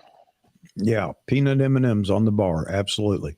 And you know what? If there was ever anybody that would sponsor me, this is who I want to sponsor me, which isn't going to happen, so I don't feel bad saying it. But M&Ms, if you'd like to sponsor my live streams, I'd be happy to promote your product. And they used to be a client of mine when I was in New York. Oh yeah. Yeah, it was another lifetime ago, but yeah, we used to get cases and cases of M&Ms, and back then I think they still have them. They had an M&M called Colorworks, and you can order them in all kinds of different colors. And our company colors were black and orange, so we just got boxes and boxes of black and orange M&Ms. Wow, that's cool. Yeah, more M&Ms than anyone would want. Well, except I don't for know. maybe Chuck. Yeah. You know, and again, the only time I'm eating them is when I'm in here streaming, or sometimes if I do just come in and sit down at the computer to check on videos that you guys are producing or whatever. Most of the time I'm watching it on my phone, listening through my ear pods because I'm busy doing something, but that doesn't always work either, because then you're talking about something I want to look at. So I have to stop what I'm doing. But anyway, I try to keep up with everybody's videos. That's a full-time job nowadays. And you guys need to quit producing so many videos. Except for you, Jeffrey, because you only do one a week. That's okay. And that's my coffee video. Sit down. Because Jeff is selective imagery, you know. So. Selective, yes. Oh man. Hagen's talking about he was looking at Annie Leibowitz's body of work while she's connected, man. Oh, she is. She is, no doubt about that. I mean, often, honestly, some of the things she shoots or has shot or whatever, I thought, okay, I mean, she recognized the moment she took the photo. Maybe that's the big thing about it, but it really isn't a spectacular photo. But when she does her themed shoots and things like that she does, yeah, you're right. She's spot on. And I'm not going to say I could do it, but I would like to have the team behind her help me out with a themed photo once or twice. I think it would be great. Mm-hmm. Yes, she does have a dream. Thank you, Roy, for the compliment. I try to do a good video. I don't always succeed, but Chuck needs the coffee. Stay awake while he watches. That's why he has it with his coffee. No, man. No. Like coffee. He starts doing this, he goes, Oh, No, coffee's one of those things that you want to sit and enjoy, like listening to some music or something. But I listen to you, Jeffrey, and watch your videos. I could sell those machines that put people to sleep at night. Yes, this is Jeff talking. Yeah. You're getting tired. No, I got to tell you, I kind of like The heck that. with you that know? ocean sound stuff. You just need me. You just need my voice. You fall asleep. I Stop! watched the- You beat yourself up too much. You have the way you narrate your videos. I love it, especially I do like too. and the old camera videos. That stuff. It's just like the history, and like I learned so much watching your channel. Yep. And I like Jeff and Leslie. I love watching their videos too. They're a coffee video as well. And I really like the young guy, Max Jindel over in Germany. You know, we talked about him on one of the streams. I think it was one of the Hagen's streams. And, you know, I just like watching the kid. If you guys haven't checked him out lately, check him out. Max Jindel, wildlife photography. He's just a youngster that loves photography and started his own channel, and he's just shooting birds and things like that. But it's kind of fun to listen to him get excited, you know. oh, guys, look at this, look at that. And I think it's wonderful. But yeah, those are my weekend videos to sit back, drink my coffee, and enjoy. I have too many subscriptions these days. I think I have close to 200. So I don't. I mean, if I subscribe to somebody new, I don't watch them right away. I never see them again. So, well, we've talked about that before. People act as if they have to pay to subscribe to you or something, or they got to feed it. You know, if I subscribe, I gotta water it. No, because me too, Maz. I have subscriptions. I don't even know if the people are still alive anymore. You know, going back for years, but I'm not going to go back and unsubscribe from them because it doesn't cost me anything. Yeah.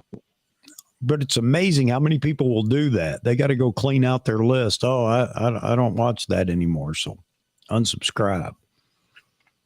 Oh, well, that is YouTube. This is what we have. But I have of late, over the last few months, watched the subscriptions go up and down, and stay in one area. Right now? You hit 888 tonight, didn't you? Let's see. I thought I saw somebody say that in chat. Yep, 888. But that sounds like a lottery winner. Yeah, something. 888. Play your numbers. Yep. Play the numbers. Play the numbers. Yeah. Yeah, but that's why I quit asking. Honestly, Maz, I figure if people want to subscribe, they will. I don't think that they have to be, you know, I have to beg them for it, and nor do I want to do that. But likes I do ask for, because again, like I said, it motivates me. You know, at least I know that somebody wants to see the next stream, and that's always good. But I mean, I don't think there's anything wrong with, you know, I mean, I know how it could be an uncomfortable feeling. I'd probably feel the same way.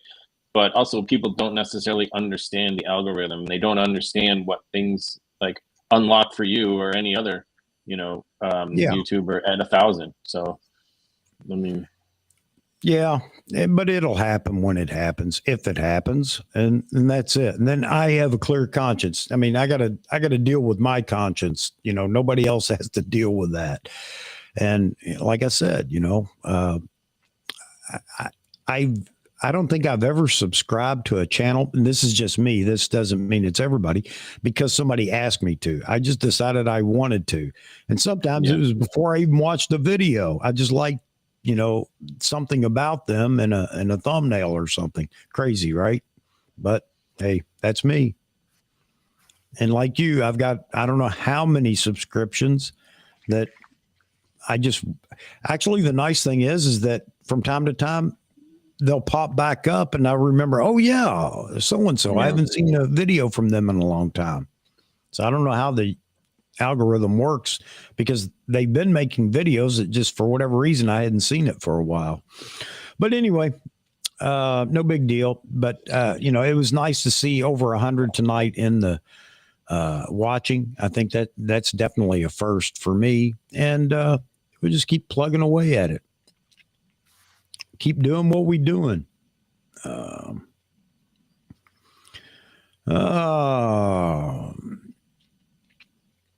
Seeing something in the chat about Vahagan wearing lingerie in his new channel. He must be putting together a new channel. That's a scary thought, man. I can't get that out of my head, and I can't unsee that. Oh, that's disturbing. All right. All right, It's an guys. opportunity for a Vahography Z8 collaboration there. But his subscriber base might go way up. You never know, right? Hey, That'll do it. Hey, thank you, man. Yeah, we'll celebrate. That'll be a fun stream. That'll be the 8-hour stream. Wow. Hey, I am going to do this, though, I think. When this announcement, whatever announcement it is, it doesn't really matter what it is.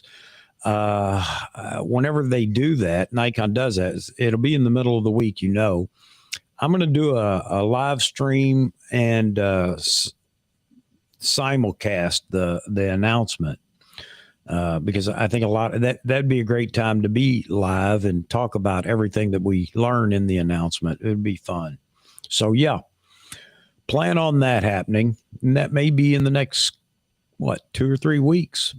Yeah, we'll have to wait and see, but I think we're getting closer than we have been, no doubt about that. What was the date for the Save the Date? Was that the 25th? The 25th. Yeah, 25th.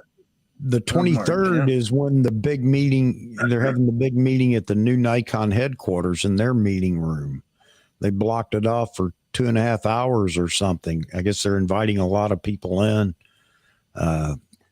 to the new Nikon headquarters.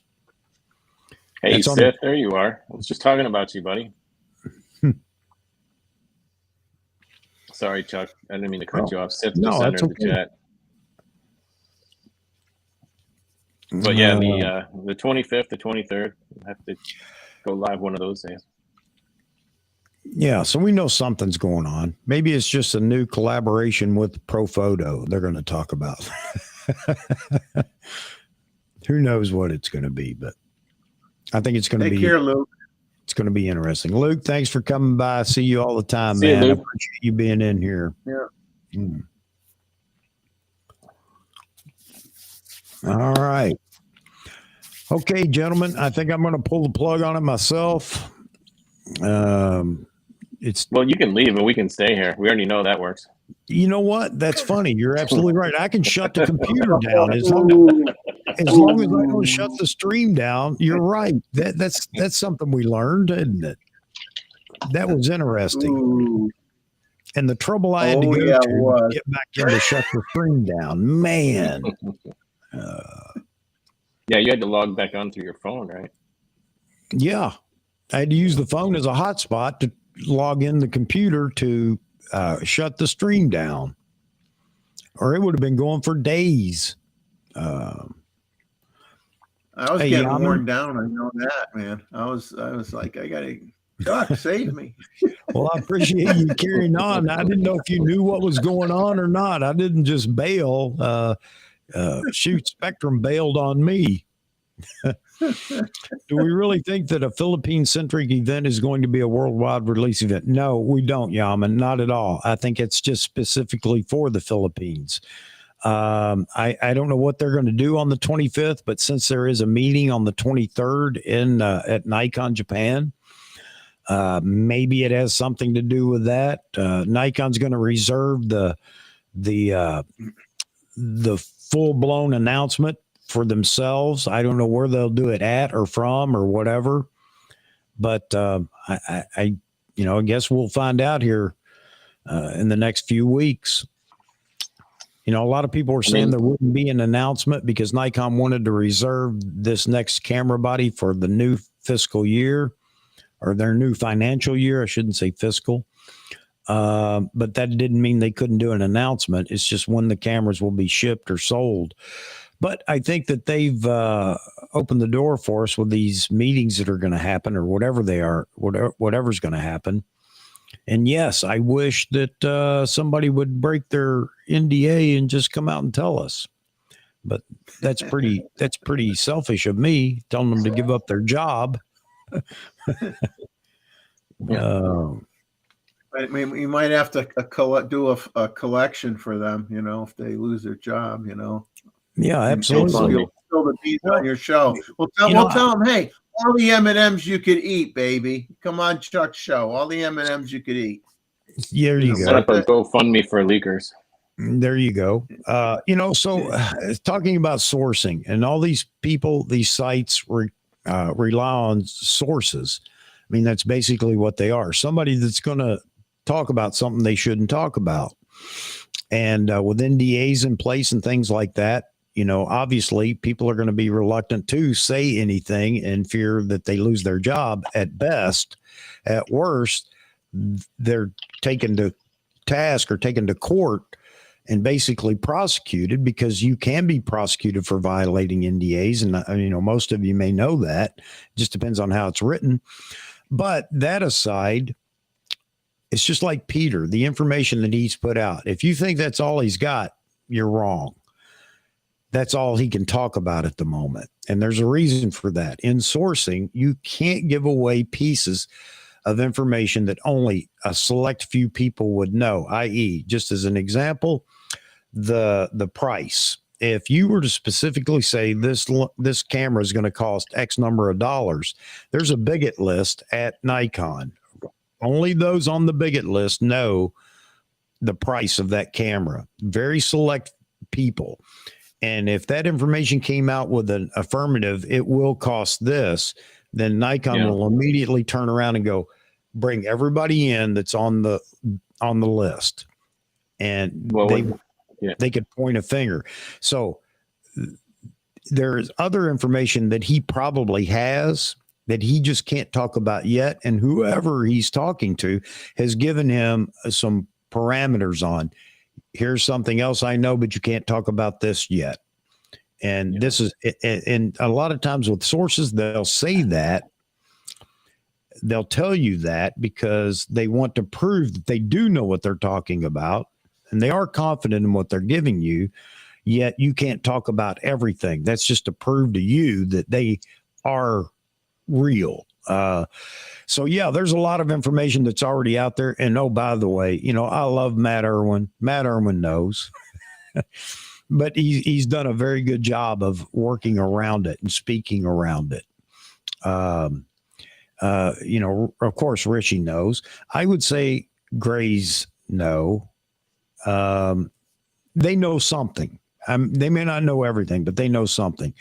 And I guarantee you B&H already knows, because B&H being the camera company, or, you know, the store that it is, there's a lot of preparatory work that goes into building the SKU and everything else and getting ready for. And that's why we see them, or see stores sometimes drop a SKU and then pull it back out. That's happened before at B&H. I can't remember what the product was, or they put the placeholder in there, but it went public and then they had to pull it. So anyway, what I'm saying is that, you know, a lot of people are going to argue and say, we really don't know anything. Oh yeah, I think we do. I think we know a whole lot right now. And I think it's okay for us to speculate on what else we think is coming. So those that are deniers, be deniers. That's fine. But we have fun speculating, and that's all it is. But we know something's coming. So rest assured, something's coming next month. Whether it's a month of teasers, which I don't think it will be, or a big date for an announcement by Nikon, and we shall see. We shall see. But that's how. Yeah, I mean, the other thing about leaks is when companies get serious about plugging leaks, you know, they spit out a bunch of misinformation to certain people, and you know, that's how you figure out where your leak is. So I mean, that's another reason why you just got to be very careful about what you reveal and who you reveal it to. Absolutely.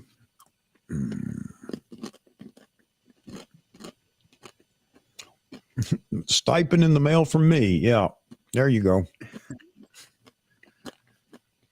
Every time he sends me M&Ms, they're always crushed and broken up. You know. Yeah, mine are melted by the time they get here.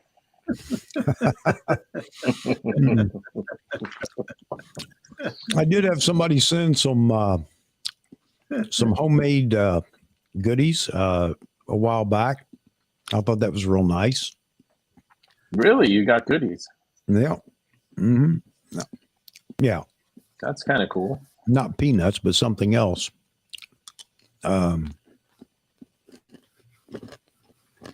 All right, I'll check my mail for a photo for Becky. I don't know how I get it to her, but Becky does like her flower photos. I like Con and Becky. I really do. I make sure I'm up every morning well in time to watch their live stream. I enjoy it. Yeah, they've really, what are they up to like now? 17K or something like that? Yep. 17K subs. They're real close to 18, I think. Yeah. That's what Con was talking about this week. I mean, I think like a year ago, they were at like around 5K. Yeah. They've become that popular.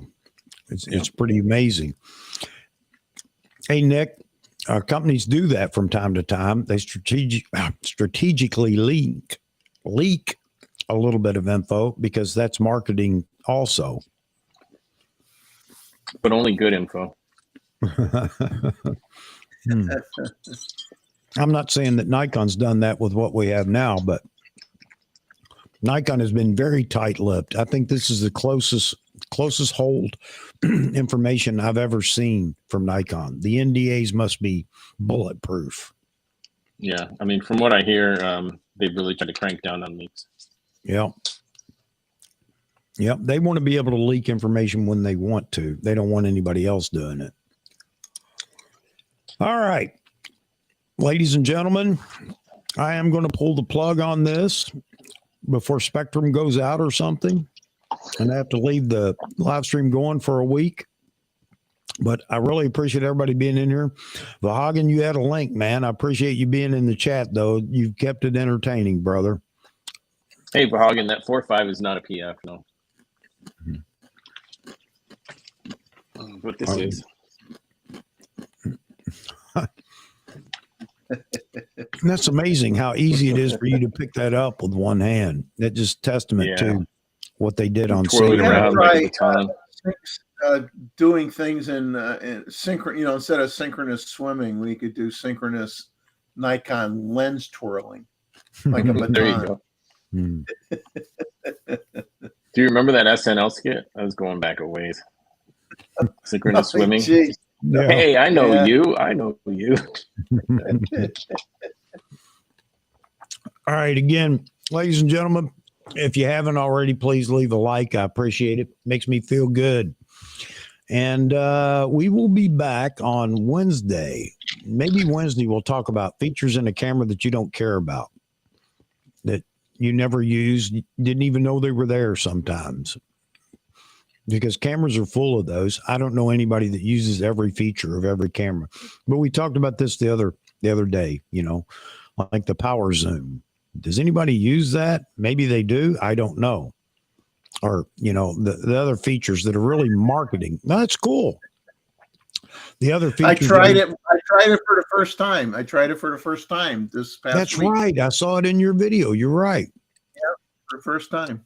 That's cool. Ever. I like it. Maybe sometimes we don't use these features because we don't even know how to use them or whatever. So, but yeah. Well, since we're on the subject, what were the restrictions on that, Jeff? Well, it's 4K. It's 4K 30 or slower. Won't work in 4K 120. Won't work in 8K. Won't work if you're in the 2.3x crop mode. Just if you're shooting normal 4K 30, 4K 24, 25, whatever, it'll work then. And then you program, I think by default, it assumes you're going to program function 1, function 2 buttons on your camera. And you just toggle it. And then you can adjust how fast it zooms. There's I think it's been a while since I looked at the menu, but I think there's 3 different speeds in terms of how fast it zooms when you push the button. So you can adjust that. So you can go That's in pretty neat. real, I real like that. slow, back and forth. You know, it's cool. I mean, you know, I liked it. I'm just not. I wasn't used to shooting 4K 30, and like I said, a Yeah. lot of learning now. It's different with that lens. I mean, the 500 I felt really good with, and now I'm starting over with video anyway. I feel like I'm starting over. But that's what photography is all about, learning and getting better. To me, anyway. Learn, get better, share with other people. Hey, Real Tell 'em Nikon how you Lover, screwed thanks for the photo. Appreciate that. And I'm glad you enjoy the channel. I'm going to have to try to find a way to get that to Becky and let her know that somebody thought about her during the live stream. But thanks a lot. All right. All right. Again, I'm going to try to get out of here. And I know here comes another trap. You are setting a trap right now with another I'm subject. thinking of one. No, I got to get out of here because I'm gonna get up in the morning already losing an hour's sleep, man. Yeah, I was going to say we lose an hour tonight, so. Yep. All right. If you set your clocks ahead, you'll lose another hour. Exactly. But You know, that's the thing change 'em all. nowadays. I don't have to change them anymore. That's the thing. The only clock I have to change is the one on the stove. Yep. That's it. That's nice. The old days, every time the power would flicker and you'd have to go through the house, changing the VCR, changing everything, Yep. which was never easy to do either, of course. Nope. Uh-oh. See, here we go. Vahagan's caught me again. I might visit the East Coast later this year for work. I'll let you know. Man, brother, you get out here, we're definitely going to have to link up. No doubt about it. No doubt about it. All right. Again, hey, thanks, everybody. I hope everybody enjoyed the show as much as I did and do. I'll see everybody Wednesday. We'll be back for another rousing episode on AP Studios with, who knows, whoever wants to join. Appreciate it. Thank you all for all the likes and everything else. And again, Maz, Jeffrey, you guys are welcome back anytime. So I appreciate it. And just so everyone knows, next Wednesday we're going to be revealing the actual Z8. So tune in. Yes, we will have the Z8 wink wink to show everybody. Yeah, why not? They're breaking embargoes on the 85, so why not us, right? Absolutely. Might as well let the cat out of the bag. All right, guys. Everybody have a wonderful rest of the weekend. I'll see you Wednesday. Thank you. All right. Take care, Thanks, Jeff. everybody.